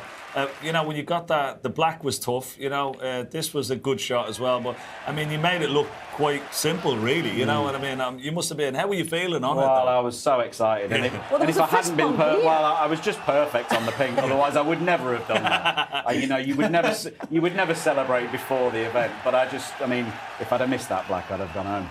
You know? And in fairness to Mark, like, I mean, what a great sport. Absolutely. You know, he was appreciative, and he was very congratulatory. Of course, he made one here last year. He did, yes, against Mark Selby, absolutely. A great moment. And it means that you're the 5th man. This is the crowd, this is their reaction, because we were absolutely on tenterhooks as you were first. What is that like to play with? I mean, how much did they carry you along there? Oh, it's just incredible. I mean, the atmosphere out there is unbelievable. But when something like that happens, you know, it just goes up a level. I mean, it's just that, don't be giving me this 9 dart finish is harder than a maximum break. I'm not having it. Whoever wants to have an argument, that's the hardest thing to do out of hole-in-one or any of them. And to go and do a maximum 36 shots like that in front of this crowd, that must have been, and you've got it. It's a piece of history. You can look back at it. We've got it. We even took a photograph for you when we were in here. We've taken a photograph. We took a photograph for you to show on the thing. So we've got it. We're thinking about it, even though you're It's very good. It's very good. And great to share that moment with Peter as well. He came down the stairs to congratulate you. What were the words exchanged? He'd actually been out for a comfort break. He missed it. He didn't miss it. He totally missed it. Oh, no. He's got that flipping notebook with him. And there's nothing about it in there. No. He came up to me and said, "Oh, did I miss something?" Don't worry, Pete. I phoned him before. I said, you know, that box said make it 147. Yeah. Tick. What about the fella who shouted out at the start of the next round? Do it again. We get that, well, actually, Shaun, if you were to do it again tomorrow, you know there's a very large prize. That one might be worth 15,000, but of course, the tantalising prospect, 147,000 dangling before any player who makes 2 in a Triple Crown series and, of course, the Saudi Masters as well. Yeah. You're close. Yeah, well, I'm closer than I was yesterday. I have to say that the biggest pressure that I felt doing it was the fact that I messed it up the other day. Yeah. And having been so close, finished behind the blue. Were you thinking about that? I was. I was. You know, when it really became apparent that it was a great chance, I was just thinking, don't mess it up. Yeah. I'm going to give you a compliment here. The best part of this, what you've done all week there, is your concentration. Yeah. It's been the best part of all the last 2 matches, that one today, and the one in particular today. The best part of all of it has been the concentration. And you know what we're like? We're always saying little glitchy in there, and you make the concentration levels have been bob on all week, and this is the result of it. Yeah. And I have to give credit to Peter for that. Yeah. You know, that's one of the things he picked up on when we started working together. He said, don't worry, I've got a list of things I think you can improve on. And focus and concentration was one of them. Is that why you stay down on the shot a little bit longer now each time, waiting for the ball to drop? You looks like you're conscious of doing that a little bit longer. That's a technical thing that I'm working on, because you know, your technique changes as you get older, and whatever your technique just moves a little bit. So you know, I'm doing that for other reasons, but it's giving me that ability, giving me something to focus on, rather than thinking about all the things that can go wrong. OK, we're going to let you put this wand away ahead of tomorrow's final. Absolutely enthralling stuff this afternoon. Many, many congratulations. We're looking forward to seeing you tomorrow. Thanks very much. And let's hear from your very gallant opponent today, who was so congratulatory of you. Mark Allen, let's get his thoughts with Shabnam. Well, Mark, commiserations. How much of that result was down to Shaun just being unstoppable today? Yeah, I thought his long game was very, very good. No, he can do that at times. No, he can make you look silly, puts every safety under pressure, but I thought I started the match well. I felt good out there at the start and controlled the first 2 frames. I missed a bad blue in frame 4, and after that I just never got clear-cut chances until it was too late, and I should have made it 5-4 and made a bit of a mess of that last frame as well, but all credit to Shaun. I thought he was much better than me today. Yeah, there were many moments when it seemed like you were trying but frustrated at not just getting going today. Yeah, not frustrated. I'd give my best on every shot, and that's all you can ever do. But yeah, I just didn't play as well as I have been so far this week. But part of that could be down to Shaun. I thought from 2-0 down, he was flawless, and obviously the 147 was such a buzz to be part of on the wrong end of it this year. But still nice to be part of that. But yeah, absolutely no complaints. I give it my all. It just wasn't to be today. Yeah, and I suppose nobody knows better than you what it feels to get that 147 out there in front of this crowd. Yeah, it was class, and even like myself and Shaun have had a difference of opinion in recent months, but still getting involved in that maximum. Once he putted the ball to go 73 up, I wanted him to do it. No, I know how special it is to make it in this type of event, and he was so close the other day against Neil, and he definitely got the monkey off his back there, because it was class to be part of. Okay, we wish you all the best. Hope to see you back soon. Cheers, Shaun. Thank you. Well said, Mark. A class response from a class player, and we're really looking forward to being with Mark at the Crucible in a few months' time. But get ready, more is to come.